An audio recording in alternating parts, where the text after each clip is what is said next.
a comedian. Push you out sides and try to steal away advantages, which can be really difficult to do, I think. Armpits musty. My show got canceled because white folks don't trust me.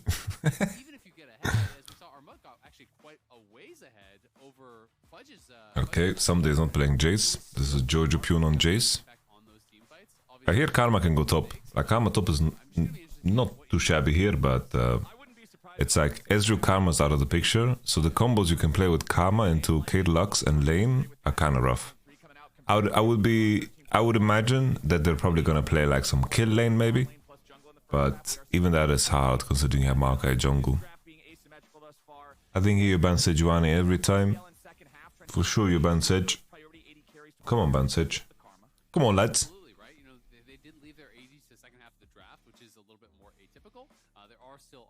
Sejuani, is Dom gonna join? I didn't talk to Dom about he's chilling with treats right now.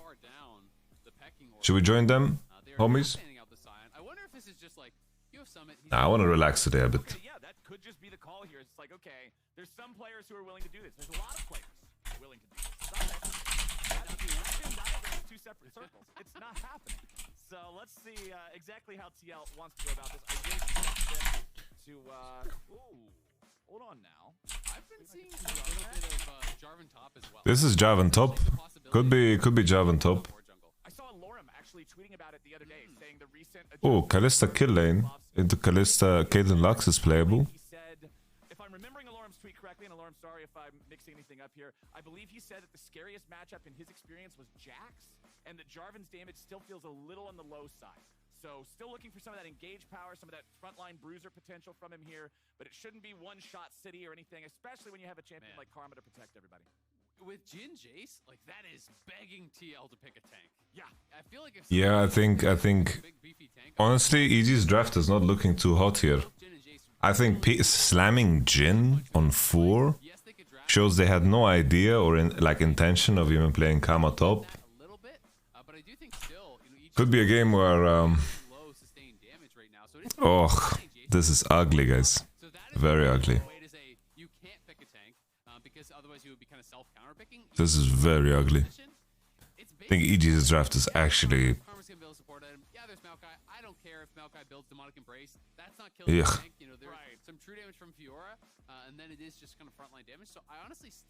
I don't know. I think just picking Karma and dropping 4-5 with bot is very rough. Player gap too big anyway. I know exactly what you mean, but it's hilarious. It is hilarious, isn't it? Tell me it's not. Flames on my body like I'm Charmander. So we've got the Gnar versus VR up there on the top side. Nobody's surprised to see Summit picking the Gnar. It does mean that we are not getting the top lane Jarvan this time around. It will be piloted by Pioshik there in the jungle. Jarvan versus Maokai. One thing I always watch, Isaac, with Jarvan players, what are you going to do at level 2? Because Jarvan is one of the best level 2 gankers, if not the best level 2 ganker in the game of League of Legends. Absolutely. It's a level 3 gank bot meta. Why wait for level 3? Play Jarvan now. Marin's like, if you guys lose this one, then might as well consider retiring. And that man is also a man who is currently a world champion and has been having, honestly, a rough first couple of weeks. Why would you name yourself Harry in a game as a pro player? Especially when you're very not Harry. It's crazy. Like, if I called myself Harry, that would be like understandable.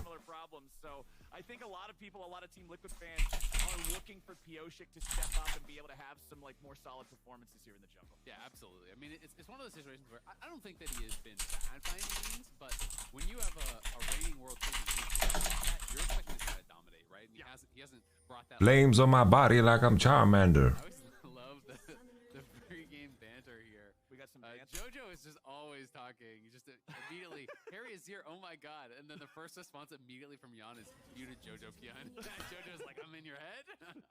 Yeah, Jojo. He never stops talking, man. Love him or hate him for it, he's always going to be an entertainer. I just checked with a very trustworthy translator, and Harry appears to be in Harry in Korean. A couple of words placed down, just kind of keeping an eye on everything. Yep. Caitlyn Lux Always one of That those is things nice. to remember, especially with a powerful ganker like Jarvan. If you can get down there and get these guys rolling, it's scary stuff. Absolutely. Should probably translate it to a different language. We could still see Summit just go. Mythic I'm still stuck on the bar. Flames on my body like I'm Charmander. full on tank. I think it would actually be really smart. Yes, we know that Fiora has true damage. Yes, Fiora can theoretically kind of chunk you out in a fight, but it's very, very difficult for Fiora to This is a Jhin that's... fight that you actually win. And Jace and Jhin really are going to struggle with that armor. This is not... We actually saw Fudge do a long time ago, but because he's actually getting a leash, he's not really going to be able to make it happen. He may poke away at them a little bit, but it does get dicey because he's got to leave before level 2 comes, or he's just going to get jumped on and die. Someone might be late for XP here. A bit of annoyance down there on Summit, but at the end of the day, it really didn't amount to anything. Usually I tune into Dom's co-stream. Nice to see you carry today's broadcast. Guys, don't tell him that Dom is live. We need every viewer we can get.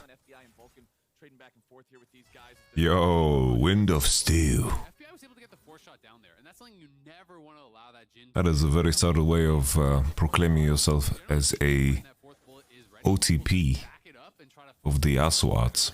Thank you very much for the subscription, and your Prime Gaming is going to be put where Pioshik wants to good use. Thank you very much, my friend. he did go up and just You're very kind. clear. So is he going to look for a level 3 gank, or is it just going to be a full clear down towards bot?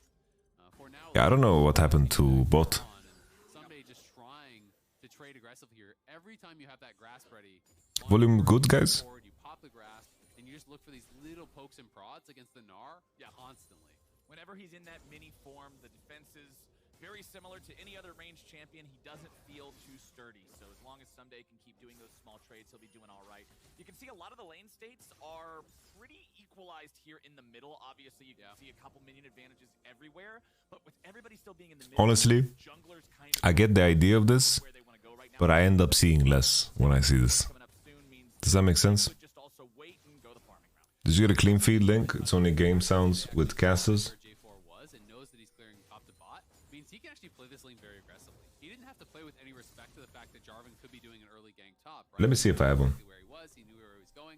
You guys want the clean feed? Of Summit, and if he actually We're gonna we do a little YamatoCannon cast. that on cooldown, they're going to try to threaten the dive. Alright. They know that Gnar E is such a long cooldown at level 1. It's just coming back up now.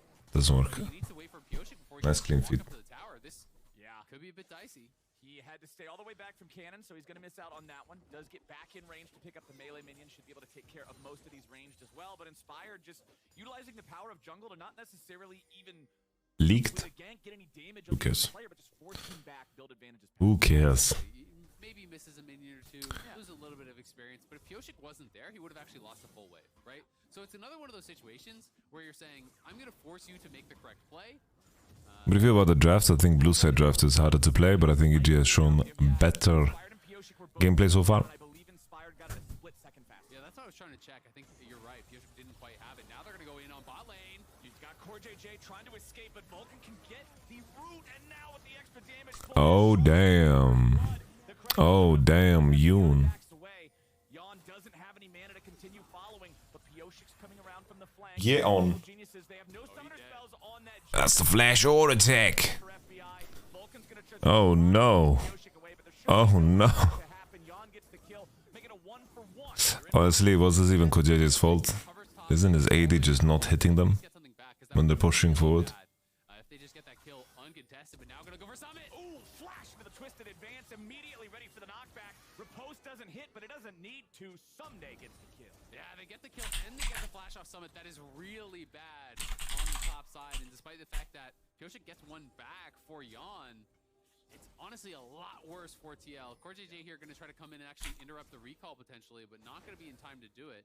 So it's Jojo that's actually going to TP up towards... Why is Or no, excuse me. Caitlyn Lux losing every lane in the West? They were both TPing up Because today, so, yeah. It was looking like a the people that are good at it get it banned against them. It's like, but why? It's a little bizarre. And the people that get to play it Fiora has a kill. are just boosted. Screwed over by putting it against his ear. Make him play against his ear. That's the truth. Well, luckily that is not the case for the way things are going. We still have about an 800 gold lead here for EG, nice and early. Summit on this Gnar, like you're saying, without the flash, things become a struggle. Or are benched, yeah. That's fair. The ability to issue the grand challenge, it can become a big Hello, big Joey. Gnar to be able to get away from. Absolutely, and when you get that early sheen plus Jojo. Jojo. Honestly, Harry and Yeon, like these two have been. It's like honestly only on CoJJ. I think. I mean, on TL only CoJJ has been playing good so far, in my opinion. The rest have been complete barbarians. Oh, this is winner for Summit.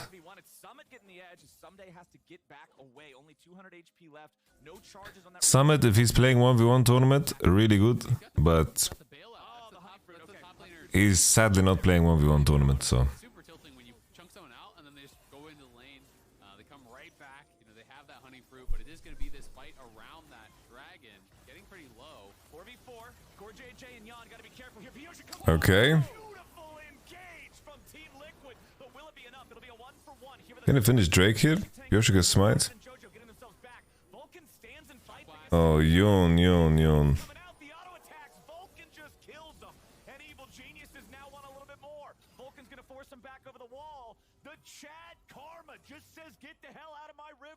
Nicely done by EG. Vulcan's just gonna keep chasing. Oh, huge cancellations. I think here they have to kill Karma. Like, why do they let her do this? she gets EQ'd. Going up towards mid lane, and that's why Vulcan was spending that extra time delaying the bases. This is gonna mean more plates for Jojo mid. He's probably gonna get 2 plates. Really big cancellations, by the way. Mid lane just from those interruptions on the base, so really nicely done. It was a great engage initially from Pyosik, but they just didn't have the follow-up damage. Give me a replay, guys. I don't want to listen to the casters tell me what happened. Show me just a replay. The replays need to happen quicker, man. They need to be quicker. I need the replays injected into the veins. Instantaneous. Alright, let's see what Yoon did, okay? What happened to Yoon here? What's Yoon doing?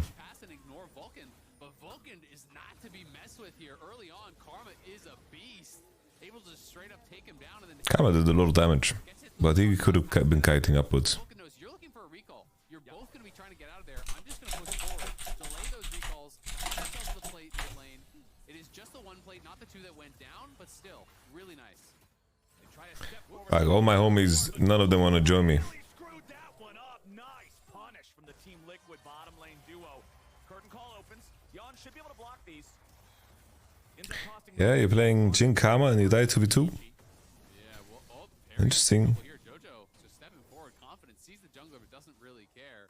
As soon as the common Vulcan steps on the trap, I just and once you get hit by any CC in this case, someday Fiora in 2023. Inspired though has flash and he could look for Harry because Harry I don't know about this.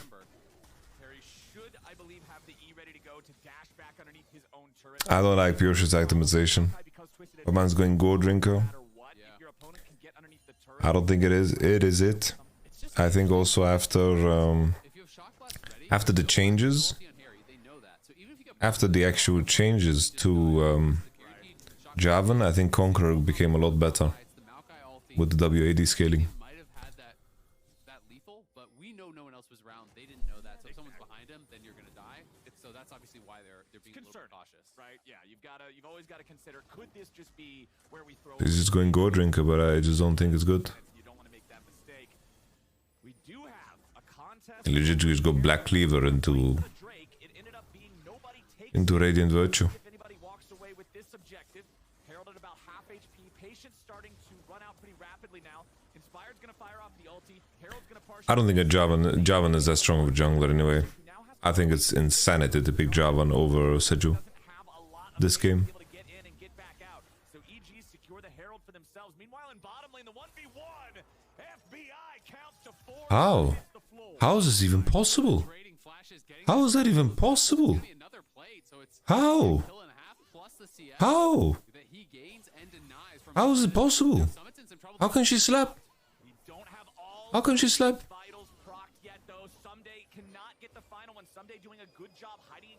Bro, someone's always playing for montage. Inspired is going to chase him back. Meanwhile, mid lane, Team Liquid brings more dudes to the party, and they end up getting a 3v2 kill onto Jojo Pyun. Summit can win this. Summit trying to get back away now as Vulcan's gonna show up. He's coming up the river, has to flash over the wall, knows there was no way out of that one. Bro, the cameraman is completely ending. Oish. Can showcase in the lane, despite the fact that he's been focused on. He's up 20 CS, despite the fact that he was ganked. Summit kinda smurfed. Went to his lane opponent. He's just straight up outlaning Someday in that 1v1, getting advantages. Bro, give me back the triple cam. Like, just Pushes him back, gets him chunked so low. allow me to have triple cam the whole game. They couldn't actually get that final proc and the heal from that ulti. And then Inspired can't 1v1 this guy. There's just no shot with him in Mega. So he segments that fight, you know, wins the 1v1 against Someday, then wins the 1v1 against Inspired. Sure, he doesn't kill them, but just straight up fights his way out of it. Really, really well done. Nice stuff from Team Liquid, making sure that they're not allowing their opponents to build the lead up any further. We've seen this advantage that EG Yeah, we will never find out. 900 plus 1500 for the past little while now. Never ever will we find out. Thing that they can build more and more and more on the back of.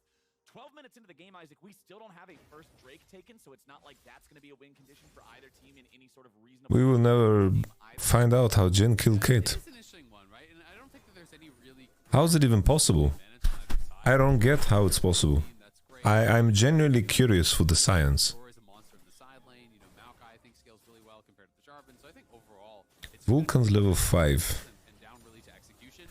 EG wants to play much more heavily through side lanes. Their 1-3-1 is really, really strong. So we're gonna have to see if they can kind of exert their will on the map with that. Because as you said, It's like, the crazy thing is, it's like Azir and Caitlyn are in a really prime position in this game. Yo, Monty, thank you very much for the raid. Appreciate it. into a 5v5, right? You're missing, Yeah, EG has so much time. you're missing a banger, dude. And Someday again and again, not able to connect on those parries. And if you miss It's Monte Cristo, have that slow plus the attack speed, the LCK homies, able to chase you down afterwards and get that really winning Team Liquid roster is, 30 CS advantage up in top lane. It's just the fake LCK players are really something else. The game that really actually matters, right? Mid lane is about a wave and a half, bottom lane's about a wave, jungle's one camp, and then top lane is just this massive gap between the two. Summit building up that lead over his opponent, making it so honestly the only gold difference between these two teams now is the one kill, that 300 gold's worth that EG has because of their 5 versus 4 scoreline. This is also really interesting. when you TL is Abibas. his build. He's going for a Muramana, which is not something that I've Pioshik has been very bad. Like this split, I'm assuming he's bro, towards a he's been horrible. I hate to be more of a that. toxic cesspool of negativity, It's going to be like Eclipse into Muramana and then a rapid but fire. Really looking for that kind of upfront burst, but this is not something I've been seeing a lot of. Pioshik, Harry, and Yoon, they've been on some smoke, man. Obviously more Gale Force than everything else. Well, it could have something to do with, if I'm trying to reason it out. Squishy whippers. Yeah, when you look at the enemy team, you've got entirely squishy mid and bottom lane. Pioshik on a bruiser. Yo, Summit, Generally going to have the Summit is playing great until he gets ganked.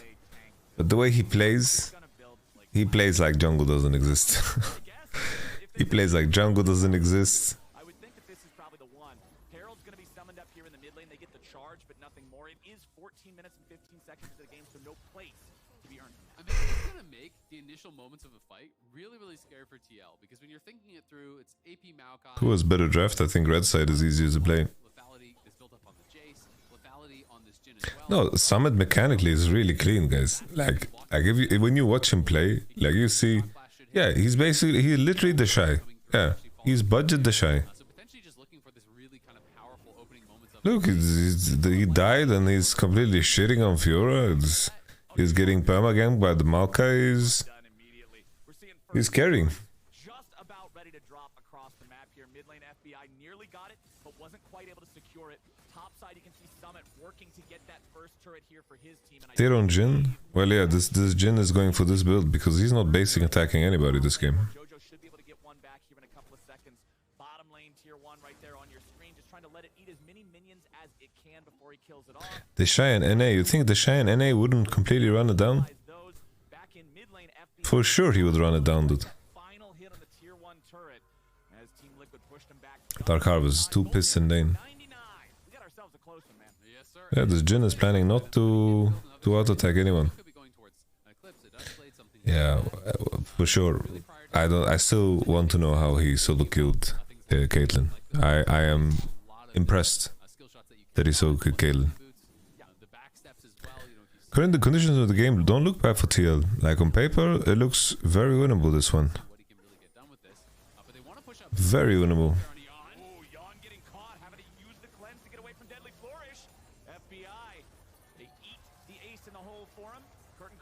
Oh, Maokai, Jace, Jin. It's quite a combo.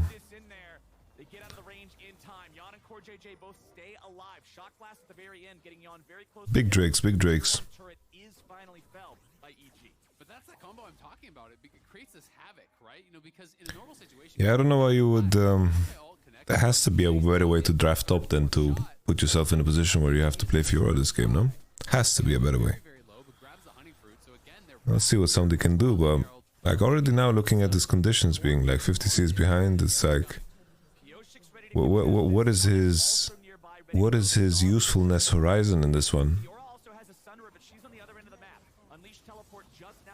The fact that EG is posturing for this is quite crazy. It reset ever so slightly and Inspired couldn't Q smite. So they do lose the Herald, but they're trading for that bot pressure. We'll see. Can EG actually hard shove mid, try to keep someone from being able to respond quickly to that bottom side? Because at the very least, you know, EG would like to buy some time here for the Fiora to get that push, potentially deny. I think here you can get tier 1 top if EG want to. With plenty of time, and you can see the path he took. He wasn't going to risk anything that there was a trap being laid, so he actually walked all the way around like this instead of walking into that more dangerous path that a lot of people. I think Karma base very late. He knows it's dark and scary down there, so doesn't want to risk giving over a freebie.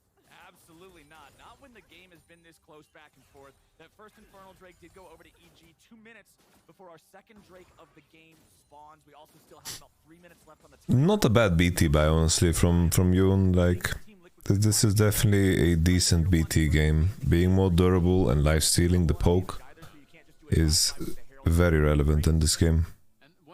So it's not too bad. Not too bad, guys. So if you ever actually start to fall behind, and TL are in those situations where they can actually group and push, the only way EG keeps TL away. Yeah, Lucidity boots are not bad.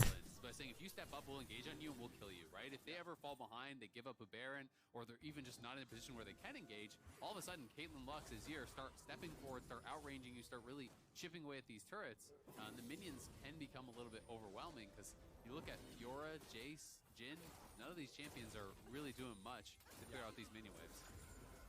Aurelion will be available in Pro in like 2 weeks for the first time, I think.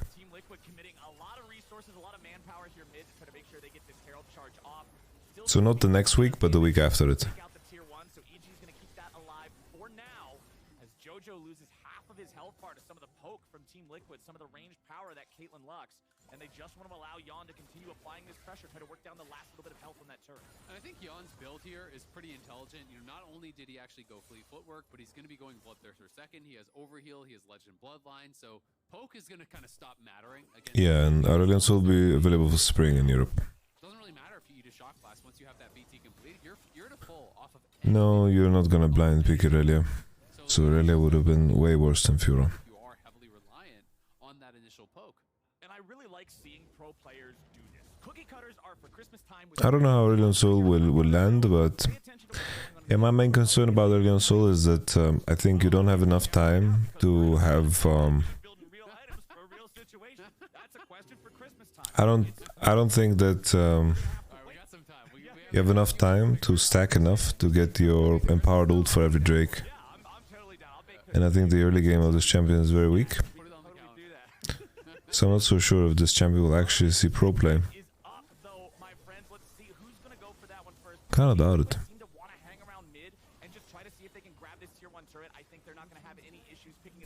I think there could be a chance.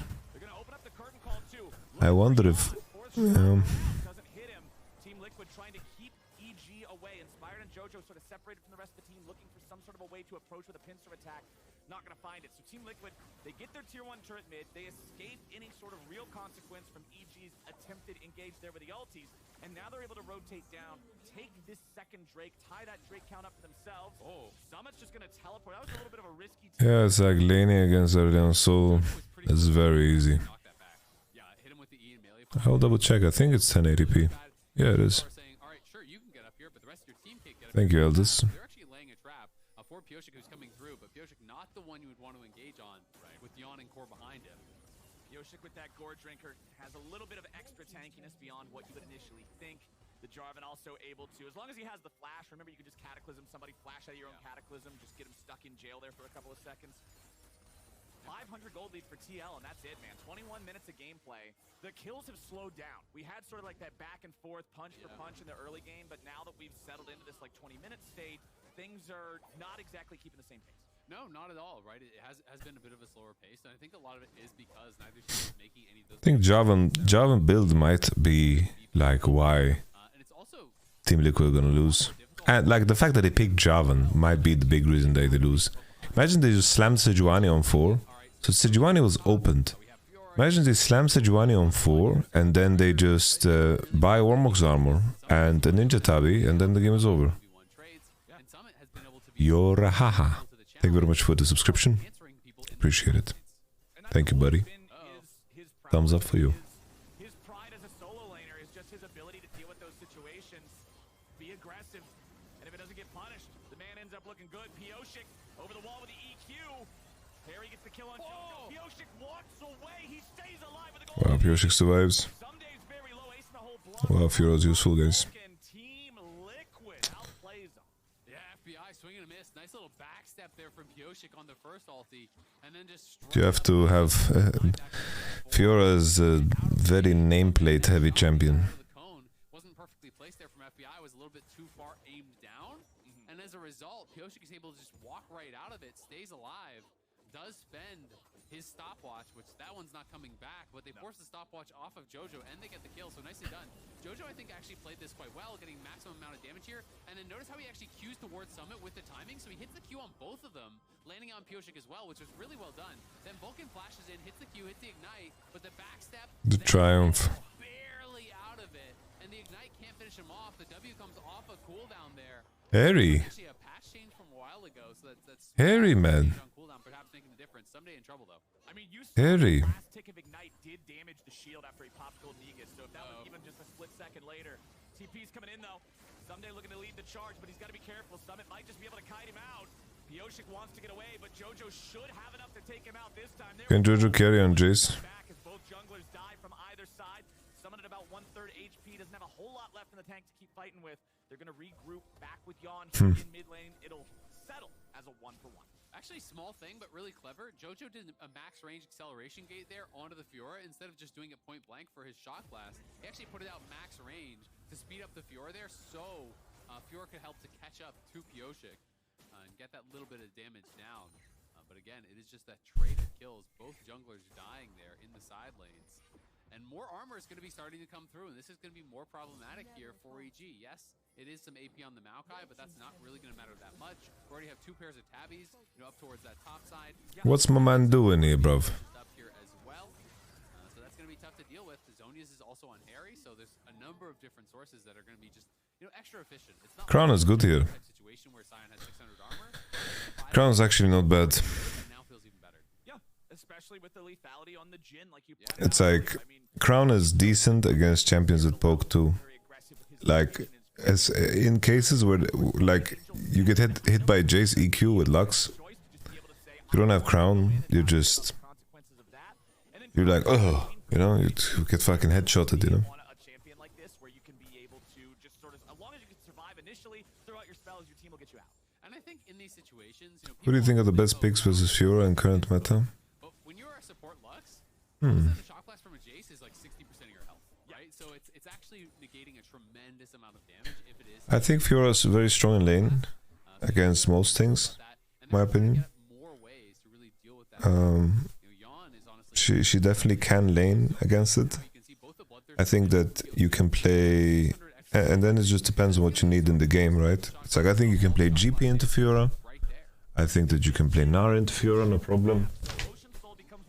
I think you can play Darius. If Team Liquid is able to get that, it stops that poke from being effective at all. I think action should be good into Fiora, yeah. But if something goes wrong for you and you get ganked by Sejuani, then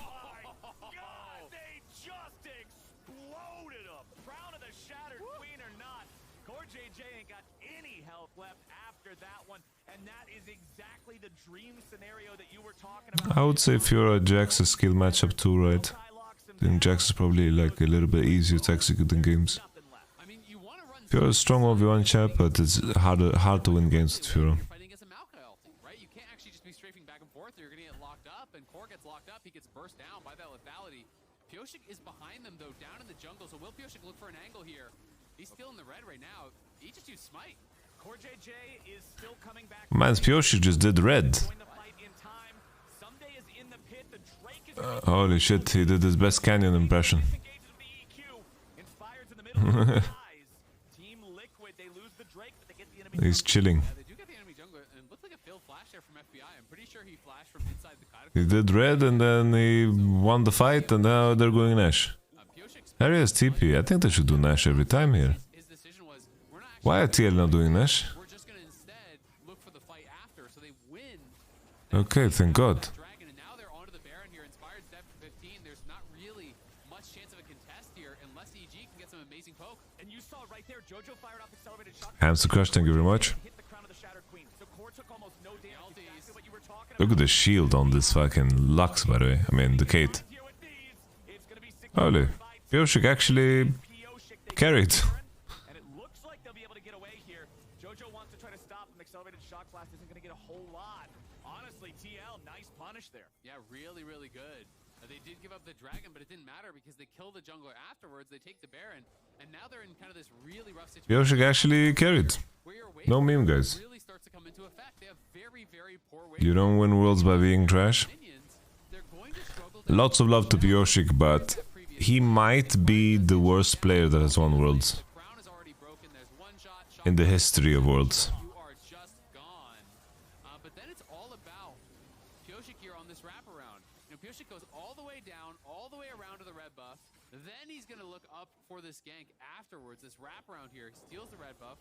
He has the sweeper rolling. They knew that he went down because there was the wards down that bottom side river, but I'm not sure if they just lost track of him or if they thought that maybe he went back. Lupo was fine, dude. So they get this uncontested, but there's no eye. Ghost was also fine. And there it is. Ulti and that flash from FBI still within the cataclysm. Ghost wouldn't like solo lose you games. That whole world. They were playing against bot lanes, they were better than them. But This is when they want to go. Harry with the Zonia. Faker for sure the worst.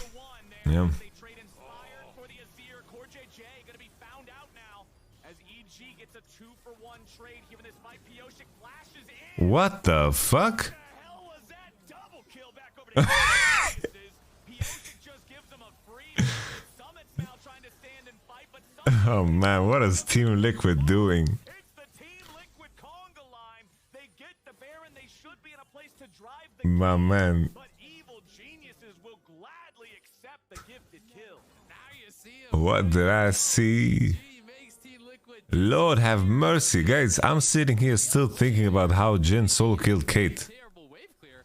So we're just going to hard engage. We're just going to look for the fight there, and they just went so fast. I love the engage. And Malachi just coming in from the side here. Harry overpushing. They're looking for this vulnerable target of that Azir. The Azir here without that life shield, if they want the poke to come down. So the ego's over. The wave lands.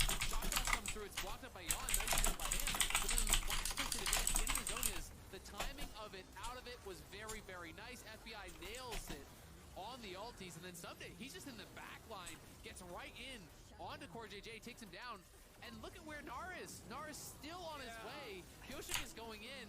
If Summit was That's closer and mental. had Mega Nar, then that maybe makes sense, but Summit is a mile away, doesn't have Mega, then he tries to get in and save the play, and it's just kind of this That combo is- line of players going in one after another from TL. It Bro, almost feels like something goes wrong in the you know, it's like, save it. I gotta make it happen. it looked like, you know, when you watch someone do a speed run and then they fucked something up and then they just go in suicide to like just start over the game, you know? That was like Pioshik. He's like, mission failed, and then it just Flash jumps in. What on earth was that, dude? Pioshik and Summit. Hungry boys in this house, that broke me. Alright, well, Sorry. Evil Geniuses is happy to have ended Team Liquid's Baron push with that. I mean, that's just about the best case scenario. Yes, you, sir. you get a 1-for-4 when you're up against that Baron, especially what you were talking Someday is so fed now as well, but he has actually like completely ran it down. away from this one. Oh my god, dude. All of Pioshik What did we just watch, dude? his hand, got way too aggressive there. What was that, man? Kill off the tower, but then started looking actually kind of almost all in Summit, but then you have Alright, let's try to look at the positives. Okay, Jojo is very strong. damage. It was kind of like I like the Jin build in this game. I think this is the correct way to build Jin. the only I think Ludens is also fine for Harry. I think Zhonya's is not too shabby. he does have the Shojin now. You can consider if you go Shadow Flame, right, and skip armor, but Really, really I understand why you would want to buy armor into like lethality stackers in full AD team. feel it. And That's Summit okay. still has no armor besides his plated steel cap. Yep. Right? He's got Sterix, he's got Cleaver, he's got Trinity Force. His health bar looks impressive, but he's deceptively squishy when damage starts rolling in. Absolutely, especially against someone like Fiora who does not care about how much health you have because his percentage HP true damage. She went BT second and IE third, which is perfectly fine. Yeah, that's a good build. Vitals in a row there, and you can do most of I someone's think bar, no matter how much Mikhail's. just true. That is that difficulty you'll have to One of the rare games where Ardent Sensor is actually turbo value, at times fairly because of his over but thanks a lot. He deserves praise. yeah, not super clean to activate it with Lux W. So Would have completely I don't mind because just run over by Someday, who is in this matchup that can be difficult to deal with as it gets to later stages. But instead, he's continually been winning those 1v1s, despite pressure, despite the fact that Fiora Jin is actually gonna do a lot of damage now, guys. and he deserves No meme. for his laning skill. We getting any guests tonight? The usual suspects are all gone, and I don't have the energy to keep up with the Dom treats today. Like I was, I had a very rough night. I'm a mechanically better player. I'm a good laner. I'm going to just win like this.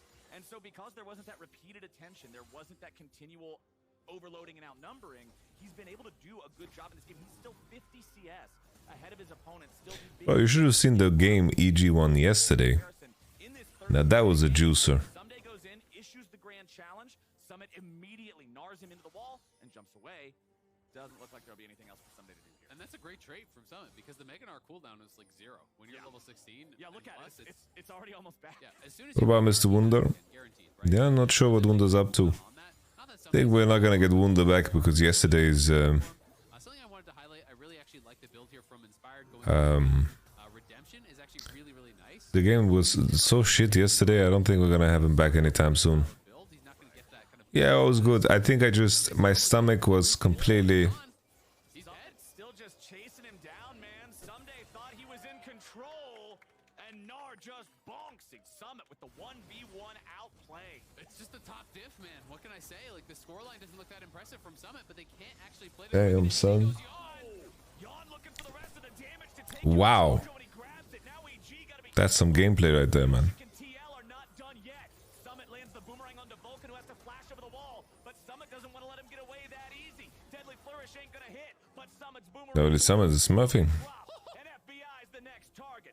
Summit can't quite chase him underneath the turret, but Team Liquid are loving the results of this 3-0, and it should get them their second Baron uncontested. Yeah, that's massive, and it comes off of, again, a huge play from Summit. He gets Kate his isn't full balanced. Someday there, and then just TP's in, joins the fight, and TL go really aggressive. I actually like the play from Yawn. He just straight up Gale Forces in on top of Jojo as soon as he gets CC'd, and he knows he can G2 is burn playing down versus the Queen base. Monday, yes. He's really in that much danger himself, so now it's another Baron going the way of TL. 4.6k gold lead. This one is going to be tough for them to deal with. And it's Someday again who's opting into it. The reaction times are actually just so good from Summit. He jumps out of there so fast. Somebody's never able to actually land that parry onto him or the second hit of the E. Like, he can't get any slows on this guy. Honestly, Trinity Force Black Cleaver move speed and of course Gnar's general move speed look pretty OP there. And then of course it comes back into this fight. As soon as we get here, Jojo's already dead to Yawn. And then as soon as Summit lands this boomerang, he's like, I've got Vulcan. Vulcan tries to flash, but when Summit's got his too, there ain't no way out. Well, it's all the little things, right? He forces the flash off Inspired, then he actually uses the hop off of Pioshik to get in range to actually land that boomerang. He's doing it so well. Gnar definitely one of his best champions by far, and now he does pick up the Randuin, so going to become very difficult for them to deal with. EG have no recourse but to just split push now. If someone is going to be around them, it's going to be very difficult to engage, and as soon as they see Jojo top, TL know that there's no danger whatsoever. It's going to be a really difficult situation for them now. Mikhail's also done for Core JJ, so that's an easy answer for whoever actually has to soak up that Maokai ultimate to just be able to remove that root. Well, Pioshik decides he wants to engage now. Disengages back out of his own cataclysm as Inspired unleashes the roots. EG wants their The root sandstorm? Pioshik, a lot of damage goes out. What's Pioshik? To take his corpse back over the wall, so he resurrects in a safe place. Now Summit's the one tanking the tier 3 turret aggro here in the bottom lane. EG's attempt does not work out, and Team Liquid are not just throwing themselves into him after the fact. Much cleaner Baron play, much better result for Team Liquid off this second Baron. Yeah, absolutely. This time they make sure to group up with What I love about Impact is he's not gonna try to pretend to play Fiora. They just group 5 with someone and say, yeah, you're gonna have to go through this Gnar that is so damn He doesn't pretend. And now this is gonna be Soul Point grabbed up here for TL. He's like, I'm not gonna play Fiora. That is What's the all point? hopes that EG have of winning Respect. this game completely out the window. But I just kind of failed to see, how does EG ever win this game if they can't make something happen in the side lane? And they just have never been able to get it going. There's no shot that You're watching the traditional sports. Is UFC a traditional sport? he couldn't do it. Now he definitely can't when he's like a full item high. I mean, if you draft Fiora, you don't do that to lose side, right? Essentially, you must be able to... I have LCS co-streaming rights, but I do not have the rights to the LEC broadcast. Time and time and time and time and time again. World CK? What's World CK? Calling to whatever he would choose to upgrade it into. I would assume the Kim Punk Chainsword. And then once that's done, I mean, Who's your favorite fighter? I mean, you just hope that you can delay the game for It really, was Khabib. really what you're hoping for. You hope that Fiora can hit like 6 Now find that outplay. it's like Because if you can get that Volkanovski and then all of a sudden Israel Adesanya. so much more diverse. You can start to actually, either look for collapses, you can threaten the base, you can do all these different things and really tax the resources of TL. But if you can't get any pressure through side lanes, it becomes very, very difficult to really. I cried when Khabib had his last fight.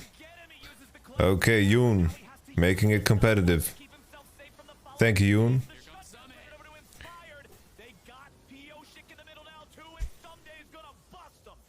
Thank you, Yoon.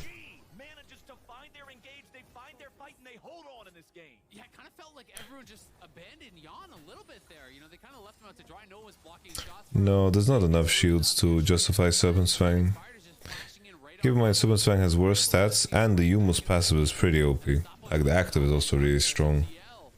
Get engaged on, get punished here. EG have been doing a good job to kind of fight their way out of these dire situations. Finding this Yeah, it's like Khabib last fight, he choked someone to death, and then he just starts crying in the middle of the arena, dude. Or at least win a smite steal at this next dragon, because so much of their damage is about the poke, it's about the setup, landing these shot classes, softening people up, and then going in for the all-ins. And I like the fact that you bring up setup, because it also presents an extra difficulty for Yeah, Ritter Sports is crazy. Favorite top rappers for you?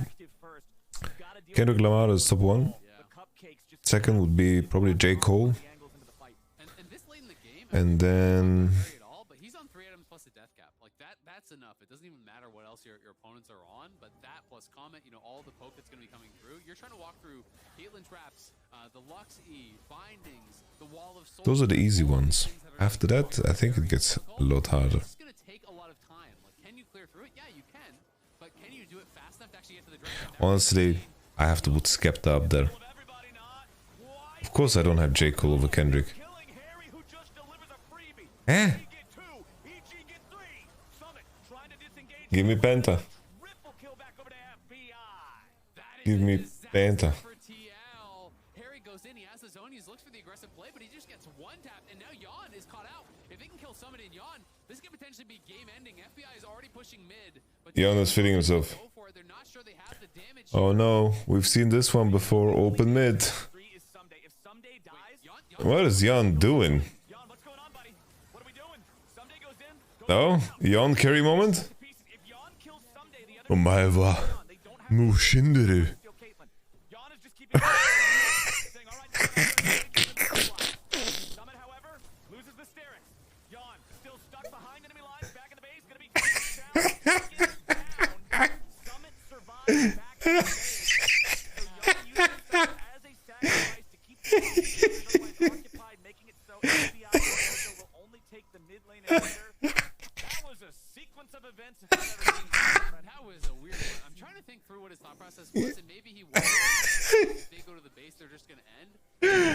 like he thought more EG members were leaving to try No one has ever done this. No one has ever done this in the history of Dota. these subsequent fights because he died so late, right? He's still got 25 seconds, then has to walk there, so it's a full minute before he can get to the team. They're gonna TP in, and if Summit gets caught, this is so bad. Summit eating a lot of shots from FBI. The fourth shot misses, but it doesn't need to hit when Bro. goes ready. Shut down on Summit. Jin is actually so useful now. His full build. He actually hurts so much. Now Pioshik's been caught hanging around. Pioshik. Oh no, he's gonna all falling to resurrect pieces. just in time for the Guardian Angel to be wasted. Guardian Angel is such a powerful active, but if you use it in that situation, it doesn't matter. Harry trying to take the Drake and still get Team Liquid this soul. They are falling apart in the last few minutes of the game. TP from Someday though, can he get there in time? There may be enough damage. Harry needs 3 more autos, 2 more autos. Harry gets it. Ocean Soul over to TL, so they've got that. But the problem is, what happens if they all get caught here? Doesn't look like EG has anybody that can do damage close enough to do anything about this. Summit's still dead Wait, for the another TP. 15. Pioshik's still dead for another 25. Harry gets his TP off. FBI opens up the curtain call yet again. Core JJ having a flash to get away. This game is wild. What This is game is just happening? getting so crazy. EG are pushing on all sides. They know they have to. Oh, why are you feeling bad for Steve? Steve is a millionaire. He has a very successful career, very successful life. You don't have to feel bad for Steve. Close it out, so they're trying to push aggressively. They did take the mid lane inhib. They couldn't get top because they couldn't stop the TP there. But this has just been like 5-10 straight minutes of insanity. You know, mistakes on both sides. Steve is Very heavily, I've seen more so by EG. I like the heads up play though. Steve is the owner or like the CEO of Team Liquid. Soul, because if they didn't have Soul here, I would be saying this game is for sure lights out. But the fact that they did allows them to potentially buy some time, delay the game, and maybe find a way back in. Ever done that? Every day's a banger at the LCS. Ever done that? No one has ever done that in the history of Dota. No one has ever. Split. That was only claimed, I believe, yesterday, but at around the 45 minute mark. 45:08, I've been told, is the longest game of the split, so we're 2 minutes away. So 2 GAs now purchased up there by EG, so that is very, very big. You know, they have it on JoJo, they have it on Someday, so Someday's 6 items. We talked about it a while ago, like 6 items in a dream for Fiora. Well, Someday. Yeah, Here we go. definitely. That's a good shout, honestly. We'll see what they can get done now. 6 items completed as well for Yon, but his GA, you know, I think was already used and is on cooldown, so he actually it does have a Storm Razor now. Swapped it out. Someday losing a chunk of HP there. Maokai ulti flies through. It's gonna find. It's gonna find. Look at the turret. They're just buying time for Jojo to kill the turret. So they need. That's Bro, when I'm FBI, realizing they don't actually have no self-confidence to hit like bullets on important targets, so I'm gonna hit the tankiest member on the enemy team with the W. just because he's rooted. Range is one of the most powerful stats in Oh, someday, he caught him in mini. challenge. Oh. Finally gets his man. Someday puts Summit in the ground for 60 seconds. It is a 5v4 for EG. Team Liquid was in so much control for so long, but it fell apart, and evil geniuses have clawed their way back into the game. All of TL has to find some sort of a defense here, but they're losing Nexus turrets and they're losing them rapidly. First one's already gone, and JoJo's swooping around the side looking for an angle on Harry and Yon.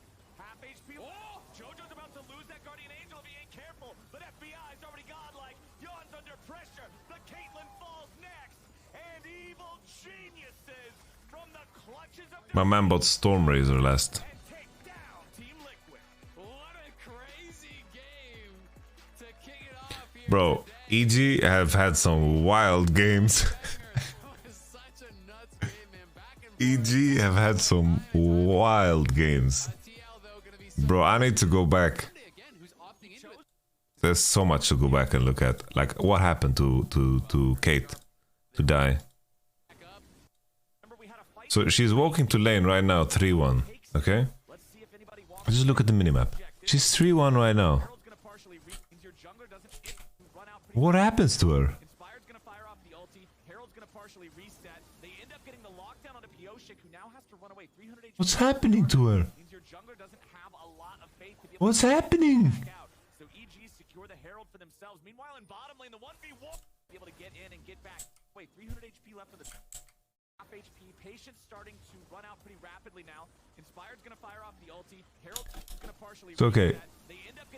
Caitlyn has no E. So she uses E here. No E. There she uses E. Then she gets one basic and Q. Then she gets one more basic W or some shit. Oh man. They didn't show replay. There's no replay. This is all we see.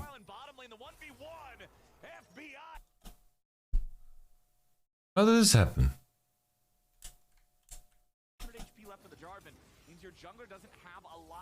She must have tanked the third shot. She didn't. They have it picture in picture bottom left. This is like, you know, when you say, hey mom, or like you say it to someone, it's like, I lost my keys, have you seen them? It's like, did you check your pockets? This is like the equivalent of it. Oh my god, trading flashes, getting that solo kill is massive. It's gonna be another plate, so it's basically a kill and a half plus the CS that he gains and denies from Yon. That is massive. Now Summit's in some trouble. The ulti's been popped. We don't have all of those. And then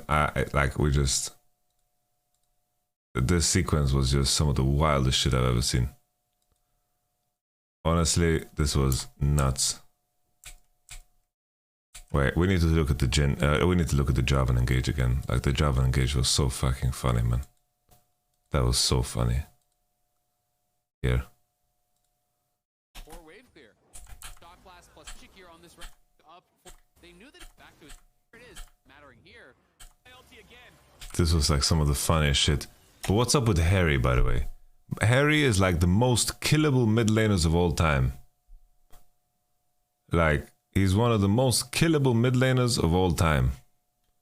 Like, he just gets caught. Bro, when he played against 100 Thieves, he was dying to every Talia W. My man... Inspired fires off that Maokai ulti again. Evil geniuses decide this is when they want to go. Harry with the Zonias makes it a 1-for-1. Let's look at Pioshik here, okay? This is Pioshik. He's going sicko mode here.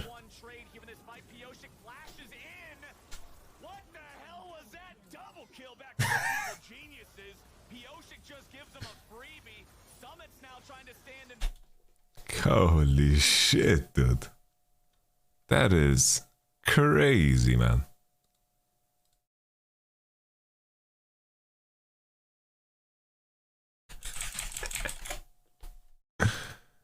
That is nuts, dude. Now we have to watch the sequence when Yon does. Summit has just outplayed time again. 5.5 items, just needs to upgrade that Executioner's Calling to whatever he would choose to up or divert.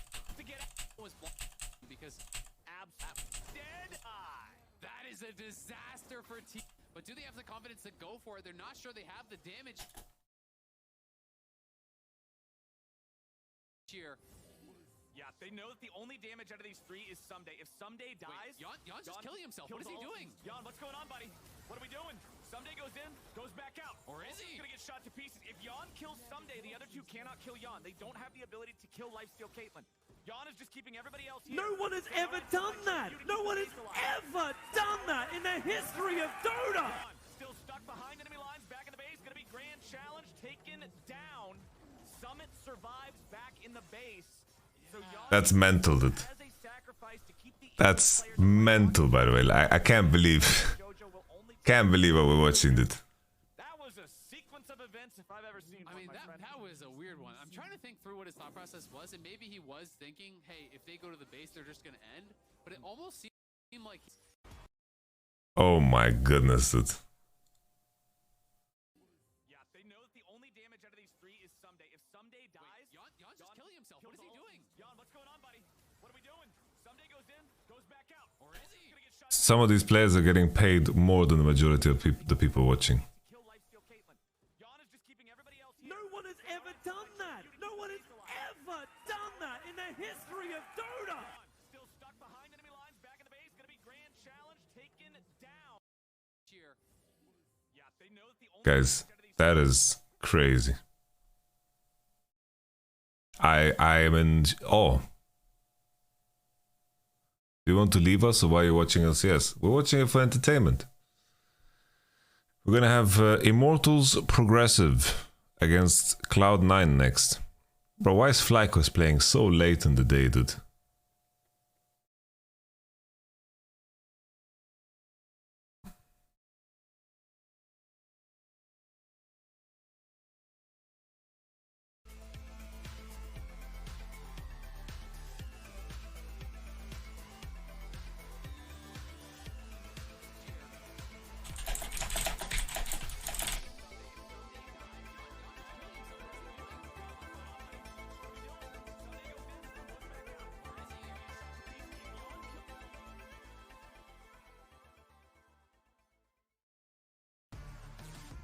Welcome back, everybody. We're here with YamatoCannon for a VOD review of that game.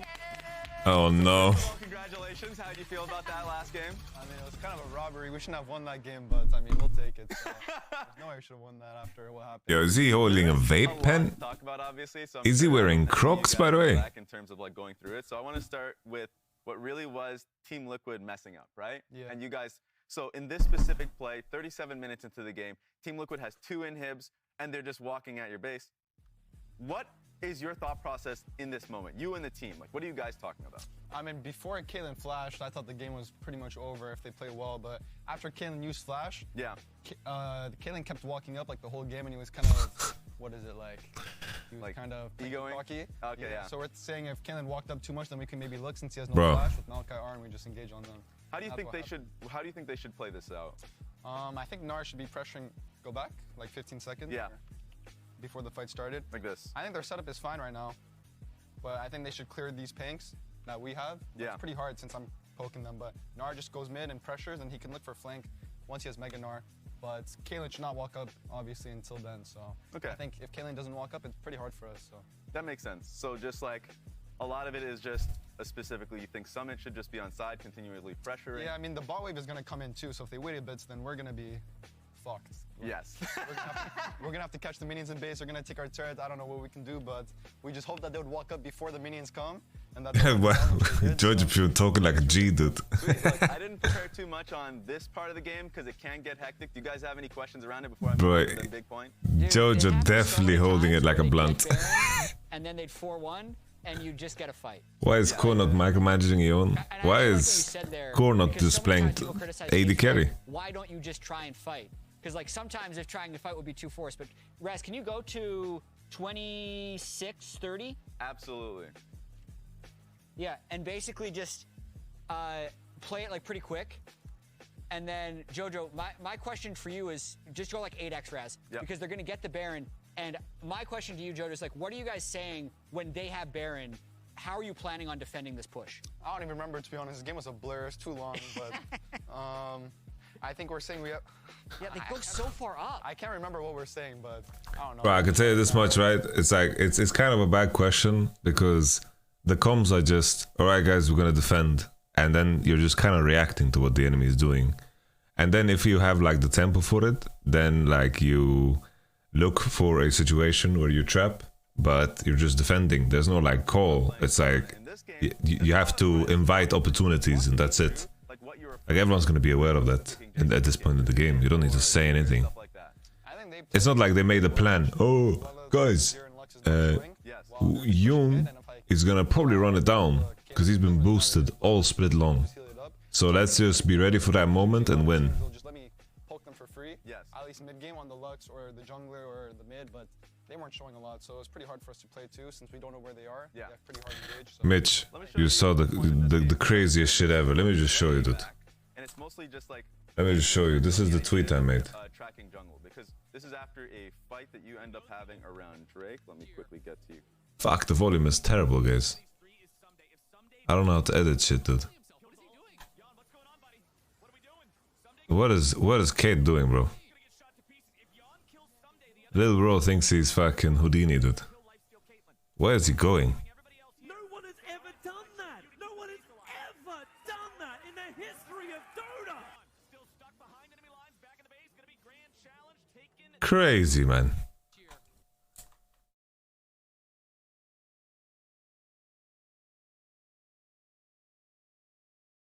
Craziness, dude.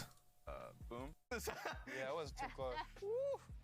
Okay, so you guys watch this for a moment. I'm gonna go right back. Doing this, but I don't know. I was kind of disrespecting them too hard. So like that was something that I had noticed that was interesting, even though yes, you can critique like how close to the edge you were playing. Like you had warded his Raptors in 2 minutes. Way earlier on in the game, you had warded like Pixel Bush next to Rivers, so you were trying to get around Pyosik. And the positive is that you never really had to deal with him early on in the game. You had actually got past the early laning phase. So that was a positive thing. Another thing, speaking of fears, is just mostly like positioning in team fights. So I want to just pick your mind 19 minutes and 30 seconds into the game, and we just talk defense here. Because at this point in the game, your team has a lot of great control. In fact, Inspired is just littering every bush with just his saplings. And ideally, as a Jace, where do you see yourself positioning? Like, they're the ones walking into you. I'm telling you guys, some of these reviews, it's like a lot of coaches in esports are reviewing it exactly like the castles are analyzing it. And I can tell you, it's like within 10 seconds, these pro players are like, okay, these people I'm talking to, they don't know shit about the game.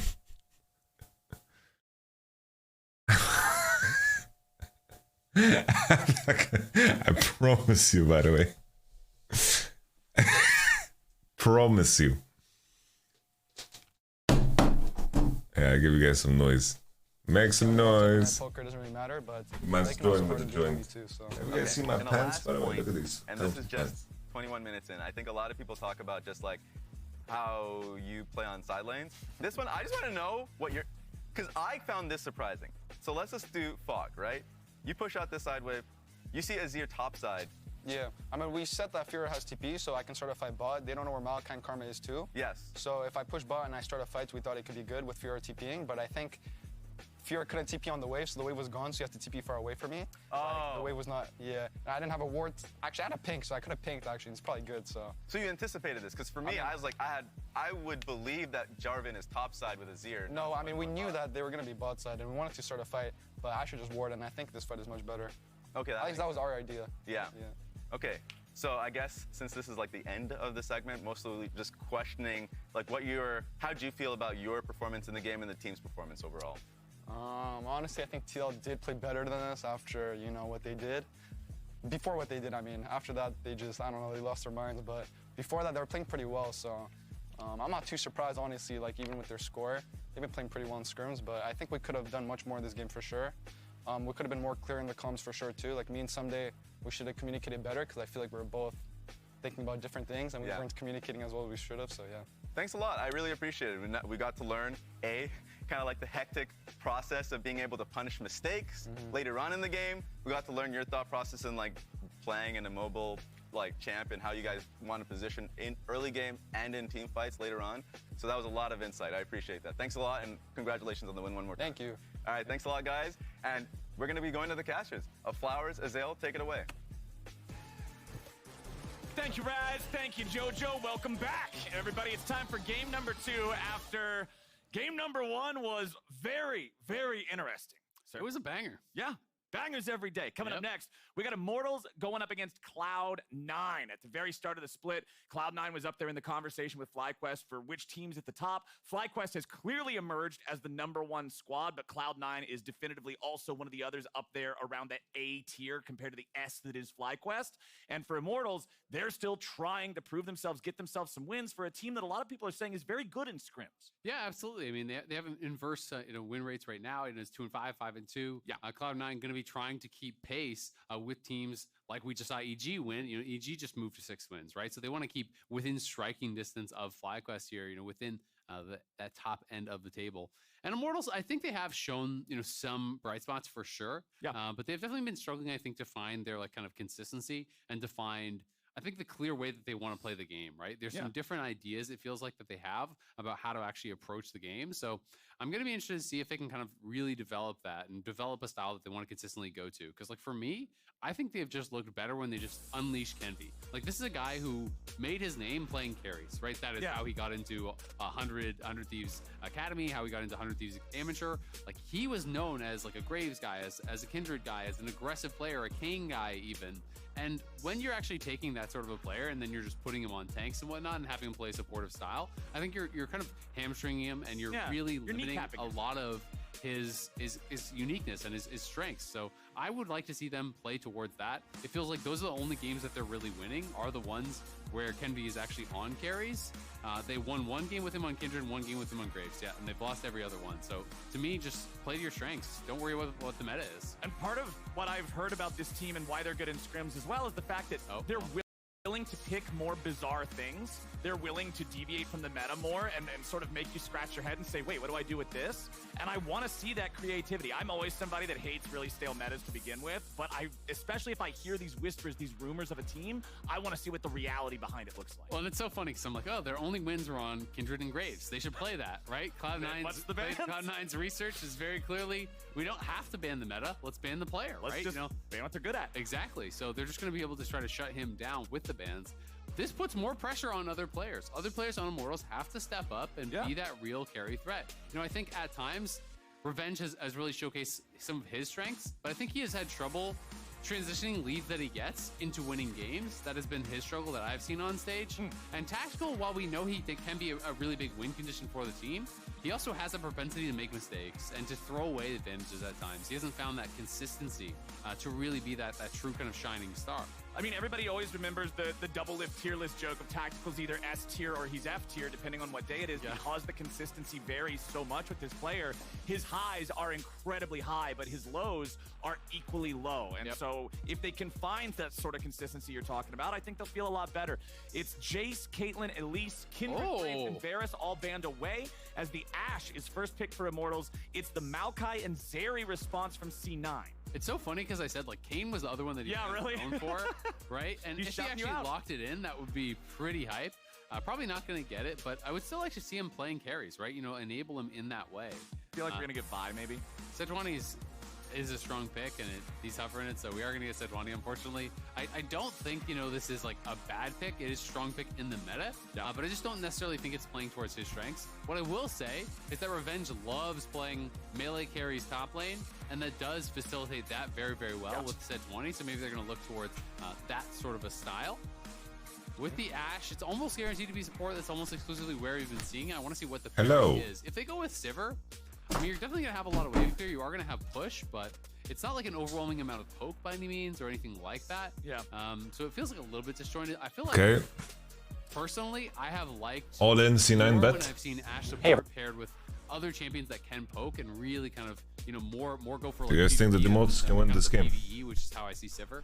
I mean, the Ashe support became popular with Hail of Blades level 1. I'm just going to run at you and machine gun you with arrows, right? I want somebody that also has a machine gun ready to go, right?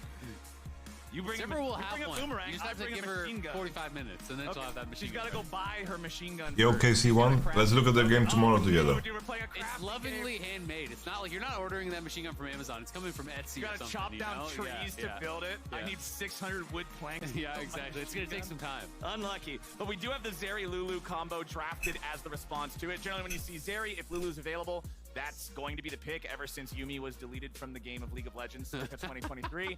So we do have those mirrored first half of the drafts that we've come to expect here in Season 13 with jungle and bottom lanes being drafted in first 3 picks. That means it's solo lane city here for the second half bans, and Renekton. No clue, Hydro. More and more popular recently. They're going to ban that away. Yone, one of those picks that they're going to keep away from Cloud9. Yeah, and we saw it twice yesterday as his answer into Azir. So Blaze Olive maybe kind of tipping his hand that he wants to go towards an Azir here with that ban. So it'll be interesting to see if C9 actually want to ban out the Azir themselves or potentially even take it away as a response, because that is very much showing, hey, this is what I am looking to play. Yone has almost only been used in that situation. And there so it is. there is the response ban. Yep. So tip for tat, I think smart drafting here so far, you know, from Cloud9. Banning away the Renekton, that just feels like a revenge comfort pick and also a good I'm eating potato. Fudge also may be concerned, you know, about those potential early ganks. If he's going to play something that is Potato, mushrooms, and meat. on that top side, because we don't know yet if Fudge is going to be blind here or if it is going to be that 5th pick for him, and Diplex will be picking blind. Last ban on the blue side will be Fiora. So gonna focus on one of those potential picks that Fudge could run over there. Ooh, a cat. Wait, where is that cat? Is that in the studio? Can I get some plink in chat? Wait, well, that is a fucking gorgeous cat. That's awesome. Okay, Wait, where is we this have a cat? We need a cat for the LCS. We do. Or a dog. Both. Yeah, Let's just get both. true. Yeah. Bro, Wait, where's C9 have Exodia draft, by the way. Sleep, guaranteed. Okay. That's what he does 80% of his life. Okay, well, He wakes up only to refresh himself to get ready to go back to get sleep. ready to prepare for the next round. Prepare for the next league. So, whoa, That's a tough job. that man. nap was tiring. Tough job. Time to get ready for my next one. We got Jax locked in for Cloud9. They're going to go ahead, blind pick that one for the top lane there for Fudge. Over on the side of Immortals, they'll pick the Victor with the Azir band away. They're saying, all right, well, that's the, if you want the hyper-scaling mid lane head-to-head, it's always Azir versus Victor. Azir's gone, so they'll just pick the Victor for themselves. And so far, it feels like they're drafting for team fight. So will Revenge actually step away from a carry and draft just like a tank? Because this is screaming 5v5. It's Sivir, Sejuani, and Victor, right? You're looking to scale. You're looking for 5v5. Revenge could play something for side lane, but then if it doesn't go well, it's going to be harder to actually join the team fight. Gnar, I think, is a pretty decent middle ground. You know, it's not something that is like a monster in the team fight by any means. It's still winless, by the way. We actually decided that. First win for Jace. Congratulations, Jace. We never celebrated that. And it's also technically still keeping NA Jace at 0% win because NA Jace is a top laner, and that Jace was Oh, that was a mid laner. So There you yeah, go. we actually managed So both of them still They're suck. Still 0. That's perfect. Yep, we're in there, baby. But one champion who doesn't suck is Silas, and he is the final By the way, draft here for C9. You guys want me to comment on draft?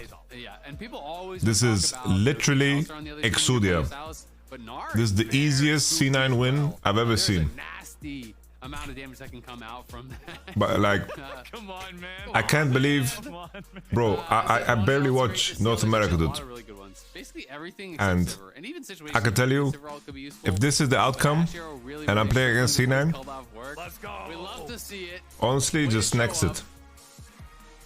It's going to be an interesting game. Both teams, I think, do have reasonably strong 5v5. I like C9's chances in the side lane a little bit better. It's nuts, by the way. I think Mininar has to be pretty careful about how you're playing out these early stages. If you're in mini and you get ganked by the Maokai, flash on, twisted advance, you're likely to actually get burst. I can't believe. When Counter-Strike comes out, you know, that can be problematic. I also want to see how Fudge actually does elect to play this matchup. You know, it's not for Jace. Jace at 0% win because NA Jace is a top laner, and that Jace was Oh, that was a mid laner. So There you yeah, go. we actually managed So to find both of a them. way. You over and over and over because Mininar famously really weak in those early stages of the game, can really be taken advantage of. But more commonly, people will just start E and just kind of play a bit more passively. So starting off this game, I think most fans, most viewers are going to come into this expecting a C9 win. As you already said, their scores are inverse. It's 5-2 versus 2-5. So from the perspective of Immortals, who do have their backs against the wall in this matchup, where do you think they need to focus early to set themselves up for success against a squad like C9 that is... If C9 lose, I will turn off the stream. super easy If C9 lose, for them because there's I will just stop. the other I will side. stop co-streaming LCS. See, Victor as well as Sivir, you just go late, but there's also Lulu's area on the other side, which is pretty spooky. I do think they have to play for priority in that bottom lane, especially because Fleshy is playing barrier. So when you're going barrier hill, I think they have to play for priority in that bottom lane, especially because Fleshy Lulu's area on the other side, which is pretty in such a win condition for C9 for so many of their games. So if they can really enable this bottom lane, get them ahead, utilize the power of this Ashe, they can maybe put themselves in a pretty good spot. And hitting those arrows always goes a long way, too, depending on how well you can go fishing during the game. Of course, Diplex will have the opportunity to fire off some arrows of his own as the game goes forward. Something to always keep track of when Silas is in the game is exactly which ultimates he's prioritizing. Which Ashe is better? Yeah, who's going to be the true sniper here between those arrows? Revenge and Fudge up there on the top side. Fudge is somebody who's never shy to go after these potential level 1 scuffles. in open ground without any minions around or anything like that. Diplex going to drop the ward. It's He is starting on the chicken camp here for 20. Nothing really out of the ordinary with that, as both junglers are going to be doing I don't know. I'm in shock, by the way. And you can notice how Revenge has Someone needs to get fired over what just happened. you don't just want to walk in and actually start Q, because if you walk in and start Q, then Jax can start Leap Strike and just jump on you, and that can become problematic. Now he's actually scaling it up as he gets the push on the wave, because then it's much harder for Fudge to actually go aggressive. Fudge, though, starting to counter-strike, walks forward, gets counter-strike, gets the grass proc. Nice little trade for himself there. But it does feel like Fudge is going to have to sit back, and as soon as you lose Prio on that wave, it's going to be just a kind of wait-and-see type thing. You have to sit back, let it come to you, farm what you can. Revenge hitting level 2 first, also having the Gnar bar. How's the food? Kind of dry. If Fudge wanted to try to scrap right now, it would pretty much be a universally But that's bad fine. idea. So time to just chill, wait and see what can happen a little bit further forward. Remember that Blabber on that Maokai point and click twisted advance remains just an incredibly powerful ganking tool if the Gnar does stay pushed up. Diplex gonna go in after a Blaze Olive. Kinvi shows up. Gravity Well gets placed down, forces the flash back out of the C9 mid laner. Yeah, nice counter gank there from Kenby. It's the ghost of the flash trade. Sure, Diplex actually hits his E, but Blabber cannot flash in there once they see Kenby. There's no shot. So it is going to be the longer cooldown actually spent here from Diplex. And while Diplex, I think, has been good outside of lane, he has been struggling in lane quite consistently. And that's something that he is going to have to work on to try to really round out his game. Consistently, I think Blabber is often coming up to try to help him. They're trying to enable him, and then he does pay it back once it gets to those 5v5s, once it gets to those skirmishes, but seems to struggle in lane, I think, in a lot of these cases. And Blaze Olive's just going to go ahead, harass him a little bit more as he pushes this up.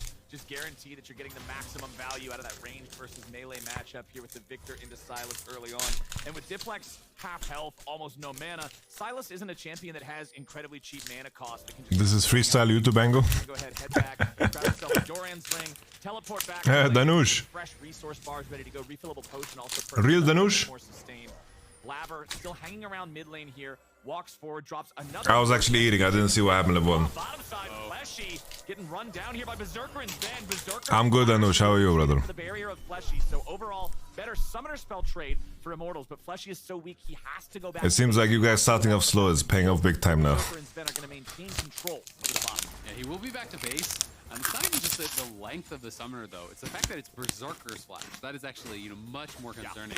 He is more susceptible to the ganks. Of course, he does still have cleanse, but could be pretty dicey. And they're going to look for a Blaze Olive. Diplex goes in, flash into the twisted advance, Bramble smash for the first blood, but Blabber will die in response as the gravity well from a Blaze Olive's Victor locks Blabber down long enough for Kinvi to sweep in and the turret to do most of the work.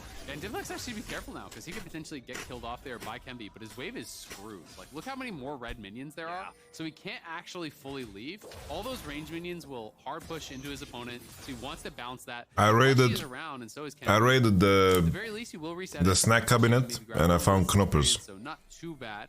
Nice kill there, and I think at the end of the day, it's about an even trade, slightly favored to Cloud9 because they actually get the first blood themselves, and it is a trade of flashes from Victor's very happy to get an assist though, so it's not too bad. I think both sides are happy. CS lead over the Jack. You can see that he's already up +7 and he has more minions to farm. Greater wave being pushed up by Fudge, so scaring Fudge back a little bit as Fudge wants to re-engage here with a counter-strike. Revenge down to 150 HP. Narbar's just about ready to go. Remember that when you transform into Mega, you do get a heal from it as well. So I don't think Revenge is actually concerned about a dive here. This shouldn't be. Knoppers is like a waffle. He's absolutely fine. And just doing his best to actually just tax those resources of Fudge, continually poke away at him. He's playing Fleet. He's actually going to stop the recall. Fudge is in trouble. No, food game. Already used the ulti there, so not going to have the opportunity to get the kill. Yeah, not quite going to be able to get that, unfortunately, for him. Wave is in parity. Both of them are actually going to base. This is like where it's just full RNG on which way it pushes, and sometimes it can actually go heavily to one side or the other. Last time Blabber played Maokai wasn't looking good. I feel like some junglers, they are just protesting. They don't want to play Maokai. They refuse to just full clear and enjoy the game, throw saplings. Oh yeah. It's too boring. Kite somebody out or being able to run somebody down that's trying to kite you determines so much of the damage, right? Every pro player has mild ADHD, And is they go in on you. They use their upfront burst. it's just too boring. You have to chase them down. Actually, kite them with Blaze all of it. Diplex had To be able to knock lethal them here. out. You know, it's all about the return. They fucked up his Q. He had lethal. Next comes forward, Counter-Strike, you're stunned up. You take that This is jump, no kinda boots take the Victor. L, If he and Qs then on top and use your ease, boost with he hyper actually just has chase solo him bolo straight down up. and really punish him on the exit from that trade. Diplex going in for the dive. That works too. Solos out of Blaze Olive. Isaac, you said that Diplex needed That to works step too. up that I don't know, my laning man. phase here for C9, and he's doing it as he finds the My solo man kill Victor. on the IMT mid laner. Now Kenvi under pressure from Blabber. My man and Victor Kenvi is pushing playing nearby. Fleet Oh, Footwork as well. Diplex hit that E2. Kenvi was just about to be a big old bucket of bacon. And is bleeding at the bad. very least would have been his flash there. Berserker now zoning here, trying to keep them back. But yeah, and they very nicely. I don't know. They forced that flash earlier It's like on you that put yourself trade. in a situation Blaze died, but he got the flash where, from Blaze Olive, so Blaze Olive didn't have that you- summoner, and Diplex is able to punish him. The enemy Really Silas nicely is slow done. pushing into Choked him you, down and you have with no the reason to Victor contest the ult. wave. And then Blaze thought he was healthy enough that he could stay around. It's such a Like, beginner he didn't wanna mistake. give up the wave. It's He's crazy. not playing TP, remember. He is actually playing Ghost Flash. So Crazy. in situations, you can get punished very, very heavily if the wave is bad for you. And in this situation, wasn't willing to give it up, ends up getting solo killed. Down here in bottom, you can see Tactical's about one wave behind. No, these knoppers, they have more juice in them. Those advantages being built. But let's take another look at how Diplex. Because look here, a Blaze Olive doesn't need to... He doesn't need to contest at all. Bro, none of the minions are gonna He die. knows he's safe to go in there. He knows that the jungler is not going to be coming. A Blaze Olive is a rookie? Bro, he's an ancient relic at this point. I've seen this guy's name. He's not willing to give it up. So he says, okay, if I just sidestep I've seen this guy's name a lot, man. Ghost, but it's not able to happen. Can't actually land the sidestep. Diplex gets in, lands the chains. It's gone to the duck neck, kills him off. And even though You he's should not try back, French he's going snacks. down, even though the gravity well is there, that's a full HP Silas. Bro, the French... The French really love everything that's French. Topping out the gold charts right now. I can respect that. Is in second place. The French are like the most Right behind him there. proud Berserker going for the of their level country here immediately. homies on the Very solid planet. Zeri because Yeah. movement speed is so critical to the character. Tactical straight rushing All the French, towards they that stick mid together, item. man. So even though he is slightly behind in gold, They even protect their snacks. unless Berserker is able to find some kills between now and then, we are going to have You the forget the Dutch? objective The trade Dutch. around 8-9 minutes. First Drake is being taken by Immortals. First Rift Herald being taken by Cloud9. And both those ADs were basically on Honestly, purpose. most Americans I meet hate America. The first minute and a half in the game, But they do it like ironically. the game, and it was 86 Yeah, America's kind of shit, blah, blah, blah. So You know? they are farming nearly perfectly on that bottom side, doing a really good job keeping that up, significantly ahead of the rest of the map. But Revenge, looking pretty good so far up in that top lane. Building towards Triforce here, almost guaranteed. Damn. Wants to go towards Thunder. It's very, very likely. This Sejuani is opening up because he's playing against a shop. pretty heavy HP. That's true, Azaro. I just assumed. Are you French? Wani's going to be tanking. You're going to have to deal with her sometimes. Gems, gems, gems, gems are truly, truly Still very close. Fudge gems. always getting aggressive whenever he can. It's like you say, if you're taking the grasp on this Jax, you want to play aggressively in the lane. You want to be able to trade back and forth with this guy, leap in every chance you get, and that's exactly how Fudge is going to do it.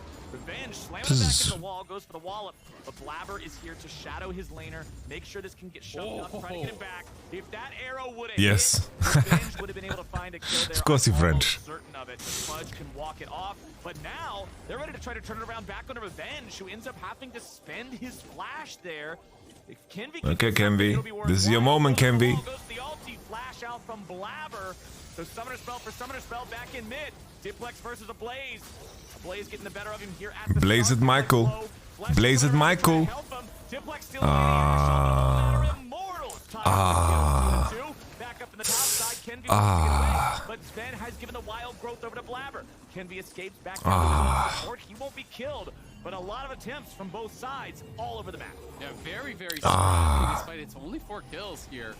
A lot of close calls there on both sides. Diplex wanted to get aggressive, wanted to actually look for that 1v1 again. He may have been able to do something in the 1v1, but honestly, it was looking pretty Ablaze favored. But as soon as Fleshy shows up, there was no shot he was going to be able to win out. And you have to say, Revenge has been doing a really good job, I think, up on the top side. Blabber multiple times has actually had to been called up to actually fix the wave, to help him push in. Hasn't really been able to make it happen. Fleshy was spotted there. So I guess just showing us that. But unfortunately, Bro. Fleshy spotted again, I guess, and Berserker takes a freebie.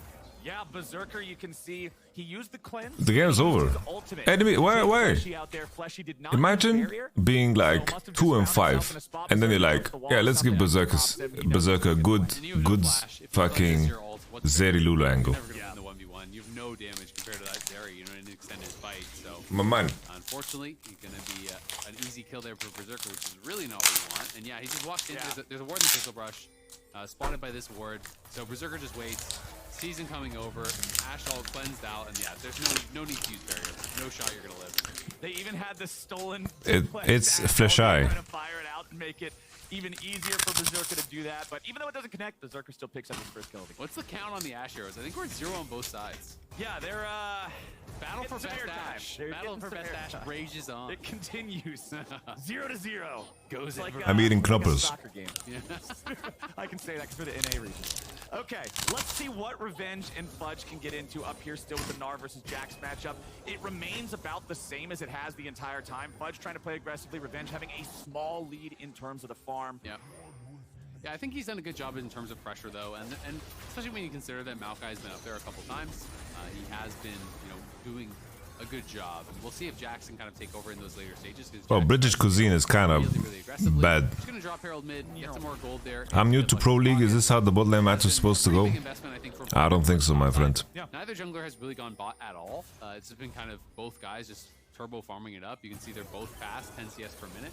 Here, even Knoppers raw, no drink, bro. I have pressure up towards that top some H2O here. There's the one kill that did go over to Berserker, but Tactical was able to get a plate for himself. So gold really close between these two ADs.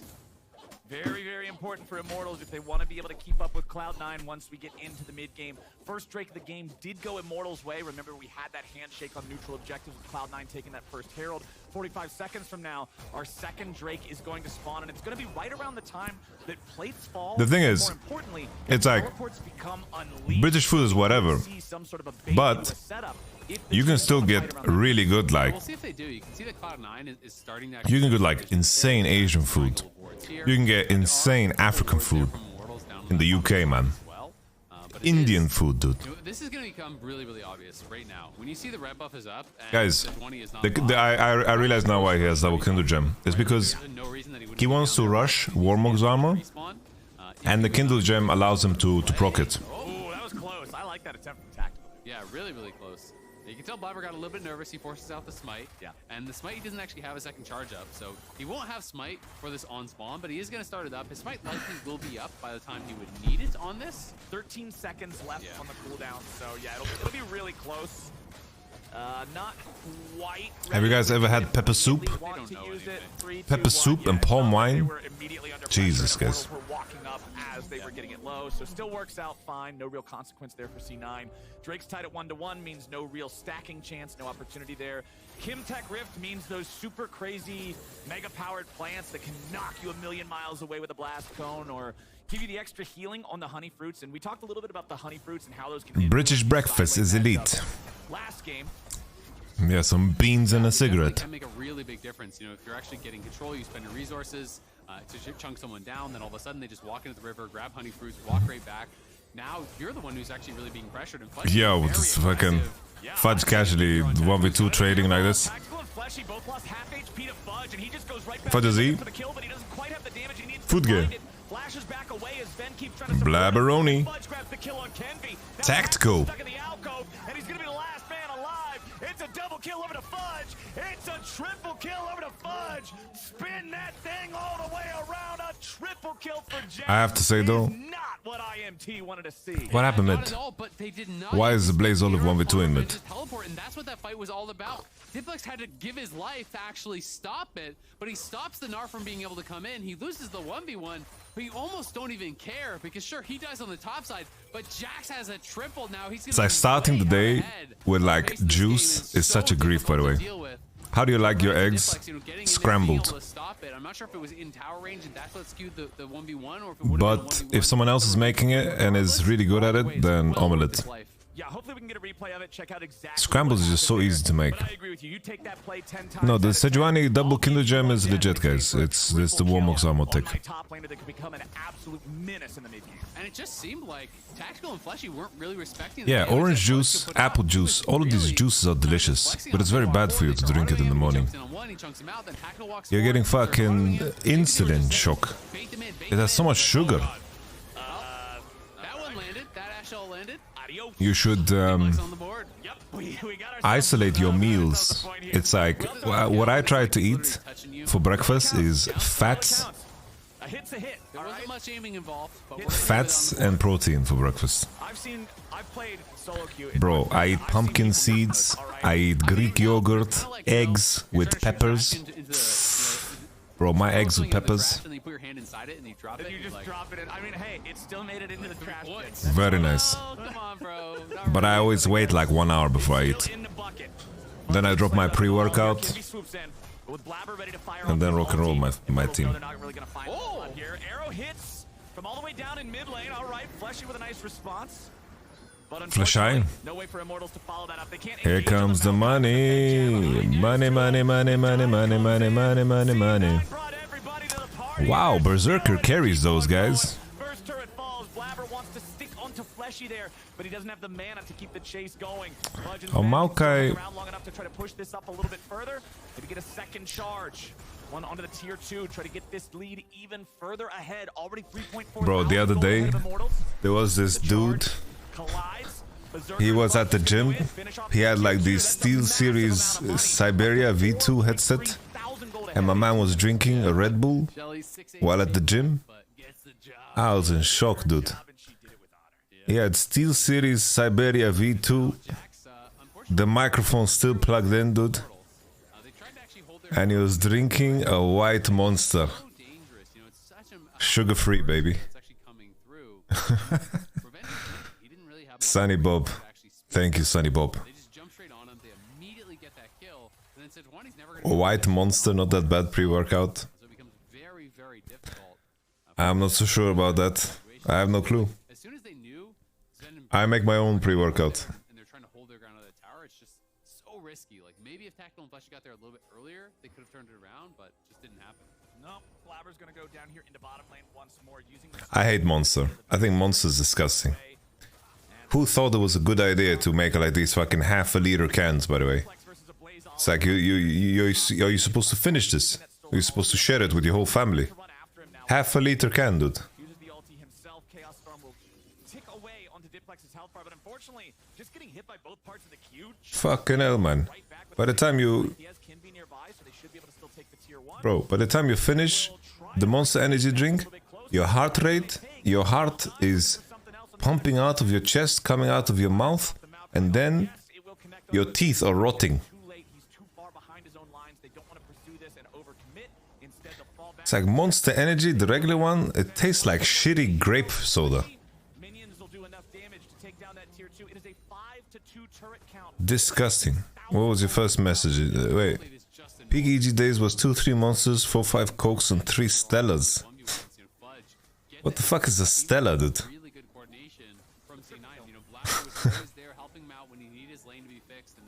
Beer. He's actually a full item ahead of the bar. Oh yeah. After all of this, and it becomes so difficult then to actually deal with him. It's crazy. It's going to be really difficult. Frozen Heart too, giving him the extra ability haste as well as the armor that protects him against everybody not named Victor. You know what beer I like, guys? I'm not a big beer dude, okay? It's a lot easier to tower dive. Honestly, based, really based Maokai Bai. This Maokai Bai is really based. I really like the Maokai Bai. This item, by the way, in a world where all tank items suck ass, this is a great item. Very cheap. Very cheap. Gives you mythic passive. We like it, dude. The beer that I like, plus 10% damage. This item is fucking good here, by the way. pretty low as that ability haste gets stacked. It's why I wanted to bring up the point about the frozen heart. By the time he ends, You did. strike, it's only 5 I made a deal with the devil, Jimmy. He dies. completely out of control in the side lane. Meanwhile, the rest of his Why people don't build this then? I was saying it on stream that I think this item is low-key OP. He is TP, so they can't even do anything. If you walk up, you're gonna get TP flanked, guaranteed, and you'll just die. So checkmate, pretty much in this situation here. Immortals not gonna be able to answer bot, not gonna be able to answer Baron. They're gonna try to run. Keep in mind, Mitch, this is a different patch, so Radiant Virtue is very nerfed here. It's much more expensive. only chance they have. Tactical pop It's not quite the same on 13.1.b. CC Fudge is going to have. Nope. Nope. Wait. Hold on. This is 13.3. Might just be able to. Never mind.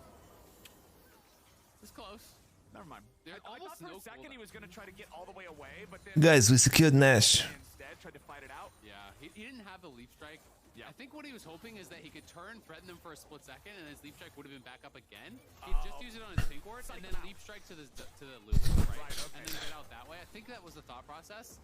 Because leap strike is a comically low cooldown at this point in the game when you have all of that CDR. So he was probably like a second, maybe 2 Getting born in the state of Mississippi. Papa was a copper and mama was a hippie. actually out of there. So they do lose the one kill. I remember when I did this fucking IWCA event But who cares? At the end of the day, you're looking in Australia, mate. good in this game. Bro, I spent all the money I made at the event on alcohol. One foot the map and trying to What a disaster. really punish someone who's overextended. And that's not me saying that I drank a lot there.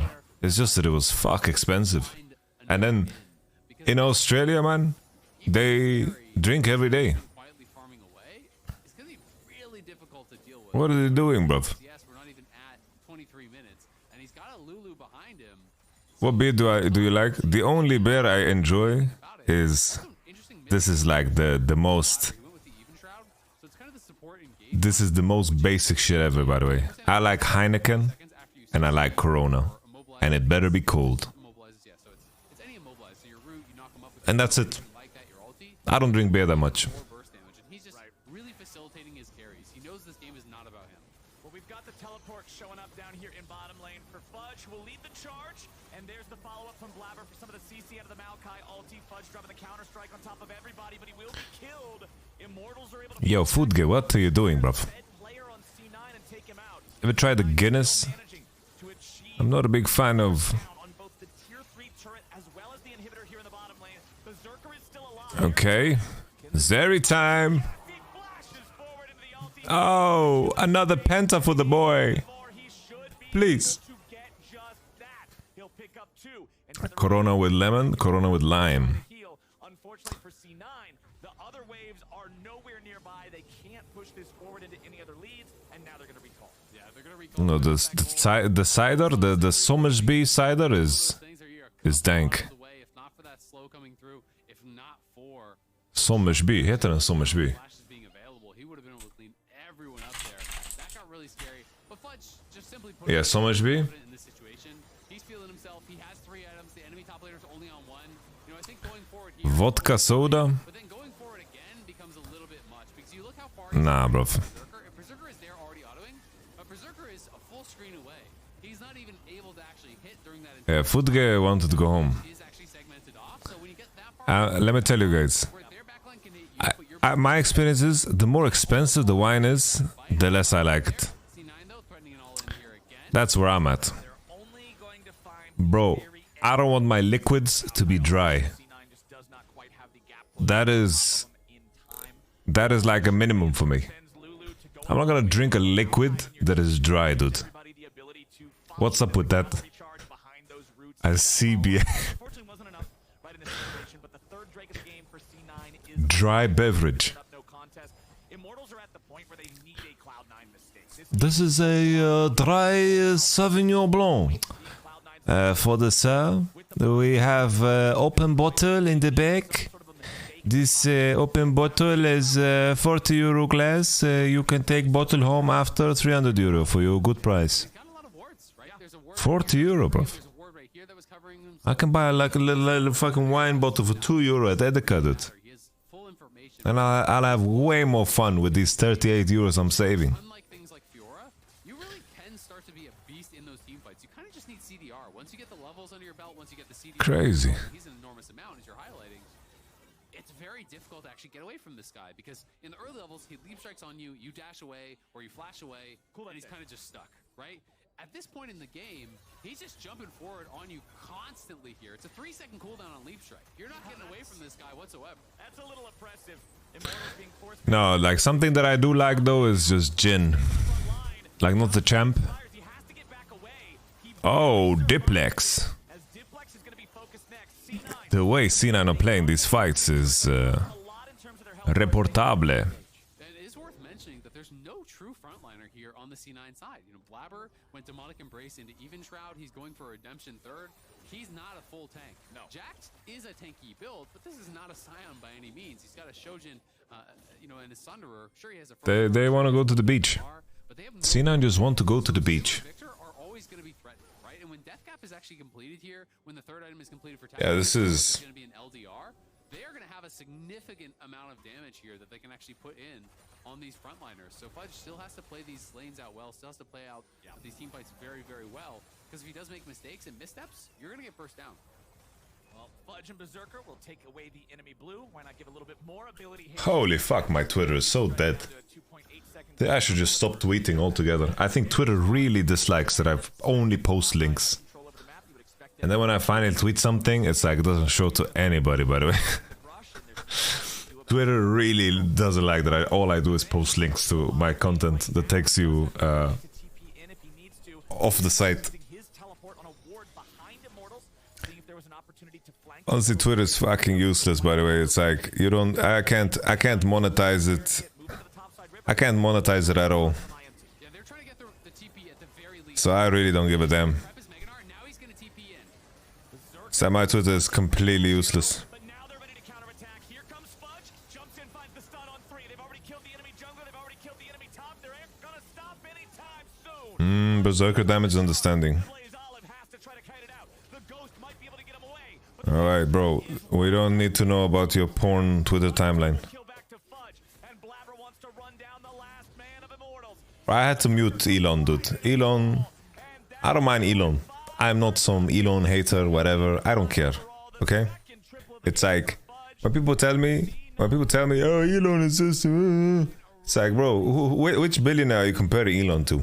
All of these billionaires are dickheads. Just that Elon is doing it in public and he's making memes. All of these billionaires are all dickheads. So who are you comparing it to? It's like, yeah, if you compare Elon Musk to like the neighbor, the old grandpa that is your neighbor, that is always friendly to you, bro, well, who are you comparing him to? Being able to pop off in the team fight, supply the DPS. Cloud9 gonna do exactly what EG did, move up to 6 and 2 in the standings, stay within that striking distance of FlyQuest at the very top, make sure that they're giving They're all lizards, yeah. in the second half of the But I had to mute Elon because he tweets way too much, man. For a man that is trying to keep this image of being very busy, he tweets way too much. Bro, nobody tweets that much. And they're as busy as he claims. No way. Bro has like... He has like 50 children. One of them is called XYZ. One is called 69 Edgelord. Like, one is called Lipton Iced Tea. And the other one is called Baldy. Like... He's running Tesla, he's running SpaceX, he's running TikTok and PayPal. Like, and then he's tweeting on cooldown, dude. He's tweeting on cooldown. Crazy, dude.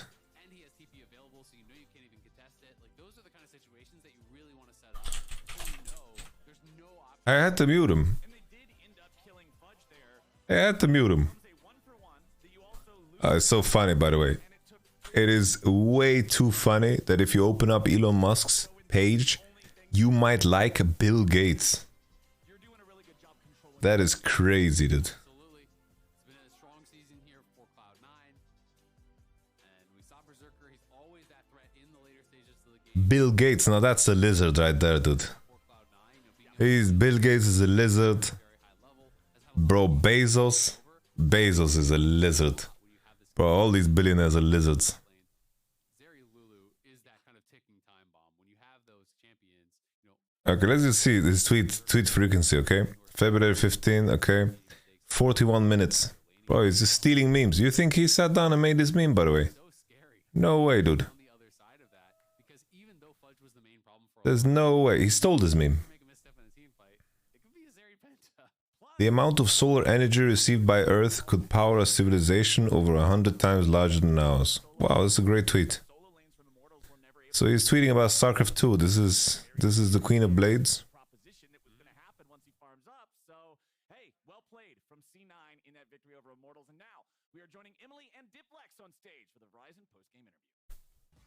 Oh, Emily's interviewing. I'm joined by Sneaky.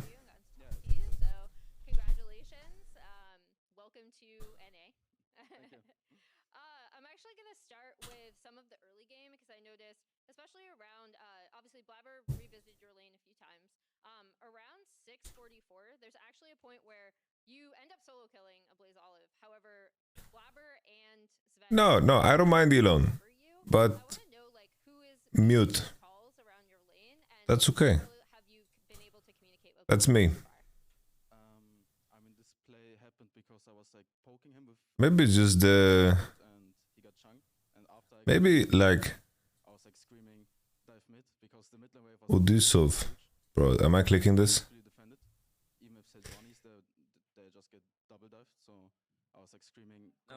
Oh, I already saw this actually. Jungler. Just lock Amumu, you're iron. I'm gonna pick Camille. This cybernetic bitch is sexy. Okay, Jordan and I will go Lucian Nami bot lane. I'll go exhaust. Holy shit, you guys can't draft. Game's loading. Guys, I forgot to take smite. Oh my. Oh my god. So you're such a fucking moron. This is why we never play with you. I only play TFT. If you guys aren't nice, I'm gonna leave. Remember to buy items, by the way. Okay, Joe, we need you to path bot so you can gank these neo-Marxists. Hard trade level 1. I saw Carrier play this match. Bro, Peterson is completely... Can't leash. I need lane start in this. Peterson is completely unhinged here, dude. Gank these neo-Marxists. Why the fuck is the jungler ganking us level 2? Jungle gap. Joe, for the good of society, kill yourself. Elon, did you take fucking Scorch? Whatever, I'm out. Fef this shit. Shiba. Wait, should I lock in Jinx? It's just crazy. Rule 34 in the next video. Can't wait to discuss Lilia Rule 34 in the next video. Can't wait to... Bro, does this guy just have AI of everybody, man? Oh no. Oh no, dude.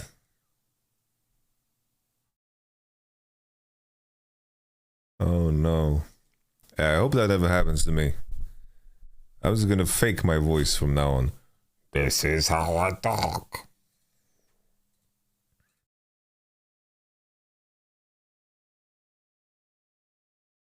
But by the way, this is not bad. This is not bad. It's just I will dominate small. Small. K-drill.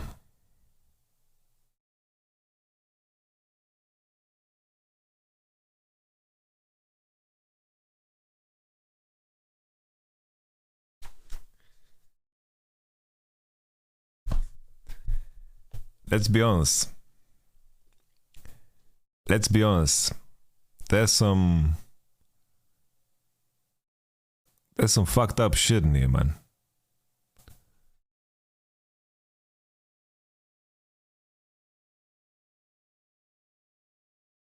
What the fuck is that, dude? Ilawi S tier. Anivia A tier. What? Come on, man.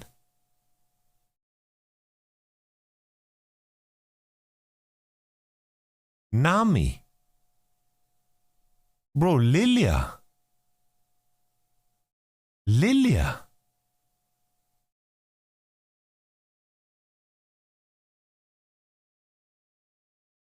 Nah, bruv.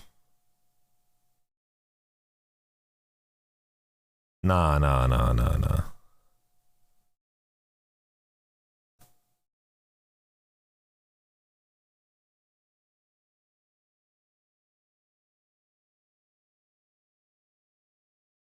Katarina is here? Come on, man. He's completely wilding, by the way. Katarina is here.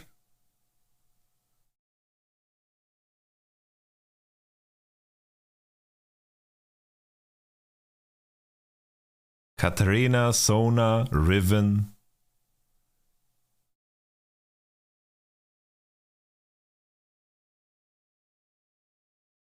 Where is Kiana? That's true, man. Yeah, okay. I need to close this before my girlfriend opens the stream and asks what the fuck I'm doing, because I won't have an answer. So, bro, Bomba guy is also completely wild how he's tweeting, dude. My man's doing Gangnam Style somewhere in the middle of fucking nowhere, dude.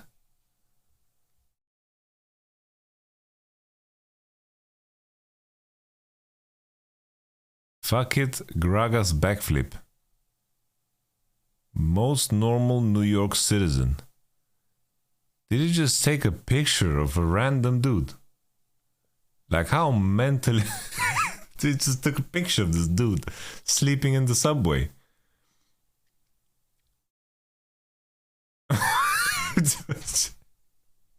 How fucked up is that, dude? My man's just sleeping, you know? He's trying to find warmth. And he just took a picture of him. It's like...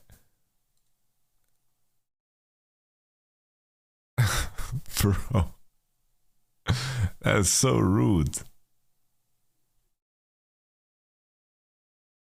Bro, is he doing Gangnam Style again? He's doing Gangnam Style everywhere. Is that a bagel with nothing in it? Okay.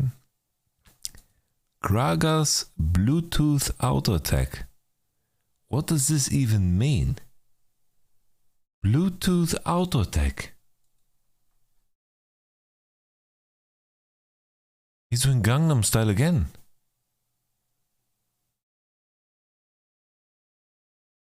He's just doing Gangnam Style everywhere. Again.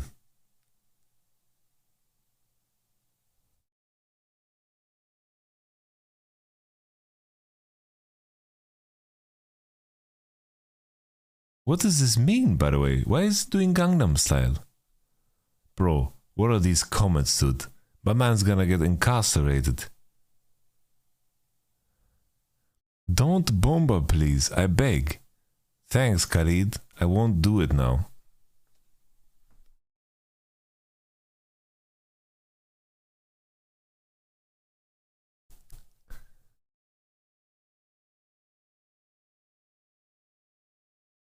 Bro. Nah, but... This is some analysis right here. New York is so pretty, but there's trash everywhere, so it smells like shit.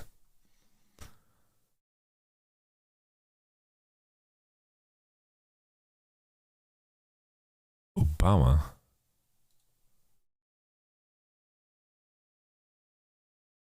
What? He's doing Gangnam Style again. Bro, no sign on the wrong towers. I didn't even want to comment on that, dude.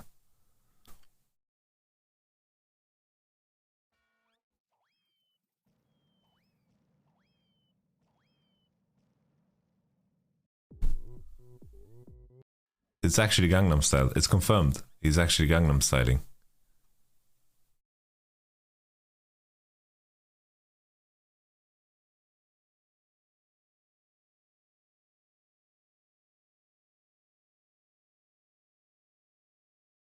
Duża butelka.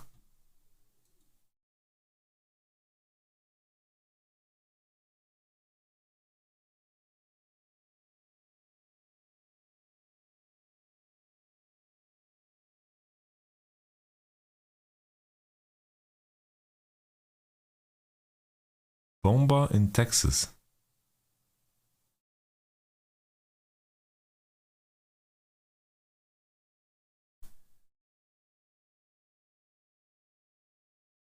Get some under the table, scrub. Is that even the quote?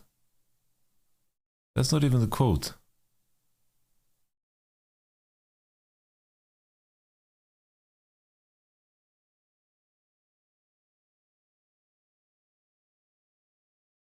What is this wizard build?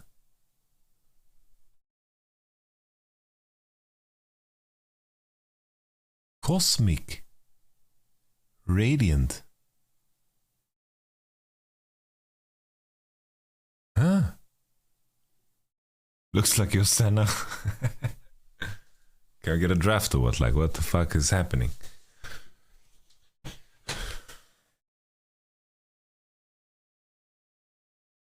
Sloppy Walrus Gragos montage. No, I'm not clicking that. We're done with Sloppy Walrus.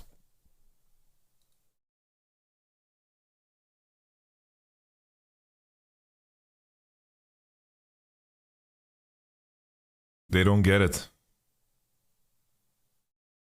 They don't get it. They don't get it. They don't get it. I missed the Dom Yamato streams, man. Yeah, I was... No, I have lots of love for Dom and Treats, but I feel like when we're three, it's a little bit too much, man. It's like fucking fighting to say a word. The frauds of LCS, listen to this. Who kind of sucks, if we're going to be honest. They are really suck. They really suck. Like they are egregiously bad. Like competitive ruling bad. Like they are really. They have fucking 3 bad. wins, Tom. Okay, they have 3 wins. Are they the fraud? I don't know. Like, who did they beat? Maybe Who did they beat? Liquid is the fraud. They beat Dig, Golden Guardians when Gory had Barely. just came back, and IMT. That's their Okay. wins. Well, 2 of 100 Thieves wins are Dig and IMT, and the other ones are TSM, right? And TL. So Yeah. I think they're probably equally fraudulent, but No. Sucks. TL is worse than 100 Thieves. Like. Right, Kazi? Is Kazi Twitter great or what? Nah. I don't want to see this, guys. Why do you tell me? Why do you tell me about this shit, dude?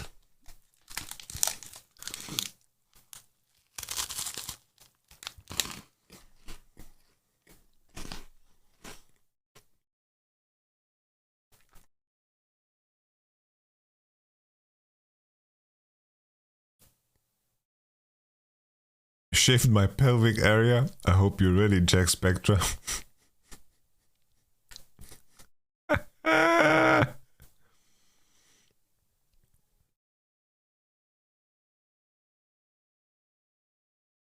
Yo, is that what's his name? Dunlop or Courage? Courage. Holy, holy Monty was waiting for me to react.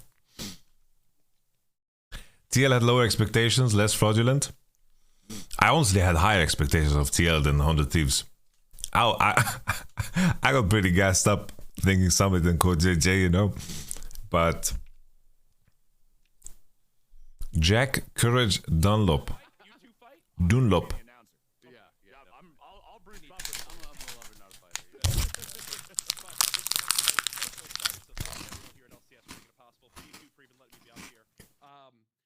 I'm a little bit nervous. I'm not gonna lie. I'm never really nervous on broadcast, but right now I am.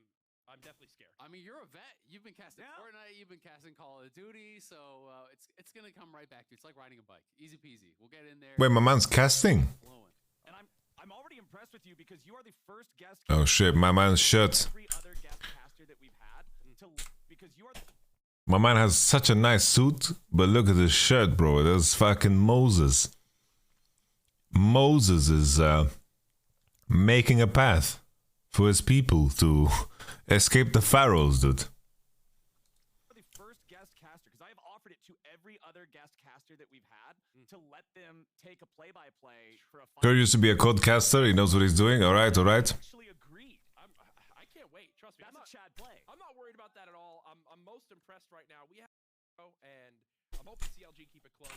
And I'm hoping CLG keep it close. I'm looking forward to seeing this squad run it back this year. You see this Kato clip? A team that's been very volatile so far. They've had some high highs, they've had some low lows. Bro, it's 2 minutes. I think still a lot of people have eyes on you guys for being one of those competitors for the top spot. I saw this. Currently the runaway from the rest of the pack, but 100 Thieves has been going blow for blow with a lot of teams. Yeah, absolutely. You know, trying to keep pace with EG and C9 and those teams. Bro, my Twitter account is so dead, I don't know what has happened.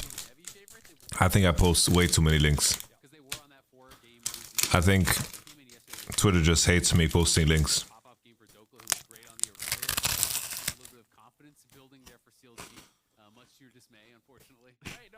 I think it's great. The boys need it, right? We have 2 rookies on stage for 100 Thieves. We have 2 of the NA LCS League of Legends. Twitter is such a useless platform. So for me, I want to see him tested, especially this early on. It's such a useless platform.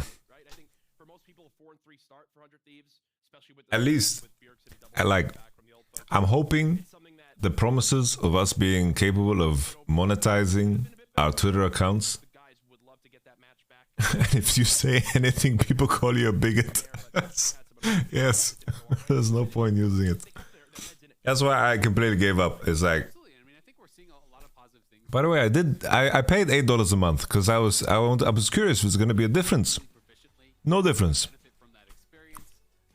No difference. I have to press send now on my tweets now. So when I press send, I have to press send again. Weren't you already verified? I had like this verification.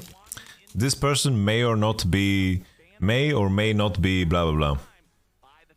Yeah, I was verified, but I paid for the $8 thing because I thought maybe there's a world where get a second account and quote retweet the links. Maybe that's the way, yeah.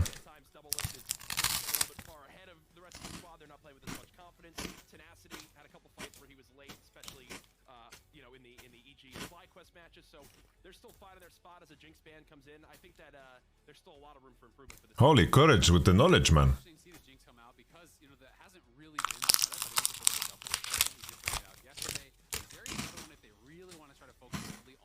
Because all of the wins for 100 Thieves have either been on Zeri or the Caitlyn has looked really, really strong in the team fights on the Zeri, and that's something that we know 100 Thieves are comfortable going towards. 2 marksmen, 1 support, 2 junglers banned out so far. The Elise just never allowed onto Summoner's Rift these days, and we're going to complete it with a jungle ban, so they're not going to fully invest in the targeting double lift strategy. Maokai, just whenever you're on red side, if you leave him open, you feel like you're giving him away guaranteed for that first pick on blue.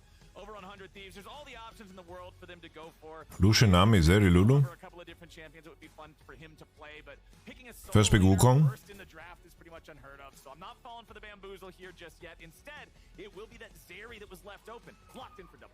Yeah, absolutely. He's 3-0 on the pick so far. His team fighting has been really, really strong. We'll see if CLG want to do any sort of a takeaway of Lulu, because that's the pairing we know 100 Thieves are going to be going for. But if not, you know, there's a lot of options for them as well. We have been seeing a lot of join Dom for the game. Not really something that Luger is as comfortable with. He strikes me. No, I don't want to ruin the party, man. They're already 2. Kind of looking for that scaling, and Sivir Lulu would be a great pair. Well, Lulu picked right away. You know, Lulu for me, every time I face her, I'm the guy that gets baited where I see a player that's right on the edge, about to die, and then Lulu comes in, fight gets flipped, 4-1 of the surrender vote at the 15-minute mark. held captive forever. Shout out all my hard stuck golds out there. No, right now today, guys, I'm very low energy, so I'm not gonna be able to keep it up. Otherwise, I would hop in. But I feel I slept very bad. Like I couldn't fall asleep. I fell asleep at like 11 in the morning. Then I slept till 4. It was a bit of a disaster, man. I was watching Scar on Dig Back when Freak was only 52. 50.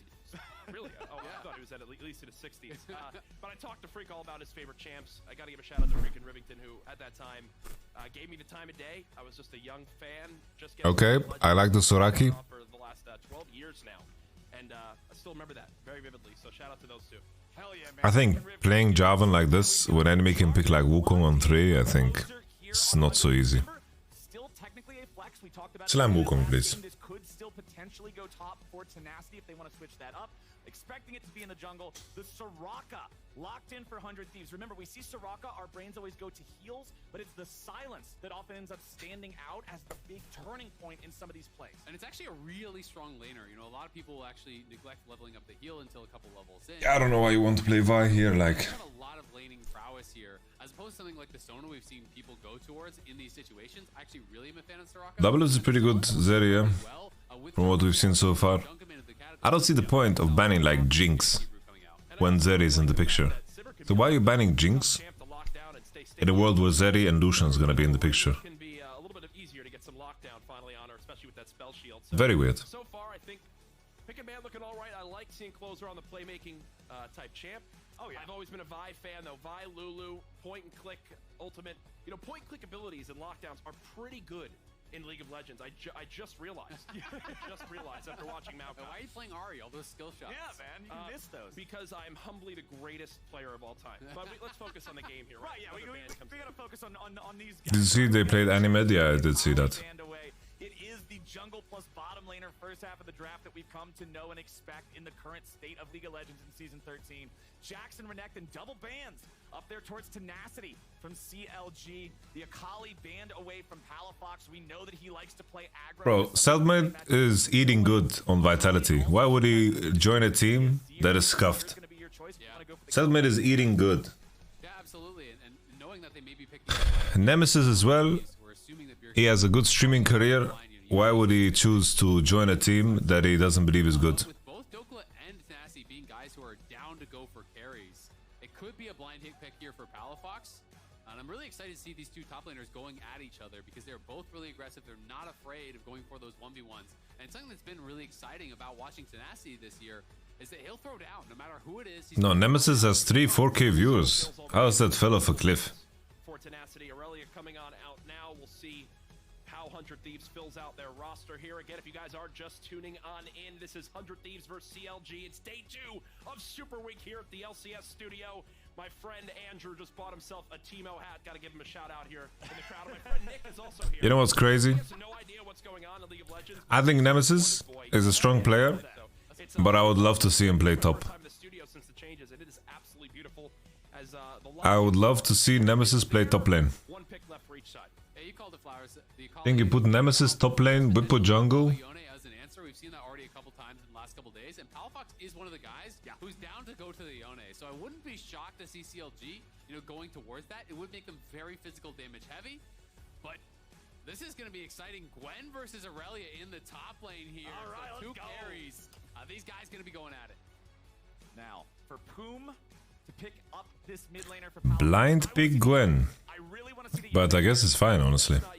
That's not Yone, but I'm not going to be bamboozled just yet. I'm not going to be bamboozled. I think blind picking really like this is also... Come on, CLG, what'll it be? It's also not Yone. Come on. Okay, Dokla, you carried yesterday in a 1 in a million team fight.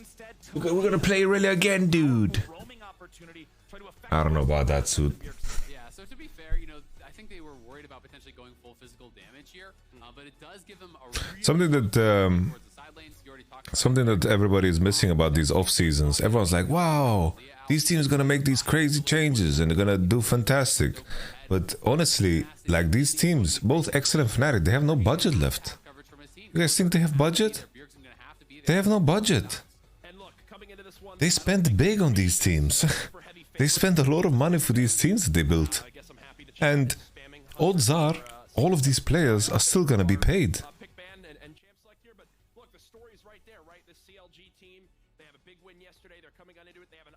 Potentially bold too, yeah. Pretty tough losses. I think both teams here with a great opportunity to have a mid-season defining type of win here. Thing is with Fnatic, you don't even need to count the bot lane for Fnatic's roster to be expensive. Absolutely. Both of these squads could feel really good about this, especially with it being Super Week, still having another game to play tomorrow. Yeah. Momentum, confidence, all these things factor in that much more. So let me ask you this, as a fan of 100 Thieves, as somebody who watches all the games these guys are playing, what is your favorite way to see this team? I can't say why, but I can tell you for sure. Who do you want to see him invest in? I mean, my biggest thing is this. What I love Bankroll is a problem. communications. Tenacity, when he played Fiora, was immediately saying, Everyone's always saying, yo, Fnatic should just play upset. they made the joke. Like he's some fucking Pokemon ball that they hide in storage that they can just throw out. Camaraderie there. Come on, man. And I think the boys know it, right? They're starting to get their nerves down a little bit. You know, they've got two incredible leaders. Closer always has that killer mentality. So as time goes on, this team will just get better and better. But you know, a few players here on CLG were Upset is still contracted with Fnatic. both of our, you know, in through academy, and love seeing them at the LCS now. But as the dance begins, let's get into the game. 100 Thieves versus CLG. Totally. Your courage is smurfing. Here early on, you can see Palafox just hanging out near his own chicken pit. The one ward was already placed down from 100 Thieves to just keep an eye on that. Lots of junglers do like starting with the chicken camp these days. The addition of the pets makes it very easy to clear out the AoE, but it does look like Closer's going to be starting at the red, as will Contract. Sometimes we see top laners more and more frequently, ever since we saw the one Fudge versus Contract's game, trying to harass at the red buff. Exactly. And Gwen's another champion that can do the same thing, right? Don't you think the rich billionaire investor of Vitality right now is looking into how much upset might cost? Actually happened to Contracts, I believe, in that game. Yeah. So definitely. The thing is, it's like if Fnatic sell upset to Vitality, which would be very good for Vitality and also great for upset, it would be terrible for Fnatic. They will never be able to beat Vitality.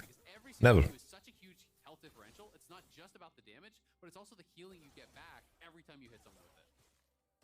As they trade damage in the bot lane, you've got to think the sustain is there. Making the contract run out is also a terrible decision. It's like you have to sell him. You kind of have to sell him. Ask for a little million. Ask for a little million and let Upset win his first title, man.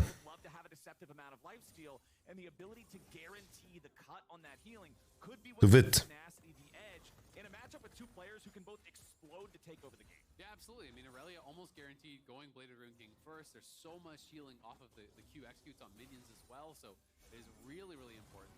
The push here, though, going to 100 Thieves in that bot lane as well, and Tenacity getting aggressive. Isn't it harder to get a mill after he's benched? Why is it harder?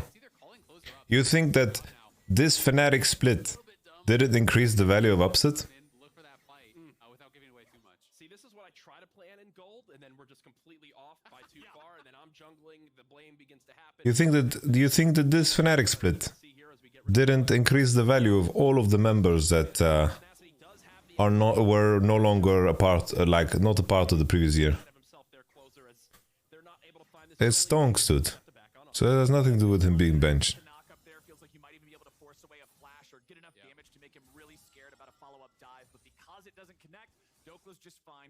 Team Heretics win both series this weekend, mark my words.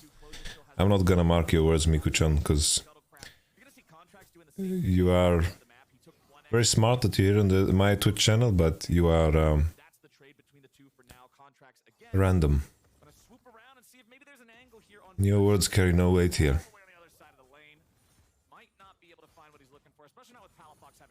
But if you swing by more often, Miku-chan, I'm just then maybe we will. The value of your words will increase. I'm just a Jack Spectra fangirl.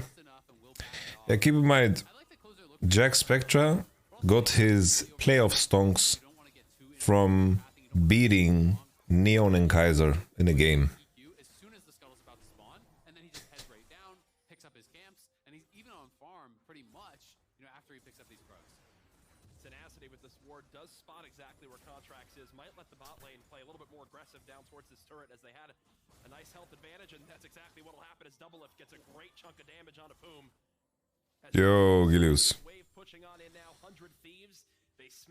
How are you? Yeah, he's gonna try to wrap around here. The vision plate comes out, and they want to try to push them off this wave, even if they don't fully. Did you see? Oh yeah, I saw your fucking Champions Queue game. Did you win? Oh, Closer. Kadesim. Ah, Closer. It's a bit of a rough and forced play right there, as Closer was not only spotted on the scuttle, but then doesn't know that in that brush he's seen at all times, and unfortunately, does get taken down. No sound from Gilius because he's in the chat. Robbie Van Persie is watching on full screen. Contracts, but at the end of the day, you know, one thing working for them is they were still denying that farm, you know, from this Sivir. So you look down to the double lift, he opened up, you know, 15 CS lead there in that 1v1 already. So the bias Bjergsen. for him, the gold went to the enemy jungler, which are going to be really Bjergsen. Where are you gonna base Bjergsen? Obviously likes to be a little bit ahead of the curve of the game, but you would much rather see that money on Sivir. You would much rather see that money on something that's going to scale into a true win condition later on. CLG. It's very normal on Azir. I think in this matchup you should play Comet. It's like Ahri is fine into like some melee matchups because you have to poke and you hit more often, but in this matchup I think you go Comet. Minions is the equivalent of a kill, so you know, right there, yes, the gold goes towards a jungler, but when you see how Double Up's playing right now, you think, hey, maybe there's a potential to continue to Yeah, Courageous. with Closer coming down towards the bot lane, maybe more priority there, especially as both teams dance around this first dragon. We'll see if the stacking comes into play, as that has been obviously in the repertoire of 100 Thieves throughout the season. We've seen them get all 4 Drakes and Soul in a couple of their games so far. As the Bjerg is the CEO of Weird Runes. in the bot lane, and just as I call it, there's Closer continuing to put bot prio on the map. Well, Closer will have some vision over that bottom lane neutral objective in the Drake. Remember, a lot of times these days, we're seeing those first Drakes be taken. Guys, I'm not in Fnatic anymore. Traded with the Herald on the other side of the map. Teams That's it. thinking, all right, we're not ready for a big old fight over any of these things just yet. Tenacity also establishing some vision here in the topside river for 100 Thieves. And, you know, Yeah, let's not use words like subhuman, yeah?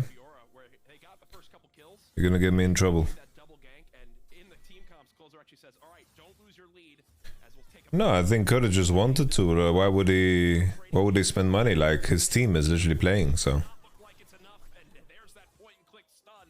CLG out to a fantastic start now, up by 800 gold and 2 kills, but on the other side of the map, there's Closer now on the Dragon. Yeah, Contract's 2 early kills here. It's going to be up to him to try to snowball this game. The Closer will try to trade it back for the Dragon on that bottom side. You know, they do have 2v2 Prio still down there. Are into a quick pause, and we'll give you any updates we get as soon as we do get them. But, you know, that No, Neon is also playing bad. on the Gwen, it's much more difficult to actually get out of some of these situations. What is your top 3 ADC in EU? Upset, Ansama. Third, you can put whichever you want. Cine Minis are actually fucking legit, dude. I like Trezor too. You know Trezor? I have some Trezor here. These like chocolate bags.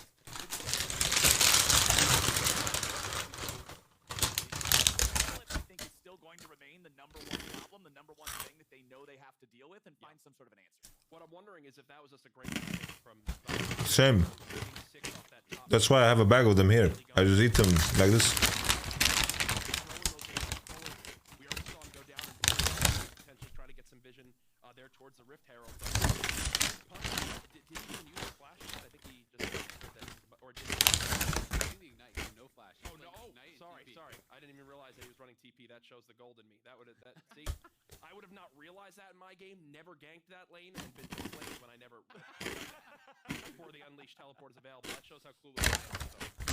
You know, but I mean, it was a really good call out from you, right? Because he did. No, I think my window. Had that trinket ward actually been spent on Drybrush, he probably would have been safe. My window to go to NA is gone now. I don't want to go to North America.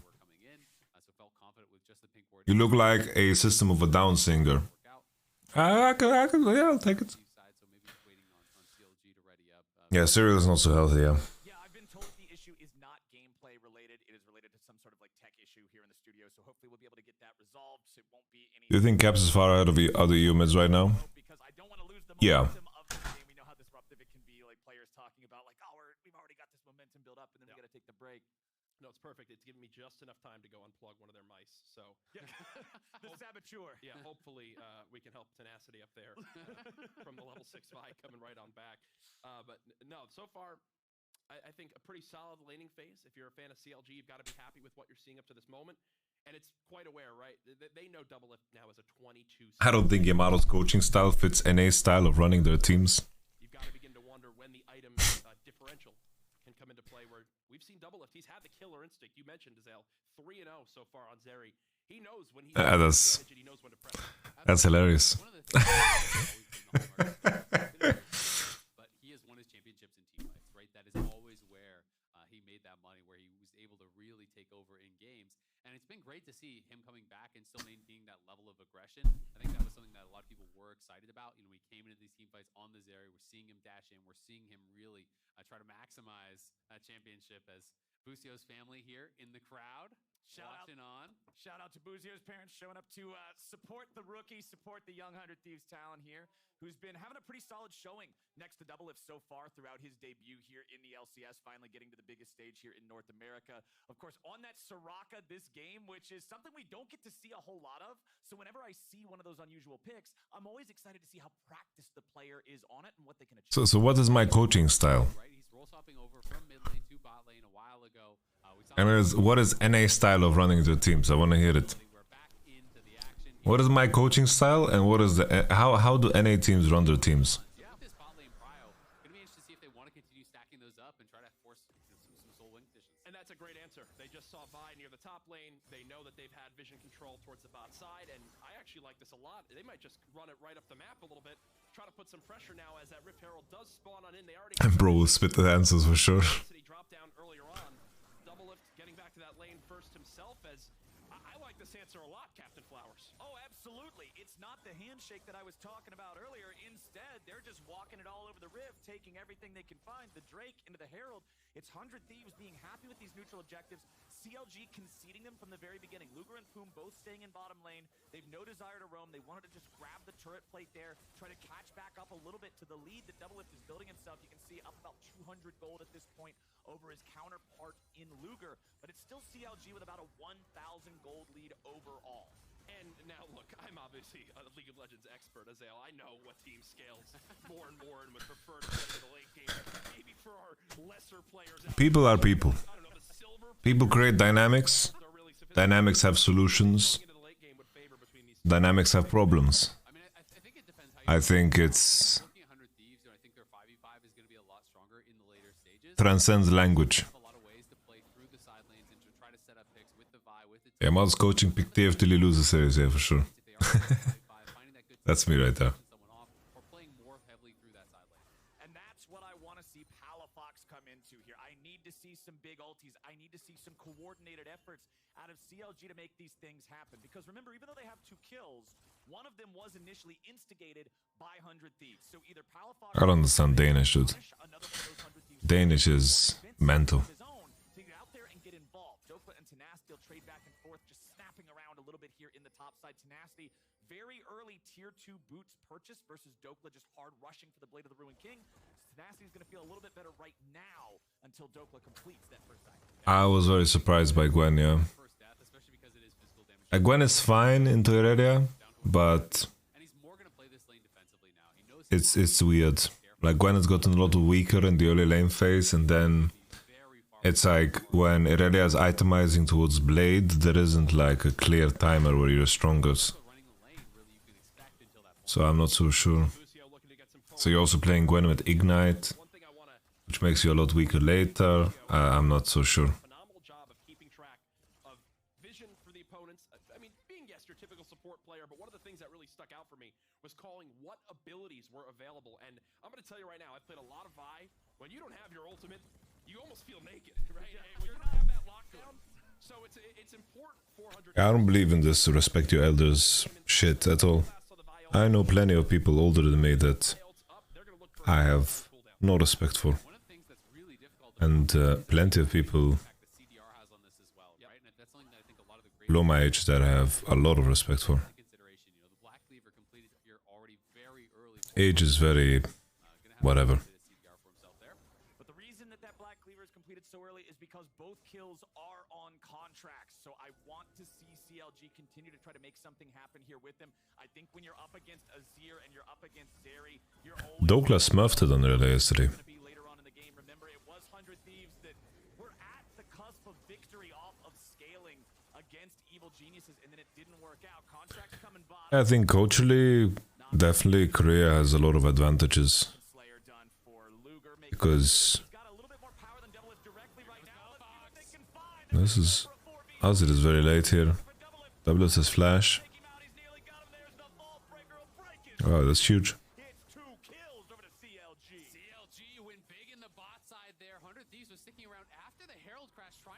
Yeah, Adam got better because his age number changed.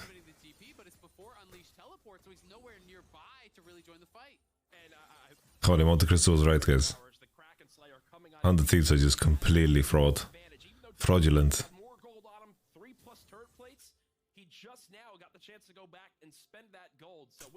Yeah, no, for sure Adam is doing a lot better as a player. I think he has improved super much. I think he got better. He was always good at his champs.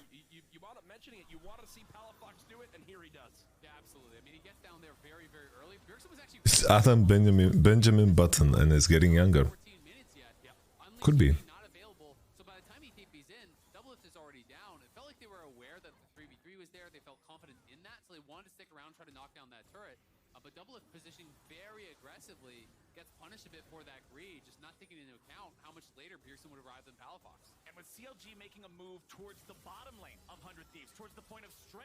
That's a blade. They've nullified that lead and that spot where 100 wants to fight around, and it means CLG now has the confidence to be able to take the second Drake. As Rumble. You got destroyed so hard. You got ganked. Dokla's looking pretty good here in the 1v1. I mean, he's got the Blade of the Rune King done, and like I said, once you go for tier 2 boots, if your opponent is rushing Mythic, you basically take the L until you get Riftmaker. You're gonna have to sit. If you get ganked, it's GG. So Dokla really wants to exert that pressure. If you don't get ganked, you can play. Multiple lanes now, because as you said, bot has been equalized. They're actually ahead now in gold there for Sivir. They've taken a dragon of their own, so they've really eliminated all the advantage that 100 Thieves had built up. And now think about it, when you get the 2v2 in the top lane. Bro, I just want to see FlyQuest play and then I want to go to sleep. This is where the gold differential on one character really begins to swing. Dum dum. 3-0 now on the Vi. Boom. Well, and a slight CS lead. Vi is absolutely one of the most powerful champions out of the map right now, and they know it. As you can see, that Yeah, BDS qualifying to Worlds is going to be a tough one. There's a lot of vigorous competition. It's like Fnatic, G2, Vitality. So they're gonna have to wait until at the very least they have their first items completed. Bjergsen obviously has his now. You can see that the Drinker is well coming in for closer. So they are closing in on that, but definitely don't want to fight, I think, until they have it done. Who do you hope to see at MSI for you? Koi, Vitality, G2. Any combination of these three teams. Yeah, Contracts has got to be careful with those sorts of opportunities that come along to throw yourself in there, especially when you have all these kills early on. You can see You think EU looks better? on his head. No. Will be a priority target for 100 Thieves to take him down if he does go in too early, if they are disjointed in the comms on CLG. So again, they're going to try to take things cleanly and slowly. They've got I think teams have a lot less time to actually improve. they'll be able to pick and choose where they want to deploy this thing. And one of the The average has gotten higher, but the low has gotten lower. It's crazy, but Excel and Fnatic is worse than like BDS Astralis has ever been. Like in terms of the performance in the winter. Which is crazy.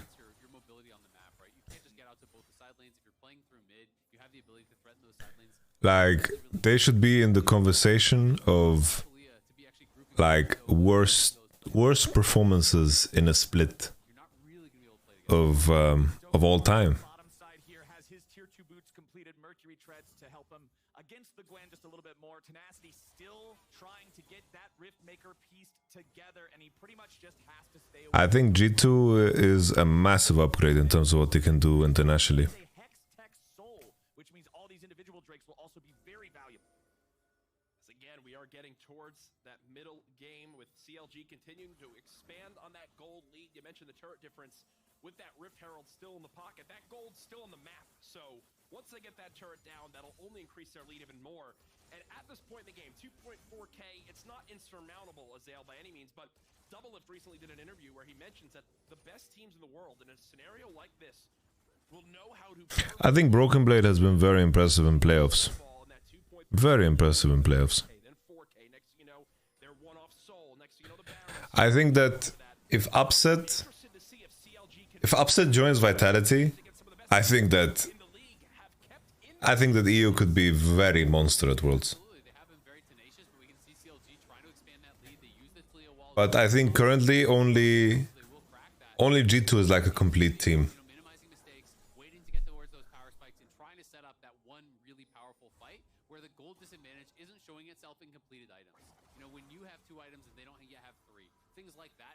Like, no offense to Shigenda, but my man's gonna be swimming with some sharks if he goes to Worlds. I don't. It's hard for me to imagine Shigenda versus like The Shy and like Bin and Zeus and.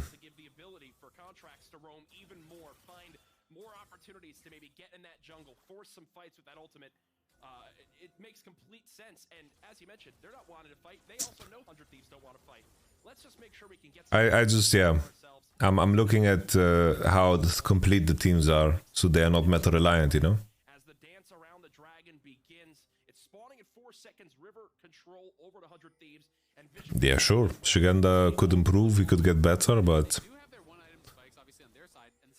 just following the evidence, you know. Just because I have an opinion on a player now doesn't mean it can change, right?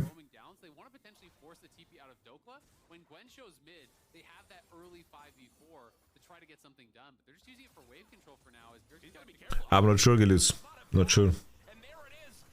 Tenacity now being ulted. Players flying in from both sides. Closer tries to answer. Down goes Tenacity. Zonia's used by Palafox. Damage still coming in. Double lift is gonna push forward. There's the killer instinct we mentioned, but again, he's a little bit too far split from the team as he dashes through the wall. Oh, that is one slippery pickle as he gets out with his life. Double lift, barely escaping there from CLG, trying to collapse on him. But look at the health bars. That's the other thing you got to remember here. There's not a lot to work with. Yonkers had a really good Olaf game too. Even though it's a 1-for-1 trade, it's CLG who have enough of an advantage to secure the second Drake for themselves. And this is almost the second time this game is So Joseph, you think that Shigenda is gonna do better than like Photon? I doubt that.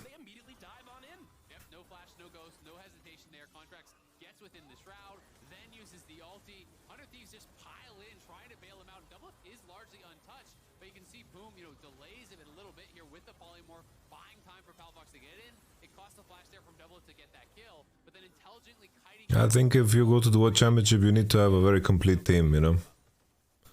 If you don't have a complete team and having to show a bit of respect, 215 CS already, and wow, I agree. Thank you. You're smurfing it. Thank you guys. Wow, these are all paid actors. Feel free to send your. Honestly, I agree. Courage, from what I've been hearing, is really good. I really do appreciate it. As we continue on to this game, I want to see if 100 Thieves can come back though, because down 3K gold. Yes, it's tough, but it's not insurmountable. I feel like even in that last fight, for example, if they're there maybe a little bit quicker, or they're able to keep Tenacity alive with that Soraka ultimate, maybe there's a chance they can swing it. And even with double lift going that far in, maybe if he was a little bit closer, there's a chance to still swing that. I know there's a lot of people that are watching like LFL religiously, but LFL is not the same level. Like, you're literally talking about LFL, and I'm bringing up the context of Shigenda might be a liability at the World Championship. So, do you understand how far you're moving the conversation? And then I guess I want to ask you, Azale, how do you do that when you are an Azir going up against a Talia who has the ability to use her ultimate and get around the map much, much faster? I mean, it's difficult, especially because they. So I'm supposed to believe now? Yeah, he did good in LFL. I think Shigenda is decent. Shigenda is decent. I don't think he's terrible. But I think in the context of a World Championship, like we were talking about Worlds, right? And how well EU would do at Worlds. I think that only G2 is a complete team right now.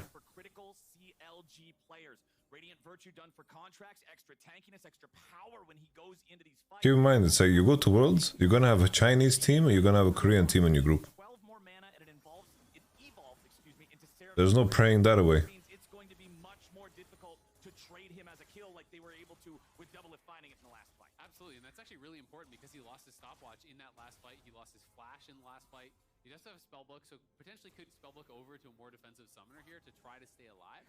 But we'll see, you know, if 100 Thieves are even going to be ready to fight at this next objective, because it's going to be about can they complete their second items here for that next fight. We can see CLG's richest members are already doing that. What's unfair? On those 2 items, Palafox already on 2 items. What's unfair? It's like we are talking about if Europe is going to do better or worse Worlds. And I think G2 is a complete team and they could carry the region. But when it comes to Koi, I worry about their top laner. And when it comes to Vitality, I worry about their bot. It's like, you imagine Neon Kaiser laning against... We don't care about what you're talking about, Joseph. Right?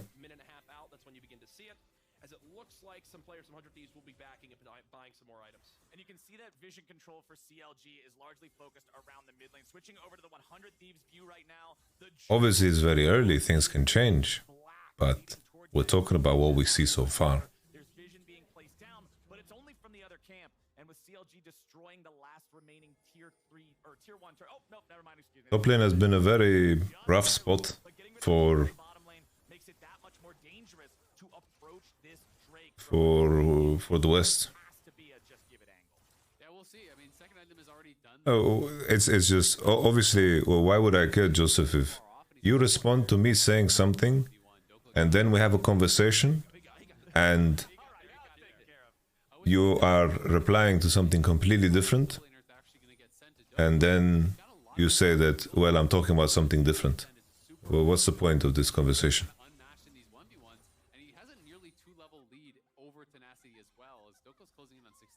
Where could you see Alfari going? I don't know. Think he needs to show something in Champions queue, solo queue. He needs to show something, you know.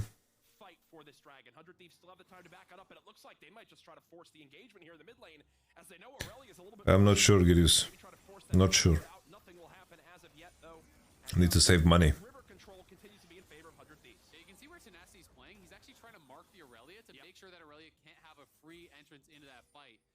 I think G2 just sucked ass at Worlds. Japan is the shit, Girius.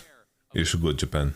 Yeah, they want to make sure that Irelia does not get that dream flank with the ulti hitting multiple players in the middle of the river, in the middle of one of these neutral fights. As Boom contracts and Palafox back underneath the tier 1 turret, Luger wrapping around the longest possible way to make sure that he doesn't get caught out, regrouping with the rest of the team. Tenacity will go ahead and dash right into the Drake pit, clear out the vision that exists from the side of CLG. Japan is insane. Japan is like the best place ever. Palafox fires off the Weavers while Boom nearly dies to Bjergsen there. You can see he popped the Shirelias, still has his ulti, still has his flash, but he had to walk away there. And Bjergsen has the impact that might just be able to win this Drake for 100 Thieves. Yeah, they've got to start it up here. You know, this should be theirs. We can see the chunks that they got. It's actually really, really important. Doka was spotted on that bot lane wave as well. Thing is, I didn't gain that much weight in Japan because I walked like 25 kilometers every day.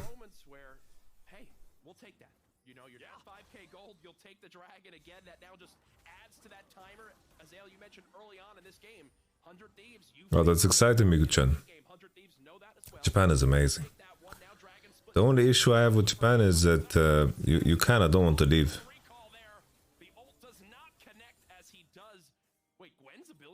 Yeah, it's like when I was in Japan, I barely slept. It's like I walked outside and I was playing Pokemon Go on cooldown and I was just walking everywhere. Food in Japan is kind of expensive. Not really. I don't think it's expensive, by the way. It's like, it's really not expensive. It's like, you don't even, like, you can go to whatever place and it's amazing.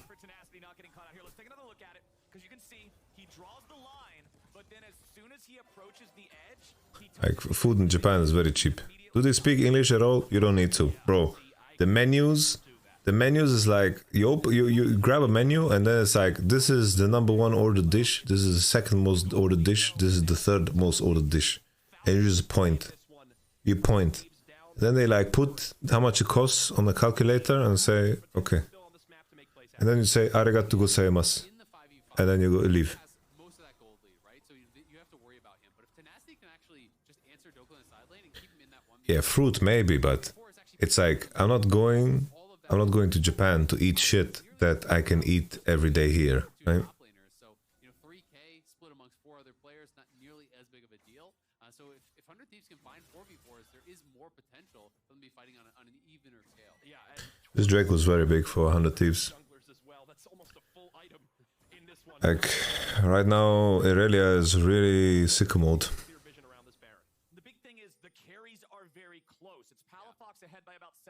Japan is amazing. I just ate ramen and sushi every day, and seafood. Bro, even there was one off day, I just was curious, I wanted to try McDonald's. But Japanese McDonald's is mind-blowing, dude. Everything's amazing.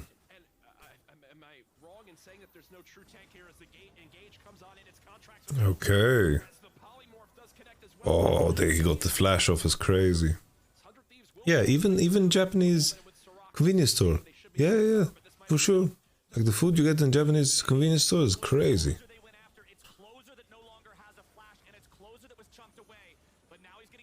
Alright, are you guys seeing it?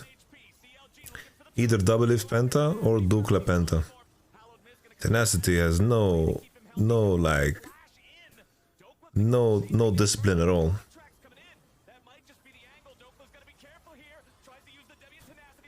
Oh. Tenacity is really griefing it here in front of his parents. One of mine is Busio's parents.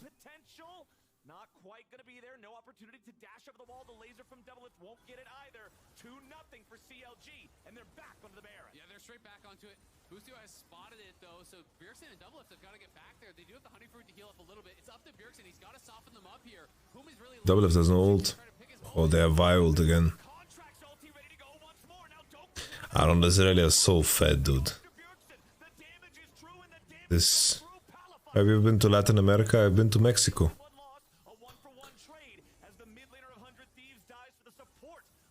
It's like the strongest Irelia ever, like she's fully scaled.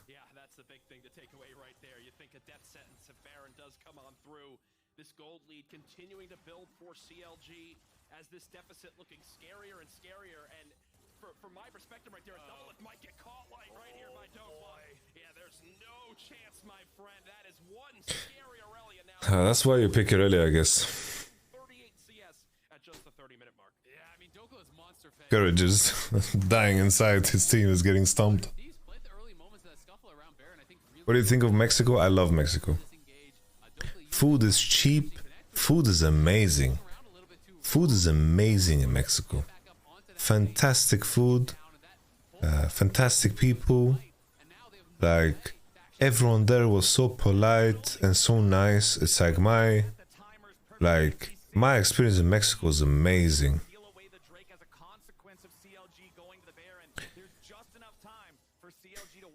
My issue with Pocari Sweat is like I don't mind the taste of Pocari Sweat. But when something is called sweat and looks like jizz water, like it's not for me. You need CLG to make a mistake. They needed C9 to make a mistake. Now you need CLG to make a mistake with where the deficit is, as we'll take a look at this fight again. And another time in this game where Tenacity gets a little bit further up, but they immediately call it out and jump right on him. And this is where I thought it was all going to go downhill real quick. But I thought Azale, they had a chance. Tell me, bro.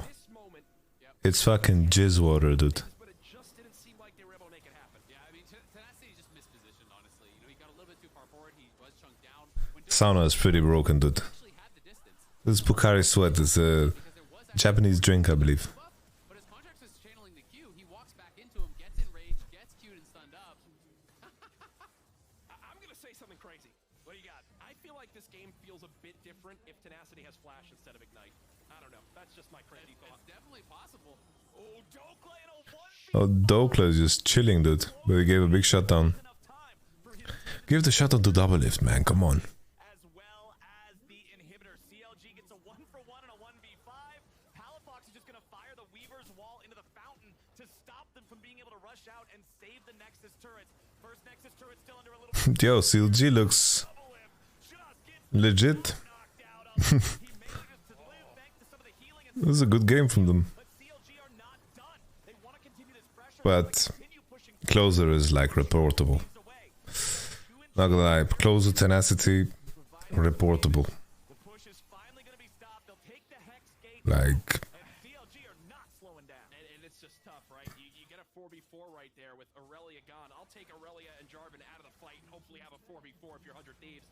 And there's just not enough damage to be able to make a play happen. I mean, they put everything into double lift. They kept them alive, but at the end of it, CLG wound up walking. Monte Cristo is just too smart. And that's one of those moments where you begin to think, they didn't even have Aurelia there. How is this even going to be possible? I hate it. I hate this fucking Jarvan jungle tech. Like, if you want to play Jarvan, it's lane Jarvan, but that's it. Play lane Jarvan. Go mid, buy lethality, Q the mage that you're laning against. Buy a little hex drinker. Jump on the enemy's head. But this jungle Jarvan, it's not it, dude.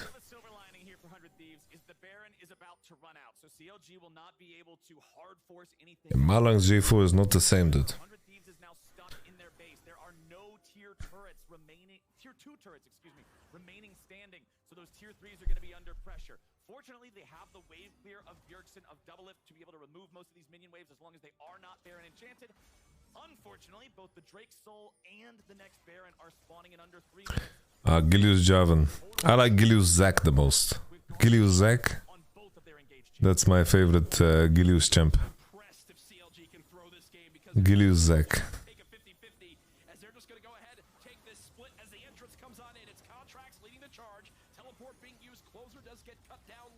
Gilius Zac, gang caps. Good memories.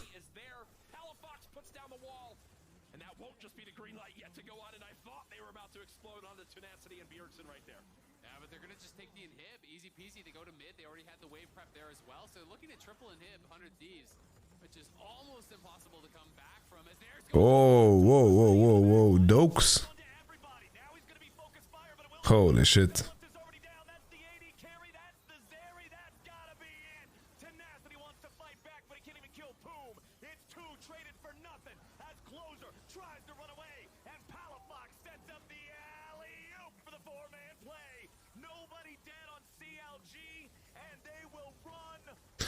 Jizzman is gonna join me actually this weekend to watch LEC.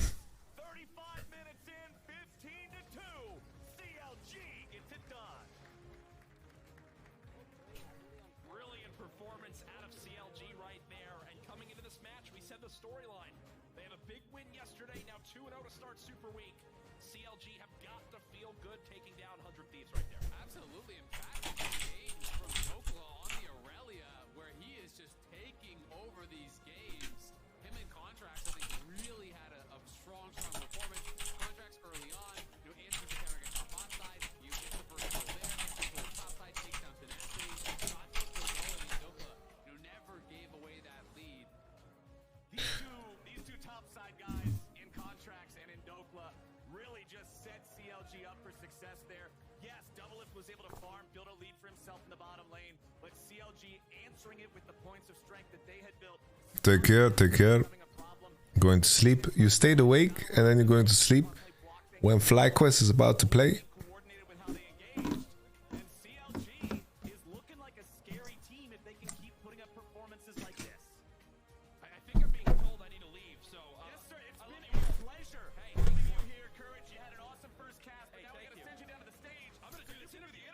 I think it's such a waste, you know. Just let me English stream LFL. It would be sick.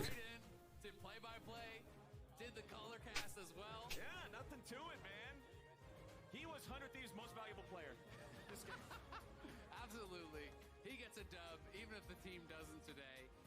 But this is one that I think 100 Thieves are going to want to try to learn from. It's one that Tenacity is going to want to try to forget. You know, this is a game where was punished for his positioning. I think a lot of different scenarios Courage even talked about, you know, hey, would this game have looked different had he had Flash? It's possible if he had Flash or Ghost, some sort of mobility summoner there to actually escape from some of these situations that he was putting himself in. It could have helped, but definitely I think a lot of unforced errors on his positioning, you know, early on, pushing up, spent his cricket ward on the Herald pit instead of actually putting in try, dies because of that, unfortunately. What do you think is holding Prime League back compared to LFL and LVP? Over by the blue buff, you know, he actually gets away from Dokla, then walks back by. You know, there was a lot of situations where him dying actually caused not only I think try to bail him out, which got them the issue, they don't have Ibai and they don't have Kamito. This time around. And then you had a situation in mid, Bjergsen's on a Zir, and when this is already happening, when your two frontliners are that far behind, like you were talking about in the game, it's hard to have that impact. Yeah, he was 0-0 and 0 at 20 minutes, but he's in a game state where it's hard to really do a whole lot without feeling like you're just burger flipping it and throwing yourself in the middle for no reason. Yeah, I mean, it's incredible. It's not even about money. Money comes second. People would want to invest. Really hard against Talia because you're just What was LFL wasn't a big deal before Karma and Coop. the windows which you can go in are so rare. Well, it was a very good game for CLG, and now I want to officially remind you all that we are live. It's like the most exciting thing that happened in the German league now is the No Way For You, the Agurin, this team. Your spot, but coming up this very moment, we're tossing it over to the stage to join Courage and Dokla for the Verizon post-game interview. Yes, thank you, gentlemen. I just teleported down here, folks. Give it up again for CLG on their big win against 100 Thieves. Dokla, you were the story of the matchup right there, absolutely taking over in the end. You had all 4 players or 5 players of 100 Thieves. Wait, isn't he affiliated with 100 Thieves and he's just interviewing the boy who smashed him? The game took a bit longer to end than we would have liked, but by that point in the game, like, I was just so strong.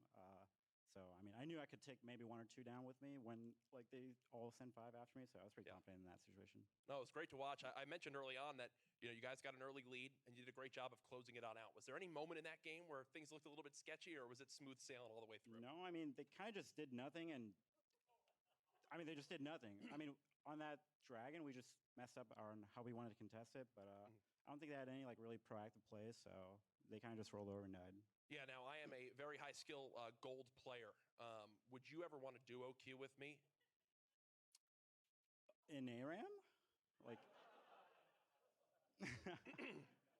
Yeah, major shout out to the rest of the CLG players for popping off. What the fuck just happened? Dokla, look, you guys are 2-0 now in the week. You've got to be feeling good. What just happened? Yeah, I mean, we play FlyQuest tomorrow, which they are undefeated as of now. So, you know, we beat EG when they were undefeated last split in summer. So, hoping to do the same with FlyQuest. You know, end off super week right. Hey, well, look, you got the momentum in your favor. Big matchup tomorrow versus FlyQuest. This has been Dokla on stage with me, guys. TSM versus FlyQuest is up next as we go to this break. Go ahead and take a look at Vikla and Prince taking on the LCS Lounge to School. We'll see you there.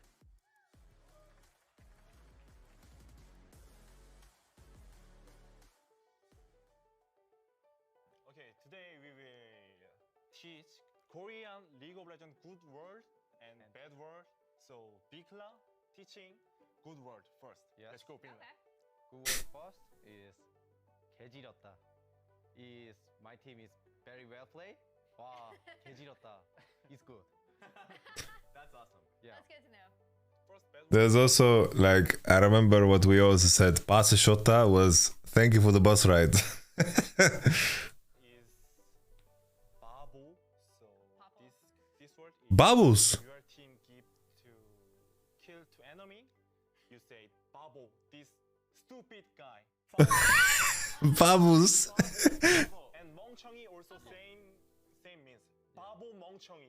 Who on FlyQuest is babo 멍청이? Isn't that monkey, by the way? Wanchingi, isn't that monkey? Isn't that the word for... Is good player, or good player, or 잘한다. Just 잘한다. 잘한다. Yep. Yeah. Okay. Good. Cool. Okay. Awesome. Yeah. Awesome, nice. Lord Babus. That word is Shival. similar. So if good play and bad play also, this is like wow. Yeah. Wow. Nice. Yeah. All of my teammates. Edward. This mean if our jungler like speaker give kill to enemy bot lane, I say like means. Yeah, he know this word, so I didn't use that to him. Last bad word means.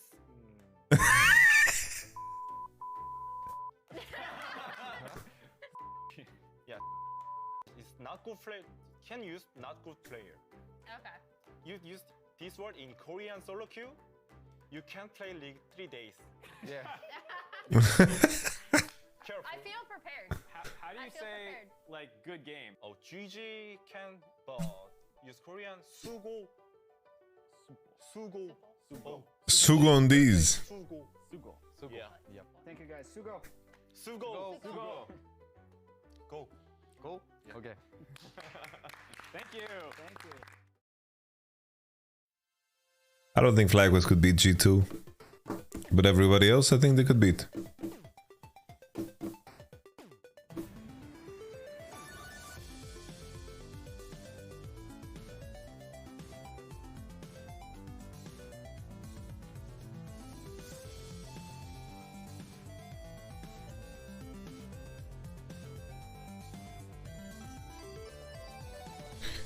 BO3 G2 FlyQuest score, I think.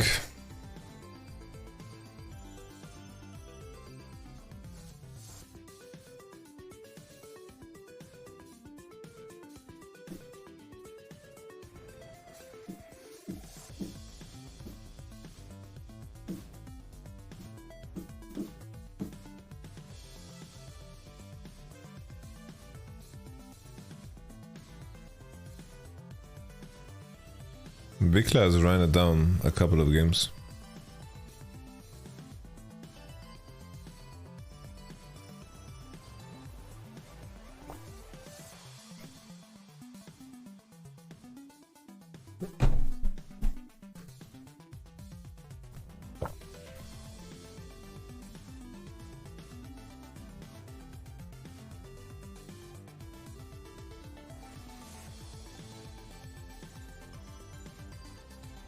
Holy shit, we are actually going to have Badu Jack fight on the same card as fucking Tommy Fury and Jake Paul.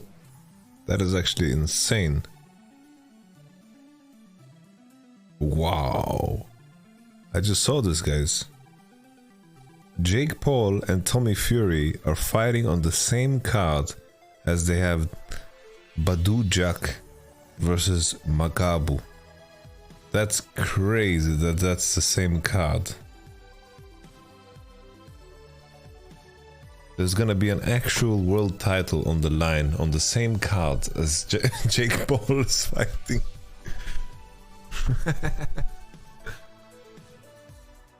Can you explain in league terms? Okay, so imagine there's an LCS finals, but the LCS finals, there's no like big ceremony. Like people, it's like LCS finals is the pre-show, and then there's Tyler One's stream team versus Night Blue.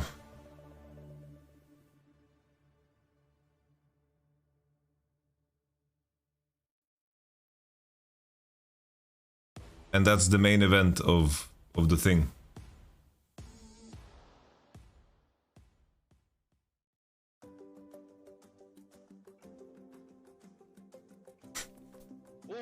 Oh! I saw this 10 years ago.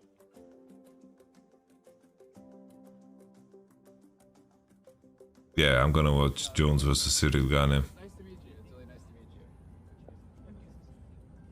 you. Respect.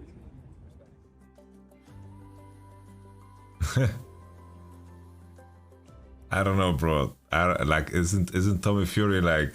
Welcome back for our MasterCard Player of the Week interview. We once again have Prince. Congratulations, your second Player of the Week statue. Thank you. I promised this last week, so Yeah. I'm here. I'm come back. So you have 2 in 3 weeks. How many more do you want to get this split? If I say I don't want it's live, but I want our teammates also come here and take player of the weeks. Yeah. Who do you think the first teammate will be to win one of these? Bingla, cause he's been good. Yeah, our teammates whole good team, but in fact is just GOAT. Always have confidence, confidence. So I wanna take this player of the week with Bingla. I wanna Bingla take this and have more confidence. Do you know what the best record is for a previous team in the LCS? Like best record in a split? Sure, C9. Yeah, 17-1. Yeah. Are you trying to beat that record, or doesn't matter? If say it doesn't matter, it's like too. But this week is super week, so yeah, this week is more important. I don't care about 18-0. Last week you played against Doublelift. Yeah. Part of why you won the Player of the Week, you took him down so he couldn't win one. What was it like playing against Doublelift? It's just present for me. Right. Yeah, present for me. It is. I thought this is not match bot. Yeah. This is match bot. Is very good experience and present. Yeah. You also got to meet him for the first time and trade jerseys. How was that experience for you? Oh, that either is our manager's thing. So, and when I heard that, oh, it's possible? Yeah. Oh, wait, and I just nervous for exchange jersey. And when I exchange, just brain is stop and just nervous. Yes, Angel. Yes, please. I can't tell English word. Did anything that would be very nice. You about Doublelift that you didn't expect? He said, "Oh, we can be good friend." Yeah. But after we didn't talk. I'm sad for this, but wait, Doublelift just left him on red or what? First number 1. I prefer ramen special. I ate the food like twice already. Hello, say, oh, you come, oh, you have a good match, and I just. Bro, what Arena cooks up, she calls it ramen special. On your second trophy. Holy shit! By the way, we take like these Asian ramen packets. Against likewise, I think super easy for us. And then instead of cooking them in water, like she fries them in water in a pan, and then adds egg and adds shrimp, and it's completely like bonkers. By the way, fuck the soup. No worries, just do it, and yeah. Well, spicy words from Neo there. Well, welcome back to the casting decks, ladies and gentlemen. It's Rafa, and this time working with Jad. I'm just gonna tell you right now, man. 17. It says it's fine from my end, guys. I dropped some frames. So this is awesome for me. 35-year-old Jat is happy to be here. I don't cast much anymore, so this is going to be fun. We got TSM, we got the undefeated FlyQuest, and then we also have a good game to end out the day. So these next 2 games are going to be fun. Hell yeah. And Neo already... This food is completely unleashed. We know what happens when you trash talk Prince before game. He gets upset. He's like, oh, you're trash talking me? No, I can't have that. He plays at 200%. But for TSM, this has been a roster that has had some surprises early on first week, and then kind of what we were expecting for this team. But I think especially more in that TSM Legends episode that recently came out, Chog was talking a lot about, hey guys, we're not expected to be a top 3, top 4 team. So don't feel nervous. Play with confidence and play the style that you guys feel comfortable with the most here. And I think so much of League of Legends is about expectations. And I would say coming into the year, there wasn't a team with lower expectations from fans than TSM. So many people put them, I think myself included, at 10th place in the power rankings. But I have to say, I really do like the way they've collectively decided to play. Yes. They've almost manufactured 3 wins in 7 games. They're 3 and 4. They're actually in playoff contention based on their current trajectory.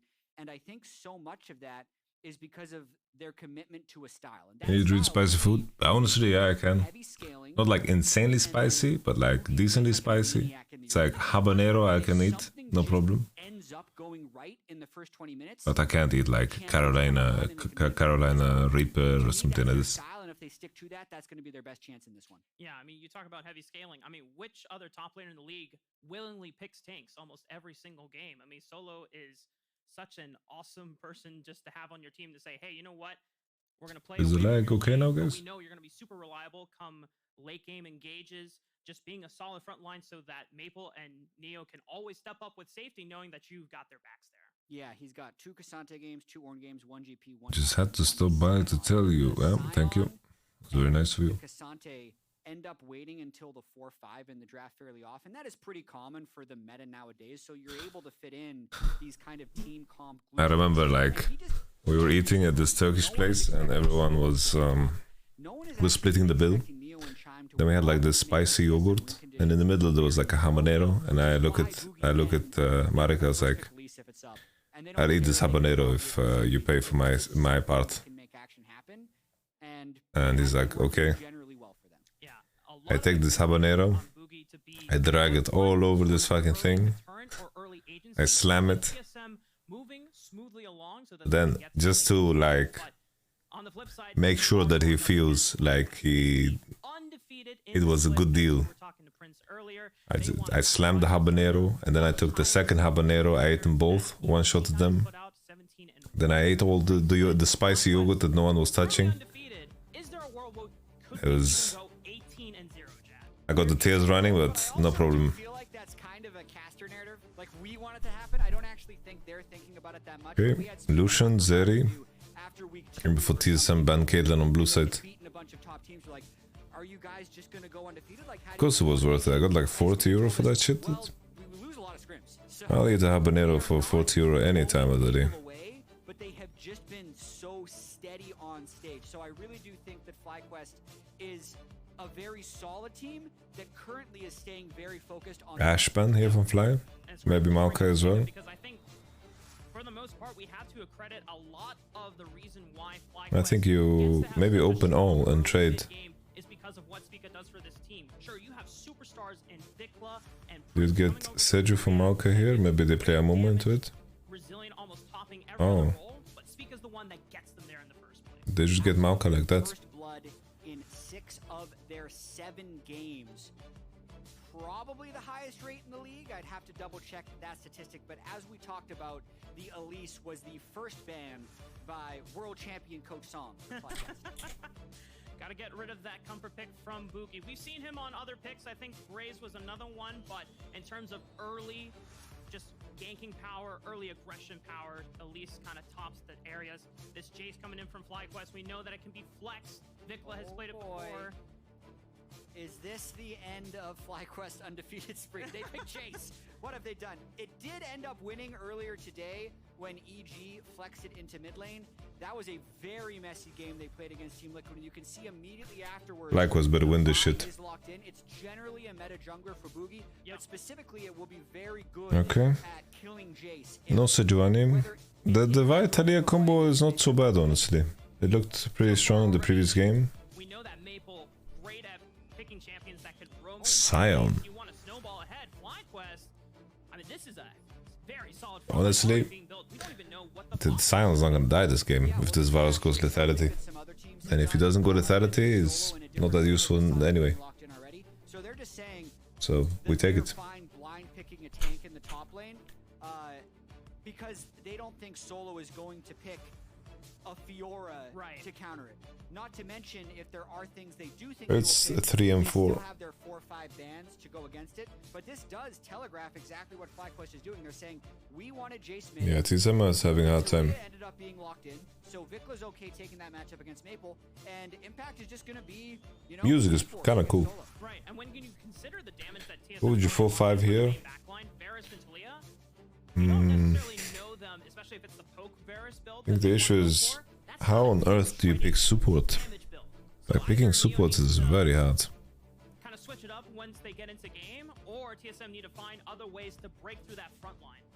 Yeah, and FlyQuest has been very comfortable picking their AD carry later in the draft. I remember their game against 100 Thieves. I think Gwen looked decent, but Gwen is out. 5 AD carries picked or banned, and they ended up Yeah, actually playing like Olaf doesn't sound too bad. away now. Jace, but they Jinx. walk in that Jinx. This is very much two Yes, please, Stephen. Jinx in the front line to Thank you, make Andrew. space for Prince's Jinx later in the game. It's all about the Prince show later in the game, baby. They're counter picking support.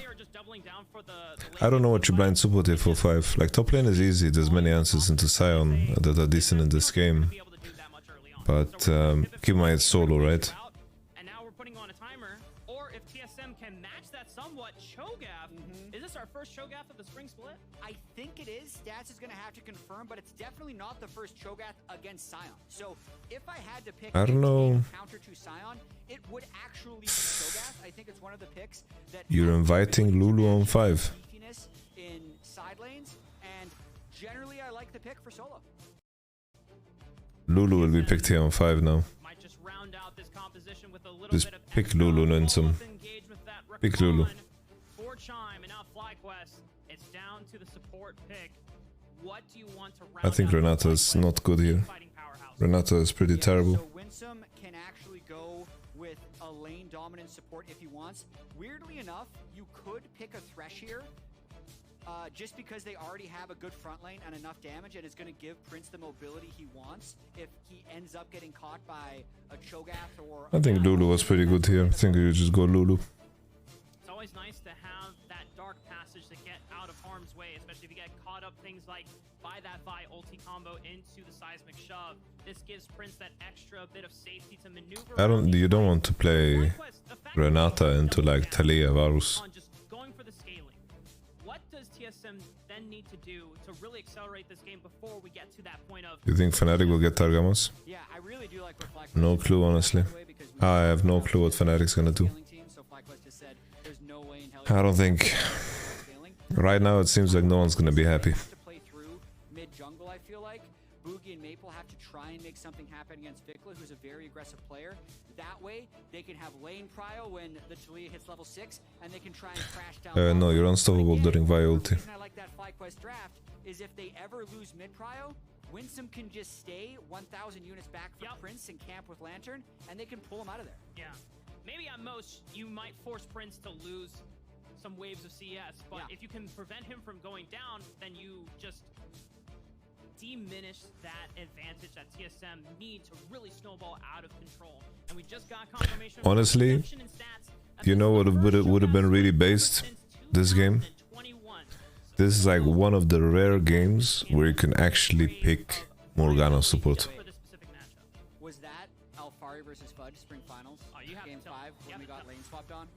Because we definitely picked... Very rare Morgana support game. If it was a lane versus sign, it might have worked, but it was a lane swap. So, unlucky. Unlucky.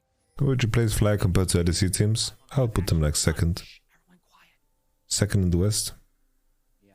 They can get the stun you're supposed to... What? Oh, here we go.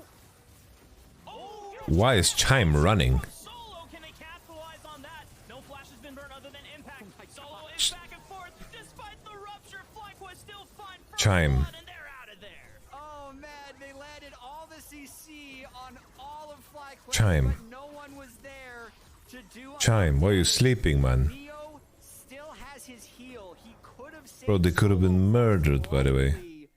But First Blood ends up going over to Thresh. That was fun. Yeah, that was awesome. Let's do that again. There's been more and more parties in the bottom lane, especially in the LPL, because everyone just wants to get something. Morgana's a champion with one spell. That's the issue. So what the fuck is W, bro? W is not a spell, dude. W is like 20 gold button. But it's all AoE, and then everyone is actually able to single target solo down. Look at Winsome's health.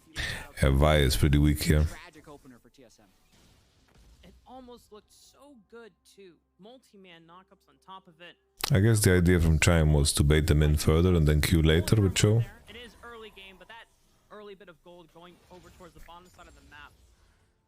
I'm not gonna cap. I'm not sure how much that really cements. It's too funny, no?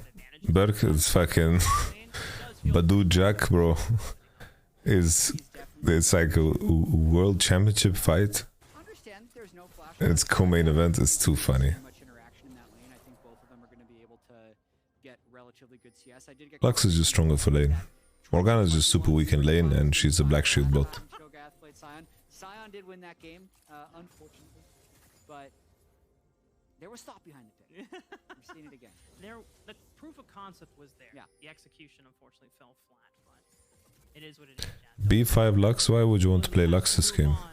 Lux Jinx. Talks about winning a world championship. Morgana E early is OP now, very long cooldown, and Boogie is on the bottom side of the map here, already level you 3. often trade it spell for a spell, right? Give good protection to Prince and Winsome while they're crashing in this wave. Yeah, Paul versus Fury is loser loses his career, yeah. Very difficult for TSM to make things happen. I kinda hope Jake Paul wins. So if Winston wants to play this, I want the KSI Jake Paul fight to be like the most hype thing ever. And I don't care about admitting it. No flash on Thresh. Interesting here, Buggy, he did 3 topside camps into red straight bot. Honestly, I'm happy either way. That would be nice to see Jake Paul get knocked out, but I just want KSI to do it. Was the one without flash. It's really just when you pick Jinx Thresh against Rakan Varus, your idea is that you can win the lane, but because they didn't have that flash, it was punishable. I don't know how good Tommy Fury is as a fighter. Tyson Fury is my favorite boxer of all time. Now, TSM cannot run away with just this lead, but we can take a look back to appreciate how Boogie made it. Phase rush Jace is very common. They have those 2 saplings, but Vi hops over the wall, and then really, if they just have that one ward in river, they are completely covered. They would have had time to move away, but because they didn't, Boogie had time to let his Q recharge while waiting in the bush, then he's able to pounce and kill Winston. All right, now TSM, how do you capitalize on this lead? Vikla, good sidestep. He still has flash to play with. Flashing away. That was a 3-man gank attempt from TSM, but Vikla still survives. Boogie playing like a maniac, and that's what we said needs to be their wing. Because of Milchschnitte commercial. Yeah, the Klitschko fights between like Fury and Klitschko fights. Yeah, those are some crazy arcs, by the way. Speaker's just gonna walk up. He knows that Solo still doesn't have flash from the early level 1. Maoka Q pushes people way too far back, I think. One more rupture from Solo, but Boogie. Oh, Solo had no flash from before. It's messy. Actually ended up being very close. Impact was sitting. You can't play first strike into Talia. She's gonna proc it on CD. Also possible to be used to bait, so I don't think the counter kill was as close. And overall, I think that was just a bit of an awkward space in the lane. Yeah, you change runes depending on what you play against, Chris. Before resetting, and the timing from Speaker was good. Oh, huge. Huge cancel. Now he knows. Wow, that was a great prediction from Solo. That sucks for Impact. Yeah. He'll be alright. He's still got TP and ultimate. He could even Messi, Ankara Messi. I don't remember where I saw this. As you were talking about before, TSM and Boogie, this guy has to just be places on the map where FlyQuest are not expecting and just manufacture these early game leads. It is the key for how TSM get ahead before the First strike also does damage. You know that, right? It's like first strike does damage, and you are playing without a keystone. So phase rush allows you to avoid a lot of ganks and allows you to trade. It's very important. Winsome gets picked off. They get Vikla burning his summoner spells in mid lane, and it's not the cleanest thing. And here comes Maple trying to make something happen. But they turn on to Maple, and Art of War Oh. side of the flank. Maple is forced to flash over the wall. He's no longer involved. He gets out alive, but that. Oh, good shout out from the commentator. I respect that. Mentioning Out of War. It was a good way of using it too. Respect. He was at 50% health there, but definitely would have liked to not have done that. Now he's down flash. Sorcery Tree is also really good for Jace. I don't know who the other caster is. I'm just gonna assume it's Jet's son. I think it's Jet's son actually.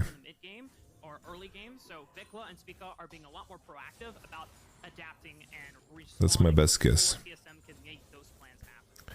Yeah, this lane is... It's like...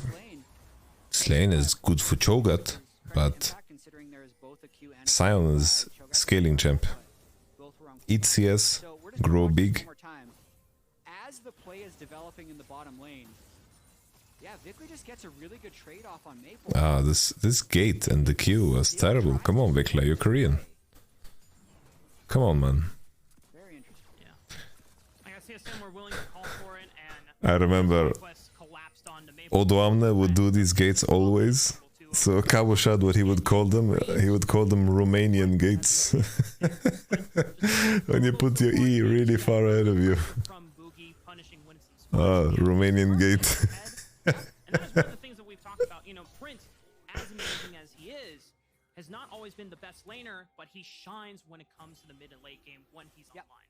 And I also have to say that has been one of the criticisms for Winsome when he was on Cloud9 in spring, even though he was very solid with Berserker. Berserker was able to succeed much like Prince. The Cho'Gath is just a follow-up machine, like here, like he can Q off of Varosuit, he can Q off of Rakan combo, like he has ways of being useful. Oh, Spica basic attack, you have passive. Okay, solo flash in.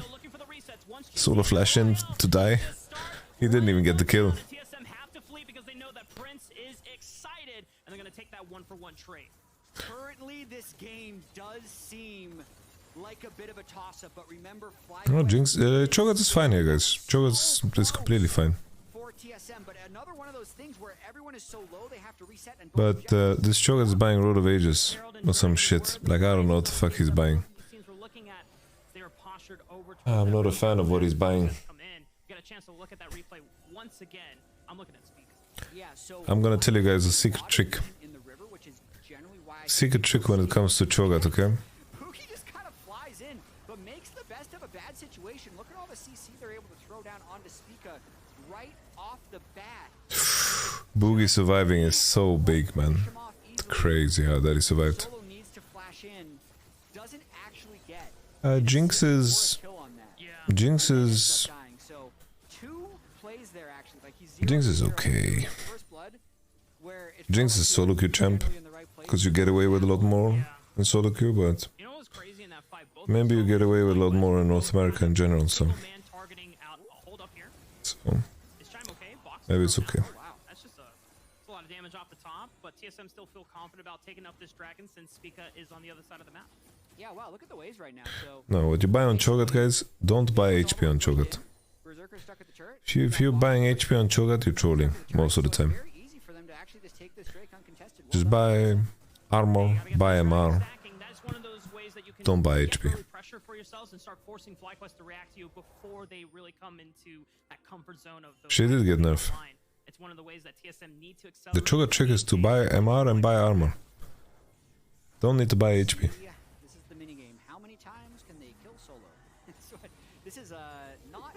It's actually Solo's specialty. He draws a lot of aggro for the team because realistically this bottom lane is going very well. I already said the trick about Cho'Gath. Read that Spica was top lane and it allows them to deny a few CS from Prince.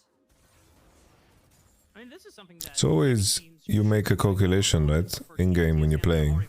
A calculation, depending on your HP. It's like, you always have to make a choice if you're gonna buy HP, armor, MR, right? So either defensive stat or HP. HP is also defensive stat, but you get what I mean. Okay, where's the lantern? No lantern.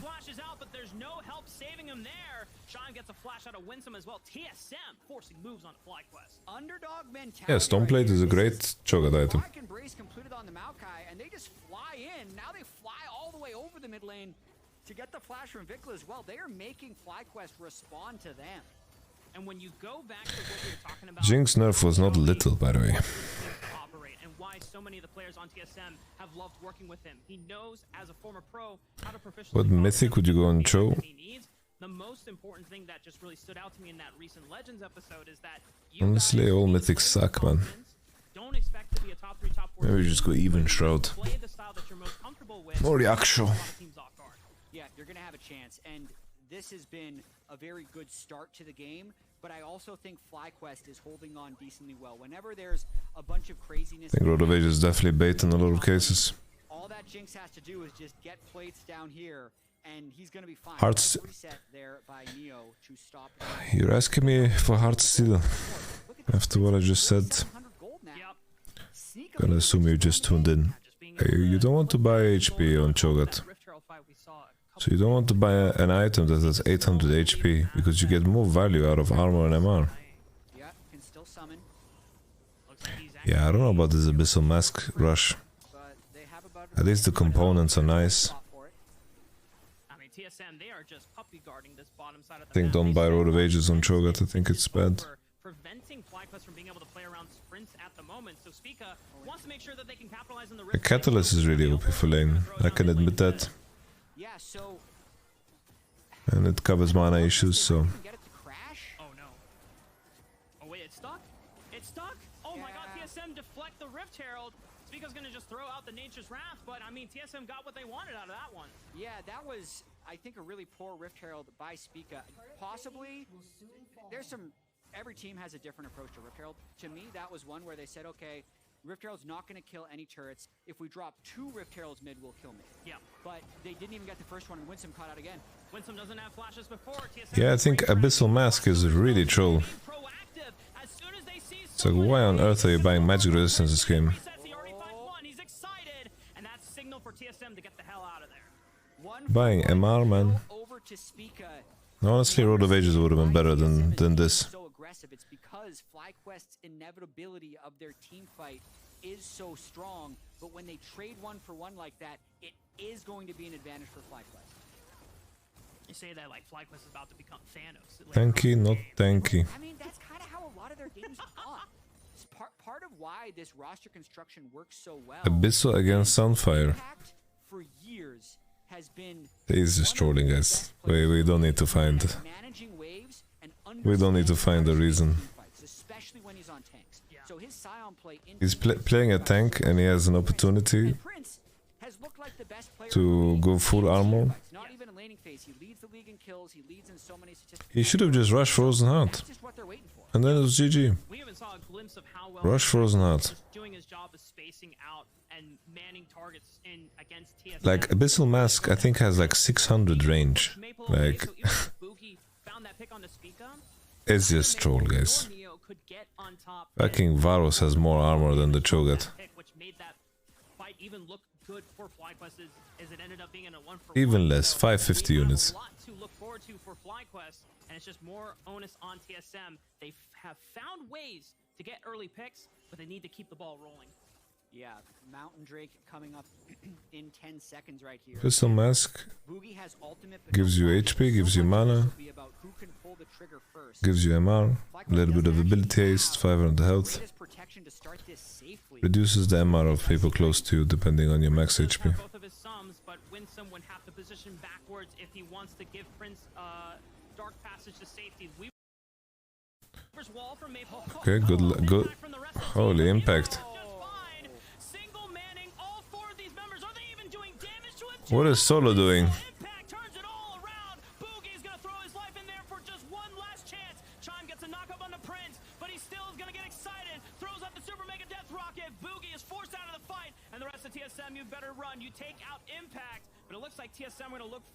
No, you need to buy AP on Maokai. It's just the tanks who died. I feel so bad for them. They're both trying to 1v4. It looks so much like the tale of two tanks at the start of that. But ultimately, when Maple entered the fight, they were able to land a good CC chain. Both top leaders have teleport, so we're just going to do round 2. Oh my goodness, Jab. They're going to get back in the ring all over again. Spica has healed up from the jungle camps. And as you called it out, that's a TP already from Impact. Solo is not going to TP. He's just going to walk the long way. I think TSM has just accepted unless... No way they can seal this, right? You got that, Smite? Okay, let's go. Let's go. FlyQuest, we're going to cleanly take that second dragon, and now we might get a breath of fresh air. Yeah, but I will say TSM... Guys, we don't need to justify every item purchased. Sometimes things are just bad. Slightly ahead of FlyQuest for most of this early game. 2 kills now. It's Cho'Gath itemization. have that big ticking time bomb in Prince's Jinx, who's now at 2 kills, but has less overall gold than Neo. What are you eating? This is ramen special. We talked about. He's just been almost surviving every single engage. Now, take a look back at this Thank you. replay.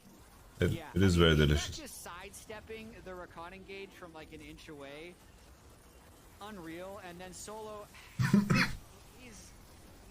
he shouldn't be there. He was buying enough. He was generally thinking that he's just gonna buy space while his own team kills Impact, but the damage just doesn't quite match up. But it's Impact kind of greases, I'm not gonna lie. They don't need to ult. Are you vegan? No. This has eggs. That's right. Well, Solo might be called out again, but the flash allows him to survive. The rest of TSM were positioned for that Rift Terror. Looks like they secured it, but now just need to walk away. FlyQuest have a moment to maybe pressure for this mid turret, but TSM all get back on their side, and that defends. Honestly, this Abyssal Mask is really annoying me. I think also Galeforce is really bad. Like, this is for sure. This is 100% PD Kraken Slayer IE game. But then he will still win the game sometimes. Because, like, you feel like he's killable, and you end up using so many resources, and then think about it. They just used all his resources on Solo. Now Vicla's dead because they forgot about it. It's just a weird superpower he has sometimes, but part of that was set up by the fact that he sat in mid lane. He's not even worth that much gold. They burned a bunch, didn't kill him, and then they're able to turn it around and kill Vicla later. That's right, because then even if FlyQuest members were there, they don't have the same amount of ultimate resources available to counteract that pick. TSM just all-inning everything for the right priority targets. FlyQuest, is this the most that they have been challenged? I don't want to get... Probably? Like, it is really interesting, and the Cho'Gath No meme. is creating a ton of side lane. Edge of the Night Jace here is really good. Who cares if he dies in his head? It's going to Prince, so it's probably pretty bad, but he's going to be a problem later in this game. Yeah, it's not like you're getting shut down gold off of the 0-4 Cho'Gath. I actually wonder, is he going to be worth the full 300 because he has enough CS? Let's watch. Come on. All right, we got there. I couldn't tell. No, it was worth less. If 300 didn't pop up on Prince, it's probably less than that. But again, the wave pressure by TSM has actually been so high this game. Like, think about it. 2 people just had to go down bottom lane to stop Solo there. And that just buys, what is that, like 10 seconds straight? Yeah. That Maple just got to free hit that turret, and now they're up 3 turrets to 0 against FlyQuest. So really keeping the pressure on. They have Rage Blade now, which should marginally help with the ability to... I think Kraken... percentage health, hit Kraken PD. I think this is for sure Kraken PD game. TSM staying alive in this game. Yeah, that's Fire Grasp. What? I don't know. Well. There is still 20 minutes into the game. It's 6-6. It's just only a 2,000 gold lead. So still, the onus is on TSM to maintain this pressure, to keep this snowball rolling. FlyQuest might have to be pushed back in a corner farther than any other team might have been being able to push them in the early game. But man, I think Runans is troll item. Like PD is broken, by the way. Yeah, 274 gold for that last kill. So he's still pretty much a real champion, but the more he dies, the less that is true. As long as he doesn't get assists, that would reset the bounty. 45 seconds on the next dragon. This is the 3rd one of the game, second to either team. So far, Solo has already taken the liberty of pushing in that top way so he can get a free walk over to the mid lane and cover it. And I think TSM, they're in position to be able to take the second dragon without FlyQuest being able to really contest. Yeah, 25 seconds, and it is hard for FlyQuest to make these entrances, and part of this is the Cho'Gath versus the Scion. Like, Impact is amazing at normally prepping sideways, but he's not able to get the push in a lot of cases this game, and oh wow, very close. This Chime didn't get out there. They got him out. They're looking for a little bit more damage on the back end, but Impact is making the counter engage. Solo eats a lot. Holy, imagine Solo had more armor. Momentarily stops Vicla from pumping out damage, but Prince looks for the Super Mega Death Rocket. Good hold on the Chime. They want to look for it, but Maple still capitalizes on a win some, and no one from TSM goes down yet. Solo still has a TP, so he can recall and he can reset. They're just able to stay put. They get Impact as well. They don't stop here, Chad. Pookie goes right. Finally, he uses Gale Force Is this why you bought Gayfos? To dash away when it's trash int. 5-0-2 on Maples Talia, and he is actually just shredding through this FlyQuest team. They're going to be able to pick up their second drink of the game here. I can't believe it. This TSM making great moves against FlyQuest. This is awesome. This shakes up things a lot. I mean, FlyQuest. Now, how do you bounce back against a surprise performance from TSM? And for TSM, I mean, no matter what happens, I think you don't buy LDR. You go LDR 4. Yeah, and we're gonna see once Prince has Infinity Edge, these fights are pretty long, and currently no one is really able to shred through Solo. Weirdly, he also just, I haven't done the math, maybe this is like Cho'Gath tech, the Abyssal Mask first. It's like a 40 MR item when most of FlyQuest is AD, and it still looks like it takes forever to kill him. So he's going to be really, really tanky. He's literally already sitting on 7 stacks and 3,800 health. But watching this fight one more time, so that's basically Winston getting one shot by a Root and then Talia. And then when Impact comes in, it's really about like not going the Poke Barris build, making sure that Neo is getting off enough DPS. And as much as I talked about FlyQuest frontline, like the TSM frontline is doing a reasonable amount of work as well. Yeah. You know, Winsome, all he needs to do is be max range. Impact can only sustain so much. But this game is gonna be hard because Jinx is itemized like this. Yeah. That was so deep by Boogie at the end. But it almost makes sense to the madness, right? I mean, Boogie knows, I'm going to stop Prince from doing damage, take out Impact. I'm going to trade my life 1 for 1 here. Wow. Oh, Maple. Yeah. It's a Maple diff currently. It is currently a Maple Talia diff.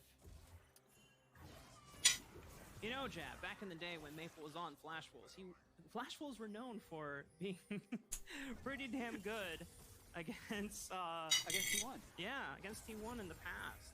Obviously, it's a different story here today, but Maple. Oh, jeez. I actually hadn't even. This does happen all the time. I don't know why, but it does. Oh, well, TSM fans, you can thank chat for the surprise performance from TSM so far. Now, FlyQuest, they are still coming into their own. We cannot count out. We're not taking the top wave. Because he is still deathless, 3-0-3. We're trapping apparently. Gold bounties, making his way towards that last Whisper item as well. Yeah. We're just not taking the top wave. 1,000 gold difference. It only takes one fight for either team. That's With right. how explosive Jinx can be, it could be a Baron Raptor fight, but they go straight onto him. Flash. Oh, Maple falls off. Beautiful combo. Prince is shut down by TSM. Solo eats up Spica as well. And now the damage comes and falls to Vikla to clean it up. Why can't Winsome play Lantern? And TSM don't have a jungler anymore, but they still want to press the advantage forward. Chime takes a block. Damage from Vikla. Solo trying to take it up. Fire on back, but there's no feast available. So is this really a wise fight for them? Neo's got to get in range, looking for the piercing arrow. But FlyQuest are going to be able to back off for now. Oh man, that was. Look at Winsome's positioning in all of this. Like, what is Winsome doing, man? And in my head, that's Baron. But as they chase through, Boogie goes down. It still might have been Baron. We'll watch this one more time, see how much time we have as they run back to base. But Look at Winsome. Look at Winsome. Look at Winsome. Flash R. But look at where Chime is, top of the screen.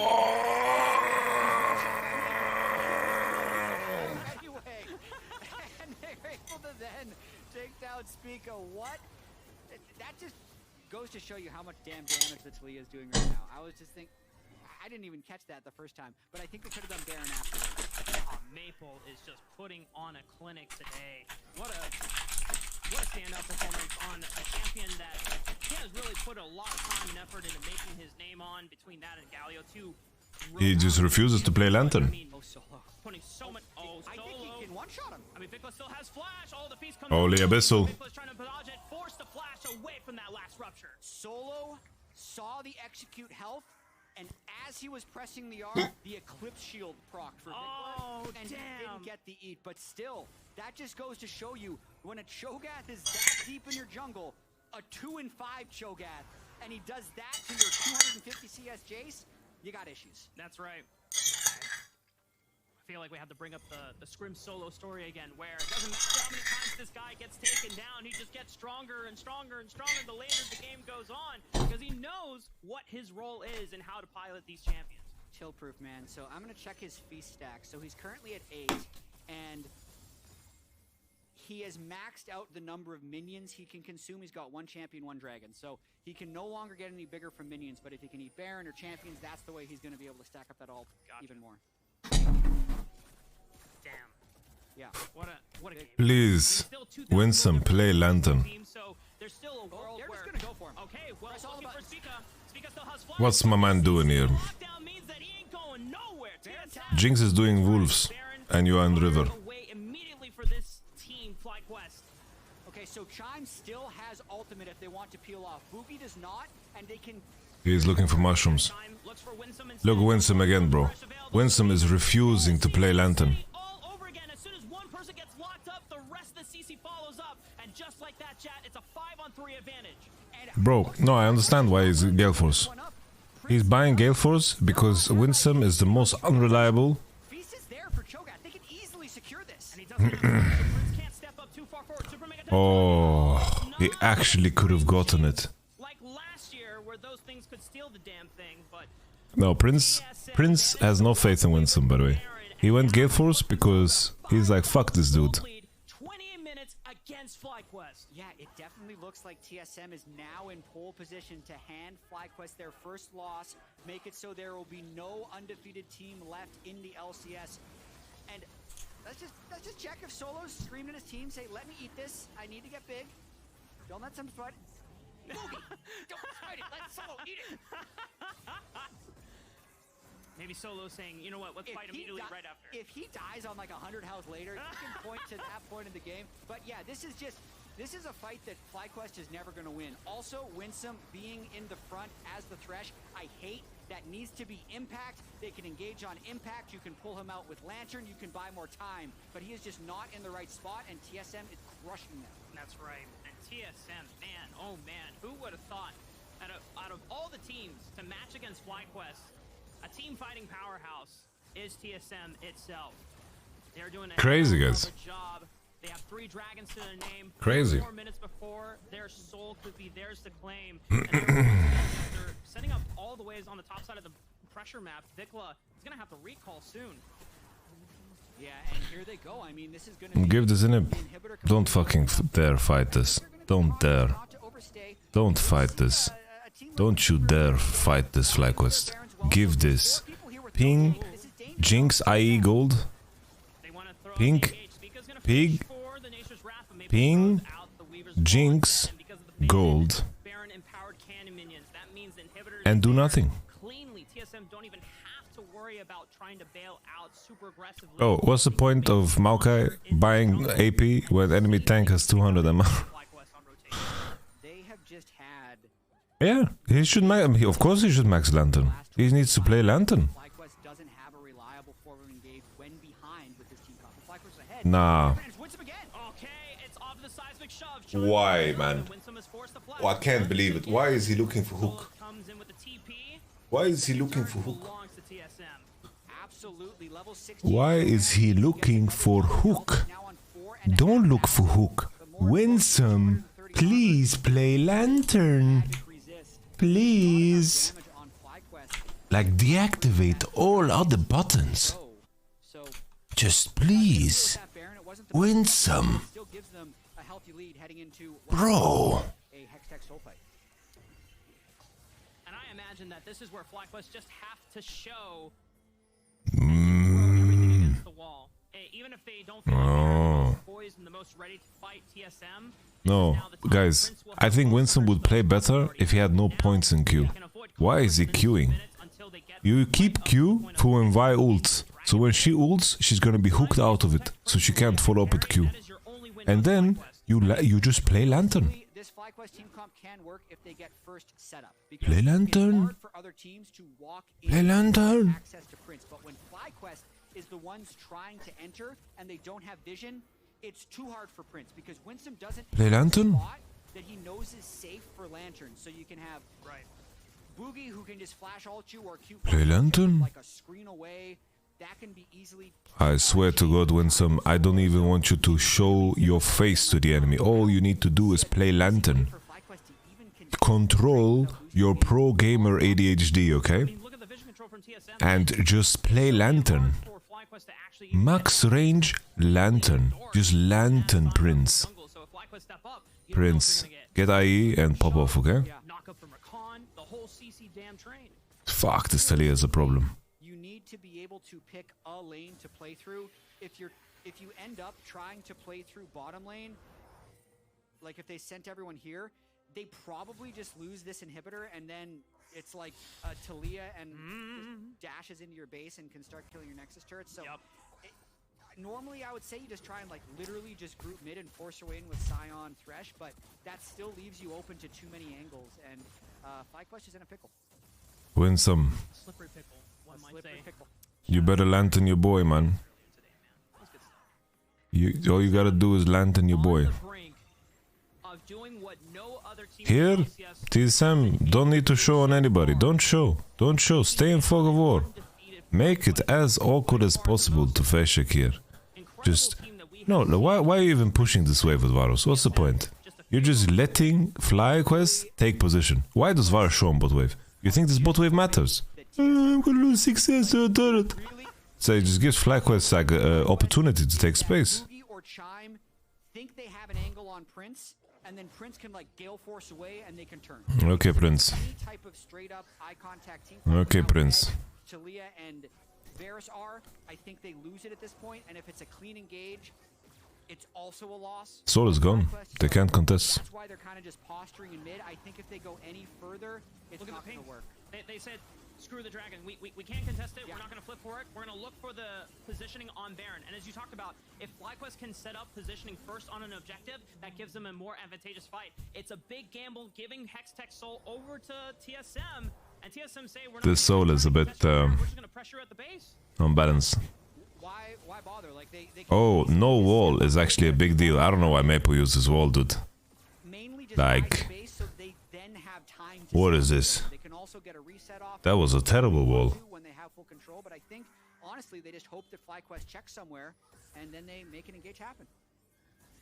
FlyQuest treacherously and cautiously stepping through their red quadrant jungle into complete darkness. It looks like Boogie is found. Oh god, Spica's blown up! TSM have already Talia's a bit too fat.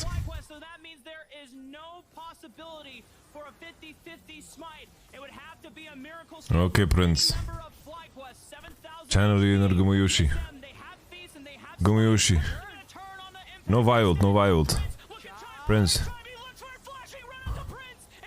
Oh. GG's.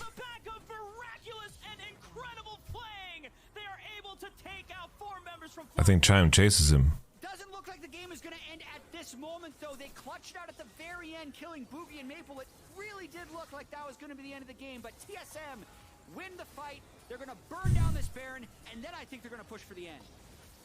All the dominoes are set up to fall for a TSM victory. To be fair, with how everything has been playing out, it kind of has been needing the Gale Force. But TSM never said die, and they have... Yeah, this fucking Talia is so strong, man. At this point, Talia one-shots everyone, and she's so long range. Just the crazy nature of being in that spot when you have that big a lead, because that's actually the spot you would have to be in to like throw the game. He's all alone, the team can't get there to help him, so Spica doesn't expect him to be there, then he dies.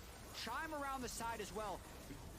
Gets the original CC, but like, man, if Boogie doesn't land a Vault Breaker onto Prince, maybe Prince actually pops off in that fight, because he's doing a Prince actually grieves. But they pull it off, they have yet another Baron, they still have the soul, and they want to hand FlyQuest that first loss. And you see Prince just fucking ran it down.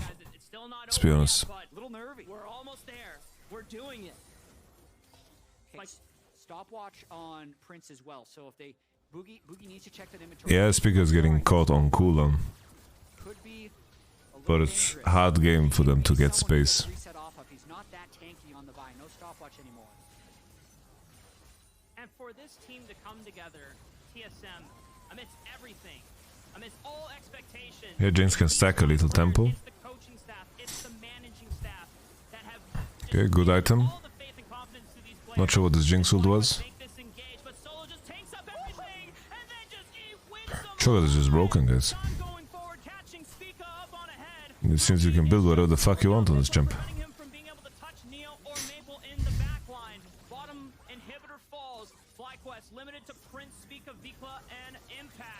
But Winsome is... They still have a teleport from Solo, so he can take up damage, and as long as he gets out alive, he can always reset and teleport for another go at it again. I don't know why I went rune. Impact is gone! FlyQuest, though, might have been able to defend long enough. They have to wait on another minion wave from TSM. Yeah, mid-wave is there, so TSM... To be fair, everyone on FlyQuest is fucking useless. I think TSM is going to stick around. At the very least, they're going to clean 3 inhibitors. But also remember, it's 90%... At this point, Aftershock is really good. Like, Aftershock becomes better with time. Provide for sure. GG.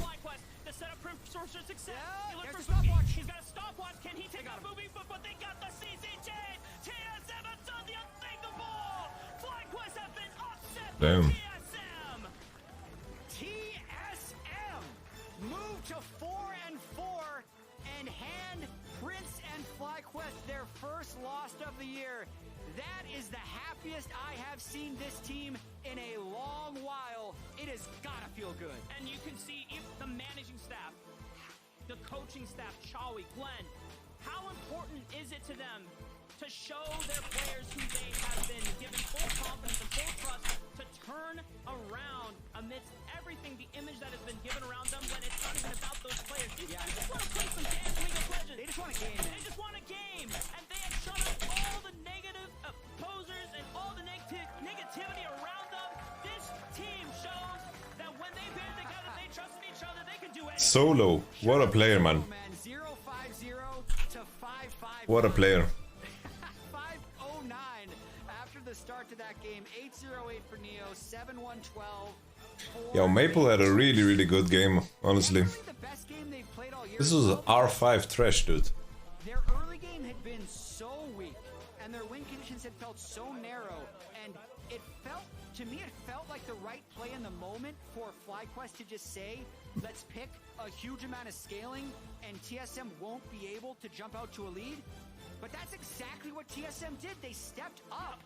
And they won in what felt like a different way. Yeah. They applied Honestly, so much pressure. in hindsight, They were the ones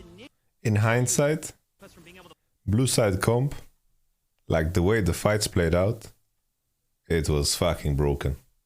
Let's be honest. Like blue side comp, the way the fights played out,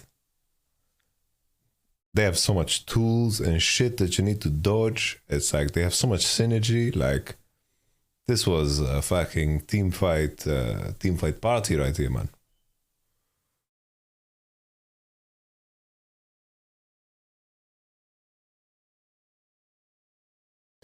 If Jinx goes Kraken PDIE, I think she would have died more often because of how bad the Thresh was. The issue was just, plain and simple to me, it's like, I think the Thresh gameplay was so bad.